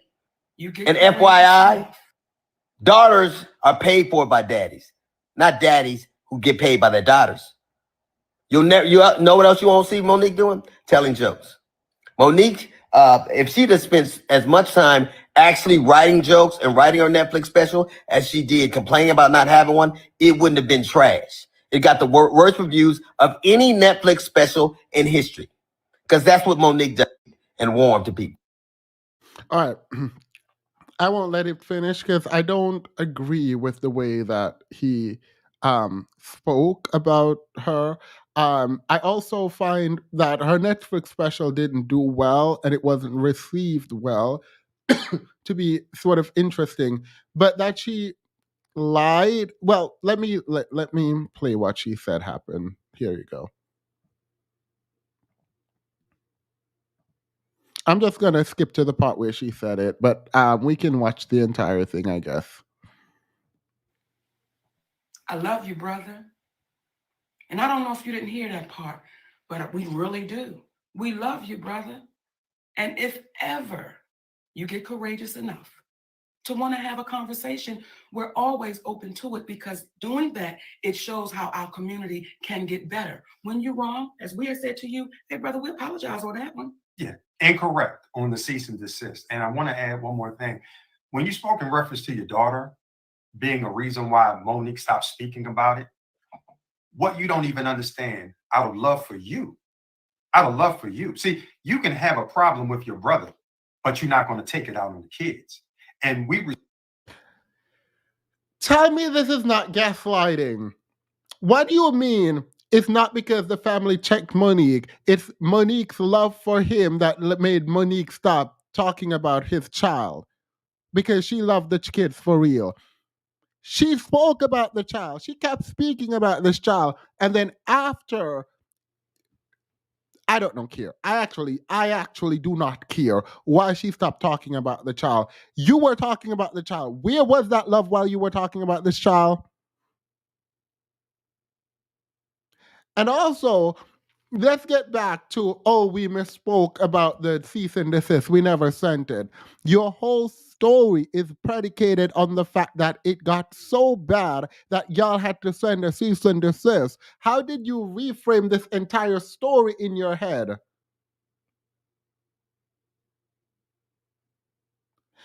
I ain't about to listen to any more of this. No, I think it... Drop a 1 if y'all want to hear Monique's response. I'll drop a 2 if I should just move on. Please ignore my response and just do what you think you want to hear. Drop a 1. We have more to get through, but drop a 1 if you want to listen to the rest of this, or 2 if you want to move on. I hope I didn't miss. All right.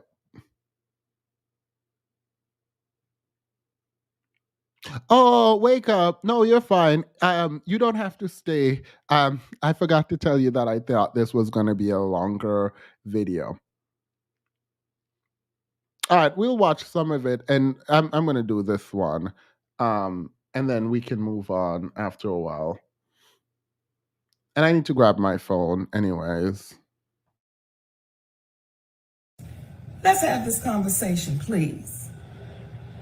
Earlier today, can do it best when she speaks in reference to what she meant while talking about DL in the past. You know, when I watched DL say, she went after my wife, she went after my daughters, I want to really be clear who I went after so that there's no confusion here. When I was on stage, when I'm on stage and we are performers, we are performing to the audience in front of us. When I was on that stage and I said, it must be hard to perform oral sex. But differently. Okay, on a coward. That had nothing to do with Mrs. Hughley. That insult was directed straight to you, DL. That had nothing to do with your wife. That was straight to you. So it felt like you were trying to pass it off as if I was going after your wife. What? What?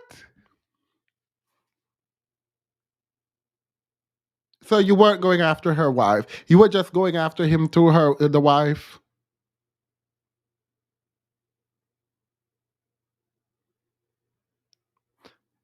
Y'all play too much, and this is out of line.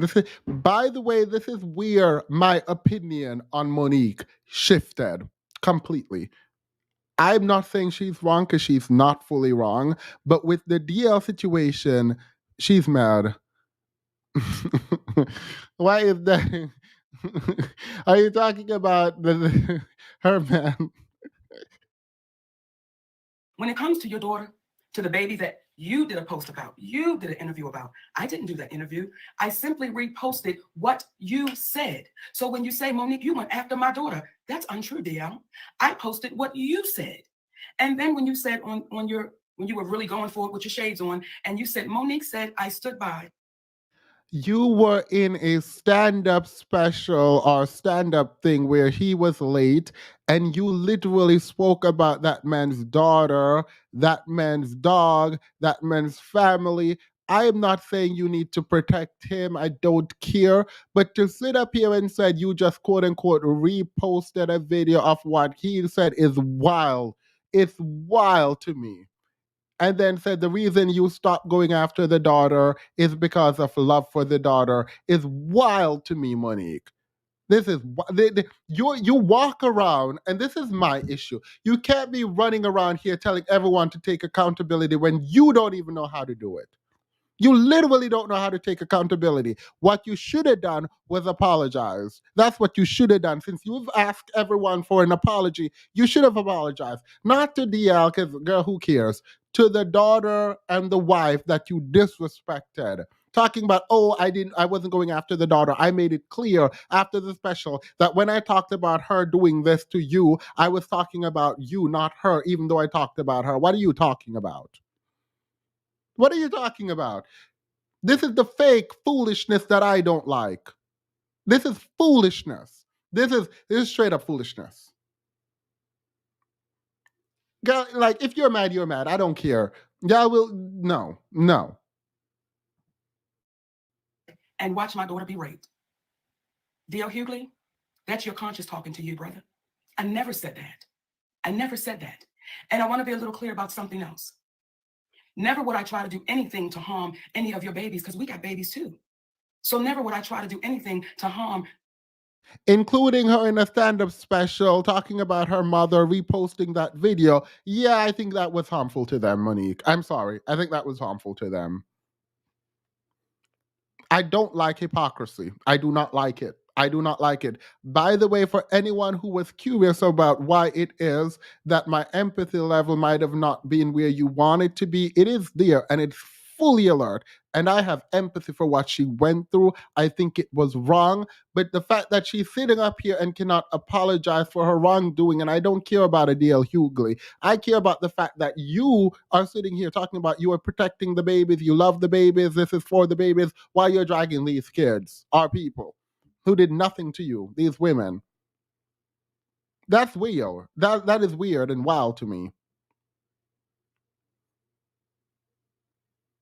You want people to apologize to you for disrespecting you, yet you go around doing the same thing and you don't have any contrition about it. You are like gaslighting all of us. When I said your wife, when I'm talking about your wife, I wasn't really talking about your wife. I was talking about you. She was just getting strays. What?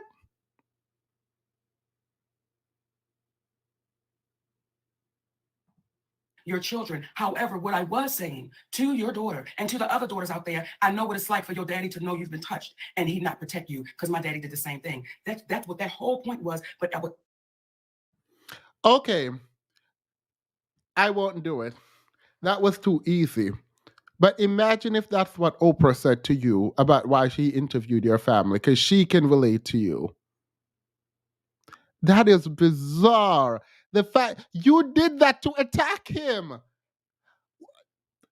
Monique, you are being ridiculous. You did that. You used her daughter's trauma to attack him. All that. Talking about, no, it wasn't about attacking her and using her, whatever. It was about teaching other people about.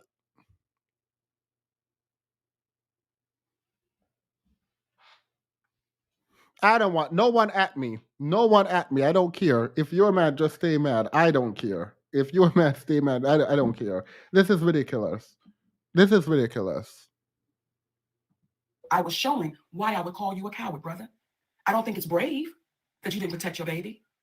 So when I said what I was saying, let me be clear to you, DL Hughley, it had nothing to do in reference to your family, and you know that. Now, when you were speaking and you were going off and you said, what did you say? She was so offended by the game we play, but you didn't say what the offense was. And that's the part for me that is disheartening, that you continue to try to trick and smoke and mirror our people. If you're going to say it all the way through. When you say family is sacred, you are absolutely right, baby. You're right. But when you say would my husband rather, and you co-sign your team of people doing that, well, isn't my husband sacred? So you got to be careful in your words, because the very words you use, DL, they're going to come back, and they're coming back. His team said it. You called him. He pulled it. He never said it. The interview didn't. That part of the interview didn't air. It was removed. You called him. There was no. Why are you saying he agreed with his team? Where are you getting that he agreed with his team when he pulled it? I don't know the interaction between you and him. You said he didn't care. He said he did care. What we do know is you never sent that cease and desist because it got so bad. And what we also know is that he removed it even without your cease and desist. I am sorry. I'm more inclined to believe that he heard you and removed it. How are you mad at him so much so that you are showing his daughter, you are attacking him because of something that happened on his show? You told him about it and he removed it. Did you want the other lady to be fired? Is that, oh my God, is that what, was Monique flexing and like, oh, fired her, how dare her?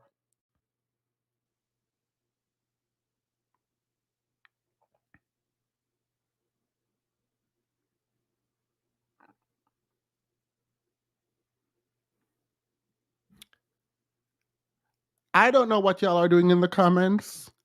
So I know y'all aren't saying she has a right because of what he did to attack his daughter. I know that's not what is being said in the chat. So I'm going to just ignore those comments. And I'm also going to say, what did he do specifically?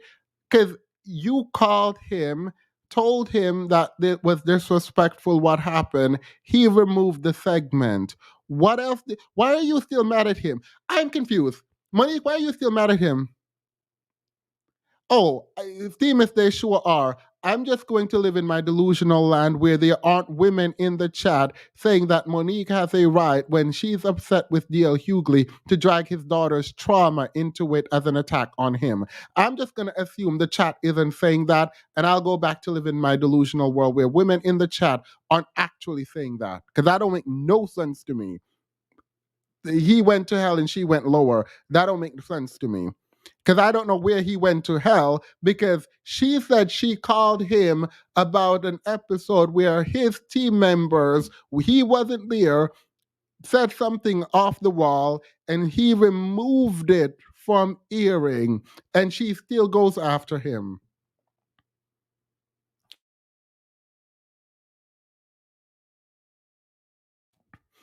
Can I reach out to ask employee discrimination? I don't do employment discrimination, and I can't give legal advice contractually. To bite you, baby. And what I also said on Club Shay Shay, when I looked in that camera, I said, DL, I love you, brother. And I don't know if you didn't hear that part, but we really do. We love you, brother. And if ever you get courageous enough to want to have a conversation, we're always open to it, because doing that, it shows how our community can get better. When you're wrong, as we have said to you, hey, brother, we apologize on that one. Yeah, incorrect on the cease and desist. I am not leaving out the fiasco. I think DL Hughley was wrong. He put out a memo. The memo isn't right, but it doesn't, that doesn't matter. It literally, even if he is like, oh, I am the better comedian, she's not a comedian, she's the worst, blah, blah, blah, drag him. That does not give you a right to drag his daughter. Absolutely no, it doesn't. Nope, nope, nope. And she said the reason she was trying to see him is because of how disrespectful he was because of that show. That's what she's talking about right now. What show? The show he pulled. He wasn't there. They said something off the wall. You told him. He removed it. Beef done. Unless you wanted more to happen. I'm confused. I'm actually confused as to why he's mad. She's mad about well, he is mad too, but she specifically, why is she mad? Oh, I agree. And I want to add one more thing. When you spoke in reference to your daughter being a reason why Monique stopped speaking about it, what you don't even understand, I would love for you. I would love for you. See, you can have a problem with your brother, but you're not going to take it out on the kids. And we respected the fact that she tried to defend you, but we got 3 big ass sons. That if we were to think about it in the same way that she thought about it, what would that be? But out of love for you, we're not going to go after your child trying to protect the father that she loves. But one could argue, based upon what you said about yourself, had you exhibited the same type of love and protection for your other daughter that your other daughter tried to exhibit towards you, there never would have been the commentary that you made about yourself. And I liken it to Brother Corey Holcomb, who I don't know, but I got a lot of respect for him because I heard him say something in an interview. He spoke about how Earthquake's son had came to one of his shows, and the young man was hesitant about introducing himself or reintroducing himself because of the rift between his father and himself. And Brother Corey was like, come on, man, no, you come over here and I'm gonna give you love, because that was between your father and I. And it made him reconsider the whole thing and reach back out to an old friend. In my humble opinion, that's what real men do. We come from the old school. We're not gonna have no problem with your children because we love them and we love you and we want y'all to win. Not at the expense of the community, though, being demeaned in order to get followers. But from the standpoint of, if we come together, y'all don't think this is some mushmouth foolishness? Y'all don't think this is some? Isn't Corey Holcomb the one who said if he doesn't love his mother, he's not about to be there for the child?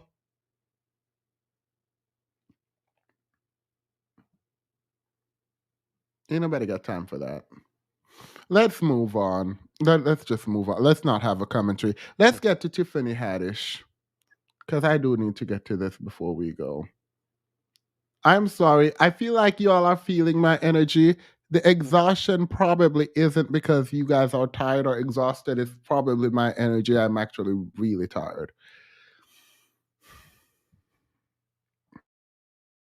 So when people question my husband and why is he there, you would hope you would have one like that. I remember our beautiful sister Tiffany Haddish did an interview with GQ magazine, and this, in my humble opinion, is where we keep throwing each other under the bus. You're doing an interview with GQ magazine, and I'm assuming the journalist was a white person, and the conversation turned to Monique, and she said, "Well, I don't do business like Monique do business, and I'm glad I don't have that husband of hers." But you don't know your husband. And when I saw that, it's like, Tiffany, if you had a husband like mine, you may not have 2 DUIs. If you had a husband like mine, you may not be caught up in what looks like you could have been grooming a child. And I say all of that with no judgment. But when you speak about having a husband like mine, you open up the door. And I'm saying to you, if you had one like mine, you may not sit in these positions that you can't explain the next day. Right. Or it's a hard way to go. So once again— But she doesn't even have a husband, let alone like yours. Well, damn it, now you said it. Okay, first of all, I don't like nice nasty. If you got something to say, say it. Don't like, oh, you said it. But Monique ate her up. Monique did. Monique did eat Tiffany up. Yeah, she sure did. There are certain things, when you're caught in it, it's a mess. Look, Nicki Minaj, it's hard to win a rat beef because all they're going to do is point to your husband, girl. Monique, look, Tiffany can come out and drag your husband right now and you look a mess. But for now, that was a cute drag. Now, Shannon, she don't even got a husband.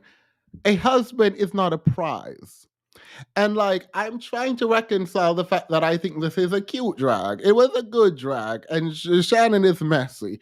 But the idea at the core is that her husband is just such a good man that he, like she said, she want to put him in a bottle and spread him around so all y'all can drink and get and swallow. So I feel like you're overestimating the value.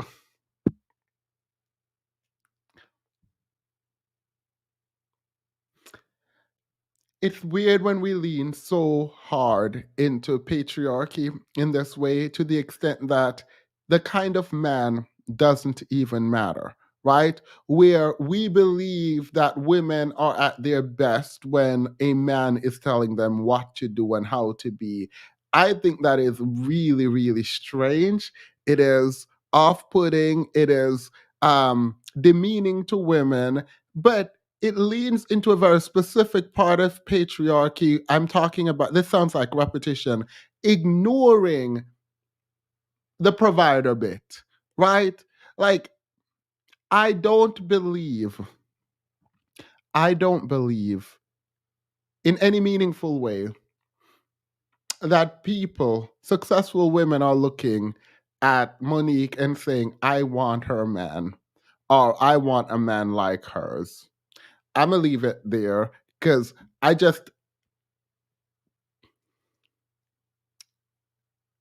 that is wild to me. Let's get to her playing Precious. I'm just going to go on to her playing Precious. It's at 2:05, I think.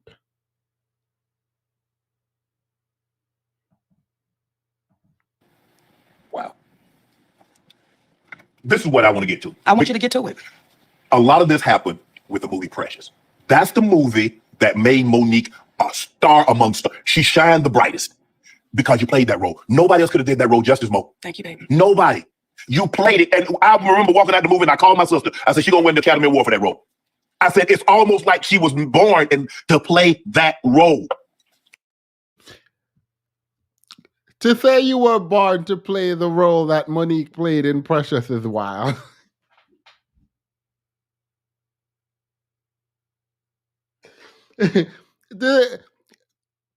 to say you were born to play that, born to play that role is absolutely wild to me.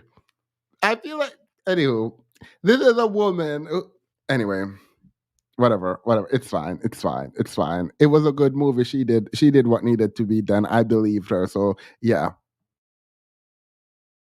Now, correct me if I'm wrong. Okay. Okay, you shoot a movie. Yes. The movie wrap. You might have to come back and do some voiceover, some touch-up work here or there. Yes. That's already scripted into the contract.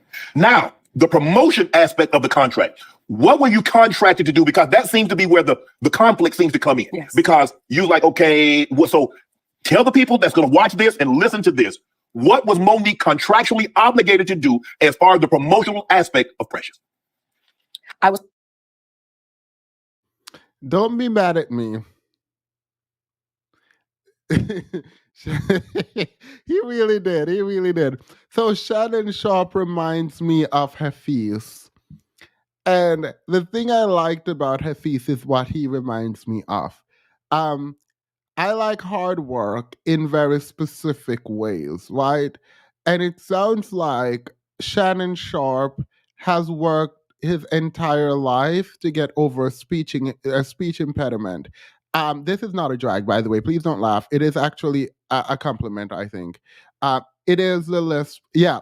So I don't know. I find it endearing, even for horrible people. I like when they overcome odds, like just like random things like speech impediment, and they are like trying to speak. The less bothers me. Doesn't bother me. It doesn't bother me. Sometimes he doesn't know how to. He used to stutter. Oh, that's work. Like, yeah. Oh, so I like that. I do actually like that. I find it endearing. I do. I don't find him endearing. Let's be clear, but I do find that endearing. Was contractually obligated to promote the movie Precious under Lee Daniels Productions. Okay. I promoted Precious under Lee Daniels Productions. I did Oprah, I did magazines, I did TV shows, I did all of the promotions I was contractually obligated to do. Okay. That was it. I'm done with it. Done. Okay. Done. Now Precious is going to Cannes, right? Mm-hmm. At the time, I have the Monique show. Mm-hmm. I am on the Spread the Love tour. I have toddler babies, and I'm also a wife. Mm-hmm. Okay. The Monique show is like. No, when I say that's worse, I don't mean it's worse. I meant that it's harder to overcome. My bad. Like, I'm sorry. That's not what I meant. My bad. I'm sorry. Down for maybe a couple days, a week or so. Right. I got some days off on the tour. I'm going to relax with my family. Right. Because once they sold the movie, Right. You didn't sell me. Right. Whoopi Goldberg. See, Whoopi Goldberg said I could have schooled you and told you what was expected when I didn't promote and go overseas. And you know how you just looked up and looked away? Yeah. Whoopi Goldberg, what you were saying to me, I could have schooled you and told you, you go in that house and let them have their way with you. Right. And I'll be here when you come back. Mm-hmm. So after I'm done with my promotions, Lionsgate reaches out to my husband. Initially, they think they're talking to my attorney, right? And they say, we want Monique to come to Cannes. She promoted so well in the United States. We want her to go international and promote the movie and do Cannes. Okay. I tell my husband, please let them know I respectfully decline. I appreciate it, but I respectfully decline. I'm gonna spend some time at home. Lionsgate calls back. We really would like for Monique to come to Cannes and promote this movie. Please let them know I respectfully decline. I'm gonna spend time with my family. Lionsgate calls back and says, what is it gonna take for us to get Monique to come to Cannes? We'll give her another week in France. We'll upgrade her room. My husband said, is there a dollar amount attached to what you're asking for? Oh, we will never pay anyone to promote a film, never. He said, we understand, and we're never gonna work for free. You're asking her to do something that she's not obligated to do. Correct. Well, is this the attorney? He said, actually, I'm her manager and her husband. Now we can put it on the husband's being difficult, right? Okay, so I don't owe anybody anything. That's why I was never sued. Now we go to the Hoodie Awards. Tyler Perry is there, okay? Tyler Perry calls me in his room. Now, when I go into Tyler Perry's room, his staff is in there. Now, you ready to holler laughing? Yes. Okay, I take my security in there with me because I always want to have somebody with me, right? Tyler Perry does this. And the people scattered. They all left out the room. I said, look at this shit right here. You saw me. And they all scattered. That wasn't the lights, that's for the people. You don't like lights on? Lights off because they got their asses up out of here, okay. So at the time, my security looked at me. I said, you don't work for Tyler Perry. You could. Touche. So Tyler Perry says to me, listen, Monique, we really need you to, promote this film because if you get... She does need a PR. Like, Monique is treating herself as if she's not the Monique. Like, I don't understand this. Anyway. Nominated for the Oscar, your next movie is going to be $3 to $5 million. If you win it, your next movie is $6 to $8 million. I said, Tyler Perry, who you talking to? I'm a black woman. When they going to pay that kind of money? No, I'm telling you, that's what it is. And if you just go and promote it, I said, listen, brother, you can pay me to promote it. Because at the time, now him and Oprah producers on the film. Right. I said, you can pay me to do it. I don't care where the check come from, but y'all just got to pay me to do it. He said, I'm not in the habit of giving out money for free. I said, and I'm not in the habit of working for free. But you gave TD Jakes a check for $1 million, but that's another story, and I'm back. So when he then says that, it's like, listen, we both mutually agree. You don't give out free money. I don't work for free. Service. We hug, Shannon. That's where you should have not hugged. You shouldn't have said, this clapback culture is weird. Here's another business meeting, go through. Your manager apparently wasn't there, so I'm not going to blame you because you obviously have a manager and so he should be doing this. But Tyler Perry asked you to do something for the film and he said, I don't give out money for free. Well, you should say, well, that's great because this is not free. It's work. I am going overseas to promote the movie. If you want it to be promoted, then you pay me to promote it. It's not giving money out for free. This is not y'all keep going back to this weird charity thing where people are working. Like, I'm gonna do a negotiation class. It is what it is. We gonna do it. We need to do a negotiation class. Like, ain't nothing free about this. You're doing PR. And Tyler Perry should have known. You shouldn't have to explain that to him. But because he wants to talk, I would explain it.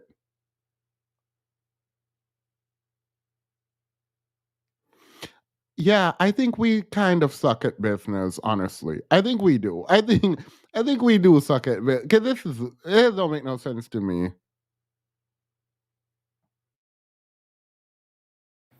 When we were done talking, we hugged. Do you hear me? Yes. We hugged like brother and sister. Like, it's cool. He understands. Right. Okay? Oprah Winfrey calls my husband.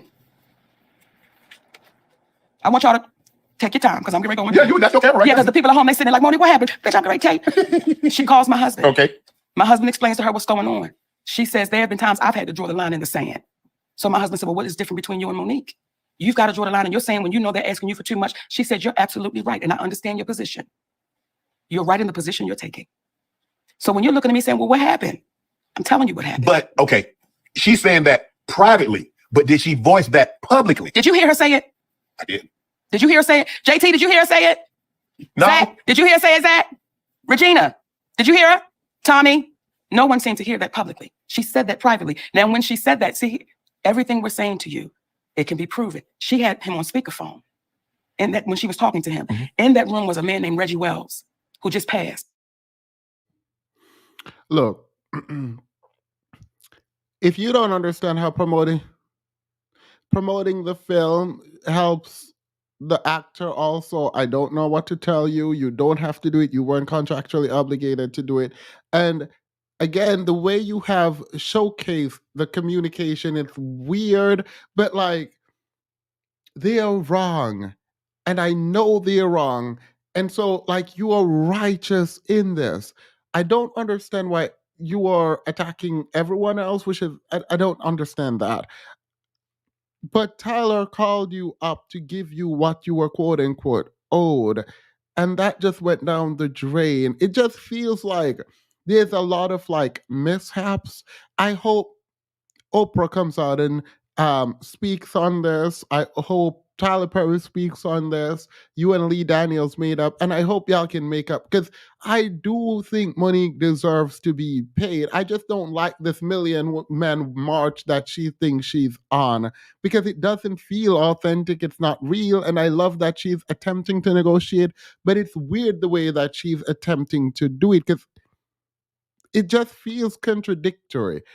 And so I'm just gonna move. T.S. Madison again spoke to Lee Daniels. Lee Daniels reached out. They made up.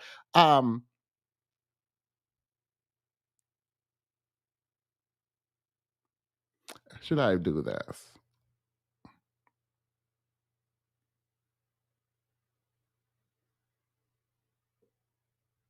I'm not gonna play the Tyler Perry portion of the tape. That don't make no sense.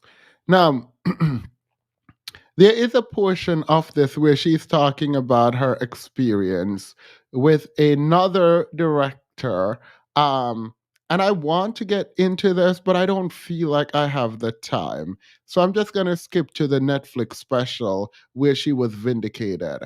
I'm not going to play the Breakfast Club apology, but I do like this. I like that she got some coins right here because I've been rooting for Monique, but the whole DL Hughley thing, the fact that she's like, oh, I'm just a truth teller. I tell it as it is, and I don't really care. It's just like, no, it's not making sense to me when you're saying you were too afraid to talk. Someone 10 times that, no, 20 times. Come on, 26. 26 times that. And you're like, no. I'm not going to do that. We're not going to do that. We're going to do fair. That's what we do. Yes. I mean, you speak about diversity and you talk about doing the right thing. Okay, this is an opportunity for you to put that. Instead of being lip service, okay, put pen to paper, let's make it right. I didn't know any other way. See, when I heard Wanda Sykes say, I support you, I just went somewhere else. I don't know how to do that, right. Especially when it's wrong. If we keep just going somewhere else, we'll keep getting mistreated. Right. But when you hear Amy Schumer, and this was not something I found out, they publicly said it. It was pride. Right. We paid Amy Schumer $11 million. She came back and said, I'm not a legend or icon, but I should get at least $2 more million. And they gave her $13 million. Well, when Netflix says to me, you are a legend. You are an icon. When Robbie Pearl says that, well, why is my legend and icon different right. than these people legend and icon? That's all. And when I say we were able to come to the table and we were able to make it make sense and we were able to do the special and we appreciated them saying, listen, how can we work this out? Now, you know what happens with that? Right. People were having call-ins when I said, this is not right. I was donkey of the day. Remember that? I was donkey of the day. The breakfast nubs called me the donkey of the day. That's what they said. And they had a whole call-in about how I was donkey of the day. But you didn't do the same thing when you found out we settled. Now, precisely, drag the Breakfast Club because they were out of pocket talking about. They hear this woman say she is calling on her babies to boycott Netflix for gender and race bias, and this woman is calling for Netflix to get her coins and Netflix. And y'all telling this woman that she's donkey of the day. No, drag them. I wish she had put a lot of energy into dragging the Breakfast Club because I would have been with you because they were dead wrong. They were dead wrong for like even if they commented on it and say you were wrong and that you were not as famous or whatever. It is wild to call you Donkey of the Day. Saba has been a member for 10 months. Monique doesn't know when to turn off her real persona. There's a time and place for everything, and everything is not a battle. She should have definitely asked for equity when she signed the contract. Yeah, the thing is, like, I don't want to go into, like, quote-unquote policing, but when she did, in fact, drag Netflix, girl, I was there. Like, I was there with her. I couldn't work it because I was on my family plan that I was paying for. I guess I could just cut off my family. But there was a lot of us on that. When Netflix restricted access, I was very annoyed because everyone had to get their own. But I couldn't boycott because there were too many people on my plan. But girl, I wanted. I'm with her. The problem here, though, is when she got her special. When she got her special, I don't know. It didn't. It. She got her coin. That's all I care about. I don't care about if the special was good or not. She got her coin. It is what it is. Let's get to her talking about what's his name? Some Packer, Will Packer. Let's talk about Will Packer quickly. I'm gonna end it here, and we can like open the thing for like 15 minutes. For those who disagree, you all can jump up. Let me put the link. It's going to be for 15 minutes in the after show after this. And if you disagree, you can come speak your piece. Considering you won the Oscar, normally when you win the Oscar, I'm not saying you're going to win another or get Oscar worth. Not those. You know that special wasn't good. I said, as long as she got her coin, I'm good. Like, I support her getting her coin. Like, I support her making that money. But yeah, I was like, ooh. Or the scripts, but there's normally a run where you in 2-3 films. Now Monique, that 50,000 is 500 or $1 million or 2 million. You feel that you were blackballed from that point, and Monique did not make the money what she should have been compensated for future roles. Let's tie it all back in. Okay. You have a man that says, I lied on you. Yes. I put a rumor out there on you. And I said I was going to apologize. But then you have another man that comes back when I'm off Empire and says, Mo, they said you're difficult to work with. You're going to be a problem. Where would they get that from? What somebody that's as powerful as Tyler. Okay. So now I'm scratched from that. Yeah. Right? Mm-hmm. Now when it comes to movies, I'm a difficult person to work with. Anybody ever had a problem with me? They never said, did anybody say that prior to Pressure? Yes. No, not prior to Pressure. Right. I've never had a problem with nobody. As long as I was saying, yes, you good. The moment you start challenging, we got a problem. What about the Parker? What about Moesha? Had anybody said anything prior about Monique's character prior to her not wanting to do international press, what she wasn't contractually obligated to do? Never. Prior to that, nobody said anything. Never. The only person I could say. The fact that she says no one says anything bad about her and no one has anything bad to say about her, after literally saying everyone wanted to fight her, no one liked her, she was the loudmouth person that no one liked, is wild. Wild statement. But she's going to give an example of someone, an example of something that happened where someone might not like her. So let's hear it, Monique, from your words. Anything that is a producer is a guy named Will Packer. I did a movie called Almost Christmas. Mm-hmm. When Will Packer sat down with my husband and I, Shannon, every other word out of his mouth was queen. You are queen and the queen and the queen and the queen. And we just want you to do a cameo. And here's what we're going to pay you. My husband said, Will, that does not cover Monique doing promotions. That covers none of that, brother. This is just for the cameo, okay? Yeah. The director was David Talbot. My husband and David Talbot were college roommates. They were across the hall from one another. Right.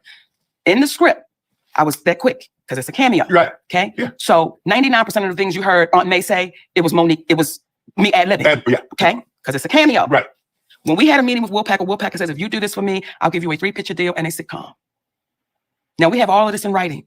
It's all in writing. What would you need to do? A press? You're gonna need to do press for it? You're gonna need to promote it, or just do the cameo? Just do the cameo. Okay. That is what was agreed upon. We were gonna do a cameo for the amount of money that he said they were gonna pay. No problem. Well, what they did was they kept spreading it out. They kept spreading this character out. We want you in this scene and that scene and this scene. But there ain't no cameo. Cameo is okay. Okay. David Talbot is our friend. We don't want to make this bad for David Talbot, so we said, okay, no problem. Now let's talk about the treatment.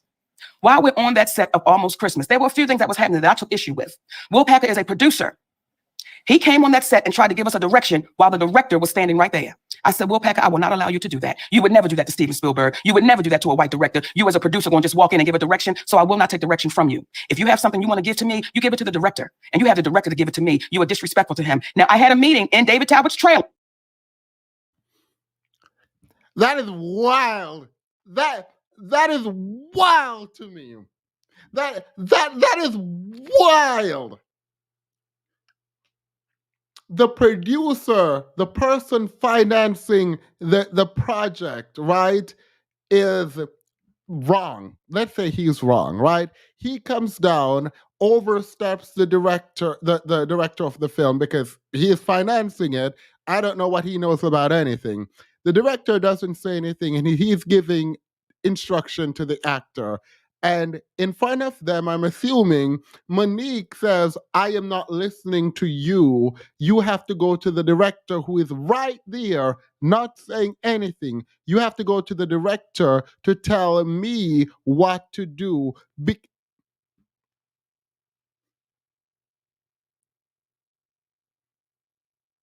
I can cut the I cut the check for this movie, and I like that Monique speaks up and is like, I'm going to speak on behalf of the little man, who I guess is the director. Why can't the director speak for himself? These were both black men, I think, right? Let me check, so I'm not.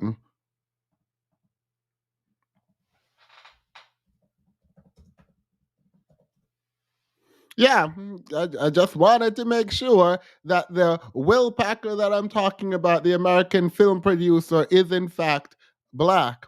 So you would never talk to Stephen? Well, probably not. But how about naming a white director on the same level as the black director that he spoke over? So you are going to tell the producer of the film that you're guest starring on that you are not taking directions from him if he wants you to do what he said to do as an actor, an artist in his film. He has to go to the director who he's paying.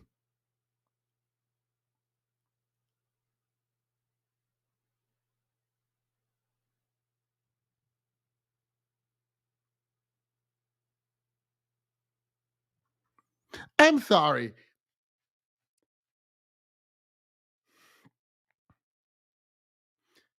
Wait, what? That's wild. No, that's wild. That's strange to me. I'm sorry. That's strange. With Will Packer, David Talbot, and the first AD, because they were being disrespectful to this black man, and I was not going to allow that to happen. I had a conversation with the first AD, and I pulled him outside. I said, listen, brother, when it's your turn, I won't let nobody do it to you. But what I'm not going to do is stand by and watch you give a direction after the director gives a direction. It confuses the cast, and it's disrespectful. And to that black man's credit, his eyes filled up with water, and he said, I appreciate you for having this conversation with me. Okay? So Will Packer and I are now at odds because I'm seeing how this brother's acting. I'm in my trailer. My assistant at the time, her name was Robin, right? Robin is in her 50s. She's in my trailer with her shoes off. She's on the computer. Will Packer's friend, or I'm not sure what title to give her, okay? She comes into the trailer. Now, in this trailer, it is me, my hairstylist, makeup artist, and my assistant. This young lady, who we're all old enough to be her mother, she comes and looks at my assistant and said, what's your shoes doing off? You in your trailer, why do you care? I said, excuse me, you're out of order. You don't come in here questioning nobody in my trailer. As a matter of fact, and her energy was not that of, I'm playing. It was, I said, as a matter of fact, I need you to go get Will, because I'm not even going to have this conversation with you. I'm going to talk to your boss. When Will Packer comes into that trailer for us to talk, do you know what that man says to me and my hairstylist and my makeup artist and my assistant? I am the head nigga in charge. Everything stops with me. I said, well, I want to let you know this, Will. You're going to hear that you're the head nigga in charge from me as many times as I can tell people that's what you said. I said, and furthermore, you need to check your assistant, because this is my space. We weren't in your trailer with our shoes off. We're in my space with our shoes off. But why would he come to you with that type of energy? What led him to say that when all you asked his assistant to do was to go get him, because she's questioning why people in your trailer have...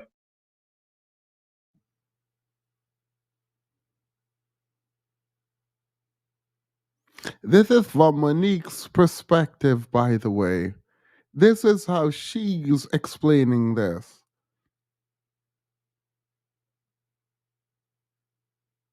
She seems difficult to me. And not difficult in, and maybe it's righteous difficulty, right? Maybe it is righteous difficulty, but it is a kind of difficulty. And I don't know if she should be chastised for this, if she's standing up to the man. She said there's a black man in her mind being disrespected because the producer of the film told someone to do something. And she said, nope, you don't do that. If you want me to do something, you have to tell the director to tell me. What if he just looked at the director and said, go tell her to do it? What now? What are you going to do about that?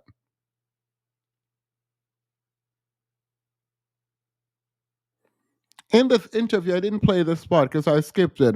Monique said she came to Hollywood and she told her team, I'm not auditioning for anything. What? You're not doing what for what? I am not auditioning for anything. That's her words. Monique said she came to Hollywood and she's not auditioning for anything.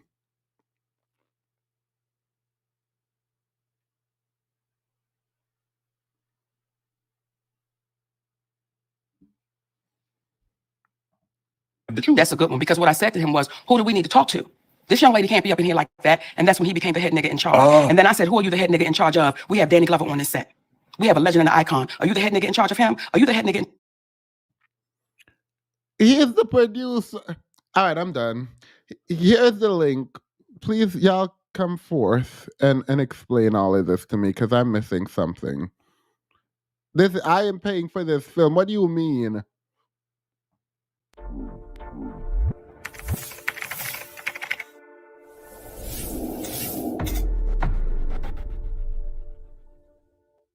All right. Please hit that link and tell me how I'm wrong. I've said a lot tonight. We're at 4 hours. So, sorry I skipped a bunch of the stuff that I wanted to get through. I was going to build up, but I couldn't do it because there's too much here. It's a great interview. Not great insofar as Shannon Sharp, great insofar as there's a lot you can get. And I think I've learned a lot about what not to do. And while I ramble on and on, I'll give you guys time. And by the end of my closing speech, hopefully you guys are up and ready. But if not, it's fine. We can end. Everyone was talking about the system earlier. And the truth is, all of these people, including Taraji, rightfully, but they are fighting not against the system, but to be accepted in the system and to be appreciated in the system that was not created for them. We have to make a decision.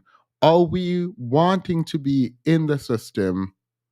Are we wanting to do well in a system we understand or believe is not made for us? Or do we want to fundamentally change the system to make it better for everyone in it, or for people who look like you in it? The work of transforming the system, so transformative work, if Monique is espousing these ideas, which she is, it is going to be a struggle for her. And I don't mind standing behind her and promoting this idea that we do need to come together in order to shift the culture in Hollywood or around the world or whatever to favor Black art when it's called for. But I cannot, in good conscience, just say Monique is right and Monique just tells the truth and she doesn't tell lies when it does not seem like her story remains consistent. And I've pointed out, though unwillingly, I pointed out points in her story where it just seems contradictory, conflicting, and did not fully make sense to me. However, I don't think, y'all were sending on Cash App. I didn't see this. Tony sent $30. I appreciate that. Thank you. We need to figure out some giveaways. I need to talk to the moderators, and we need to do some giveaways. I appreciate that. Thank you. I don't mind getting behind that, but it has to be authentic. And sometimes maybe it's not, because I think selfishness isn't bad. It is a very human thing. But even in it being human and real, I don't know what's gonna happen when you get your money and then you turn. Are you gonna like actually help people or turn your back against them? Because we've seen Jay-Z, we've seen all of these men do it. Now people are saying Oprah is doing it. Is it just reifying the system that exists, or are we talking about actual transformative work? Is Monique talking about changing the system, or is she talking about getting what she's owed? Because if she's talking about getting what she's owed, she deserves it. If she's talking about changing the system, she might not get what she's owed.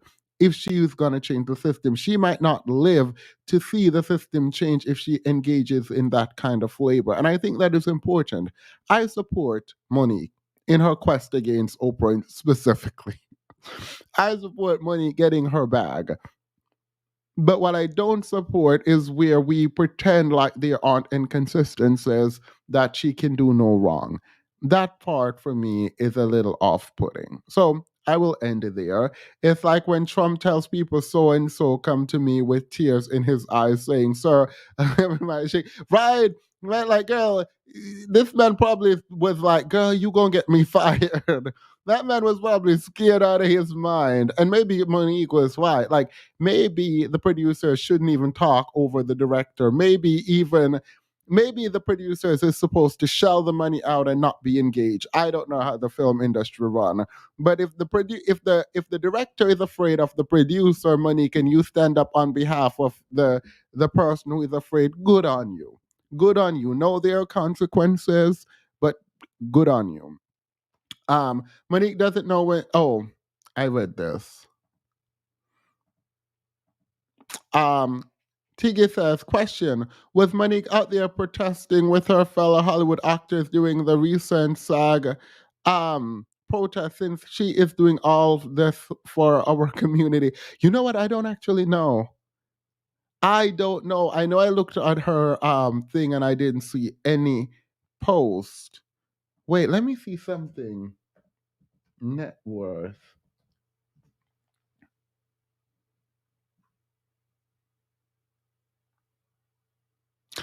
Yeah, I think it was Will Packer that this man was talking about. You know what? I'm gonna leave that story again because I need to go back and look at that story because my spidey sense is tingling. Because how you gonna come out here talk about these men, powerful men, were trying to groom you and use you and whatever, and you're gonna come back and you're gonna tell us what happened, but you didn't. My theory was that young man came out to speak in the way that he spoke to get a private settlement. That's what I'm thinking. Because you kind of disappeared after you came out, dropped that bombshell, and now you're just online flexing. Because I've been watching his Instagram. I'm going to leave this alone for a minute.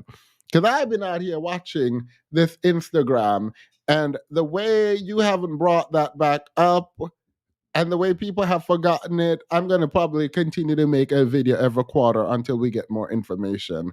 I'm not letting that one go.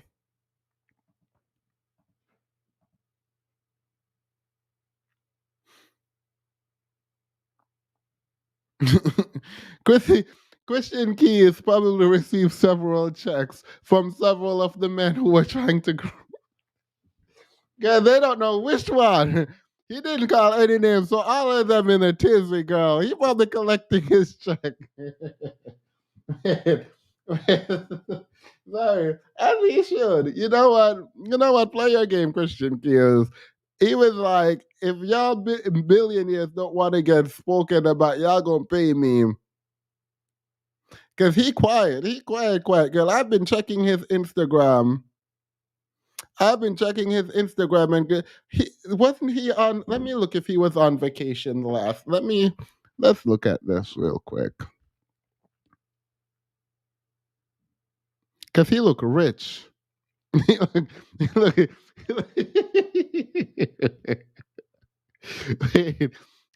he look like he look rich now.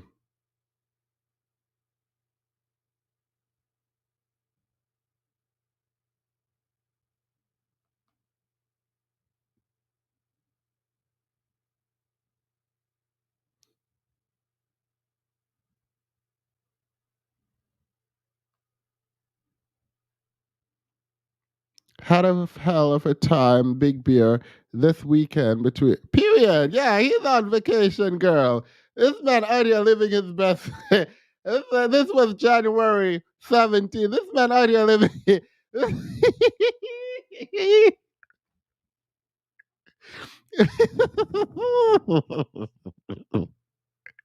period. You better live, sir. You better live.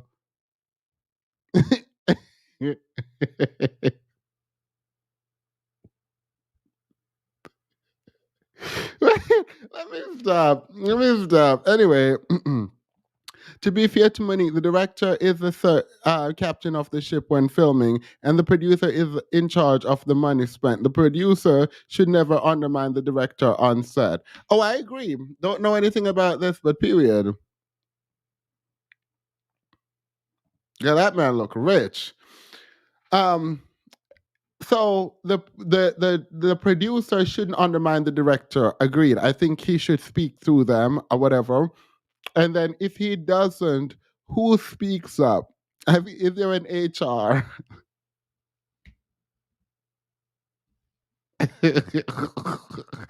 Sorry, I'm being messy.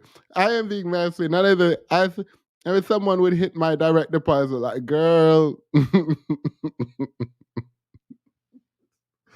Oh, anywho, thank you all so very much. This was stressful. I appreciate all the feedback. I did wish more people came up and we can talk about our disagreements. I am sorry if I am a scary person. I am not trying to be. I'm moving in the future trying to be a lot less judgmental. And a lot. So I'm trying to get in my soft boy era. I'm trying to get in my soft boy era. So I am sorry. And so thank you all for listening to me. I'm gonna go rest now. Am I gonna go rest or I'm gonna try to rest? Night night everyone.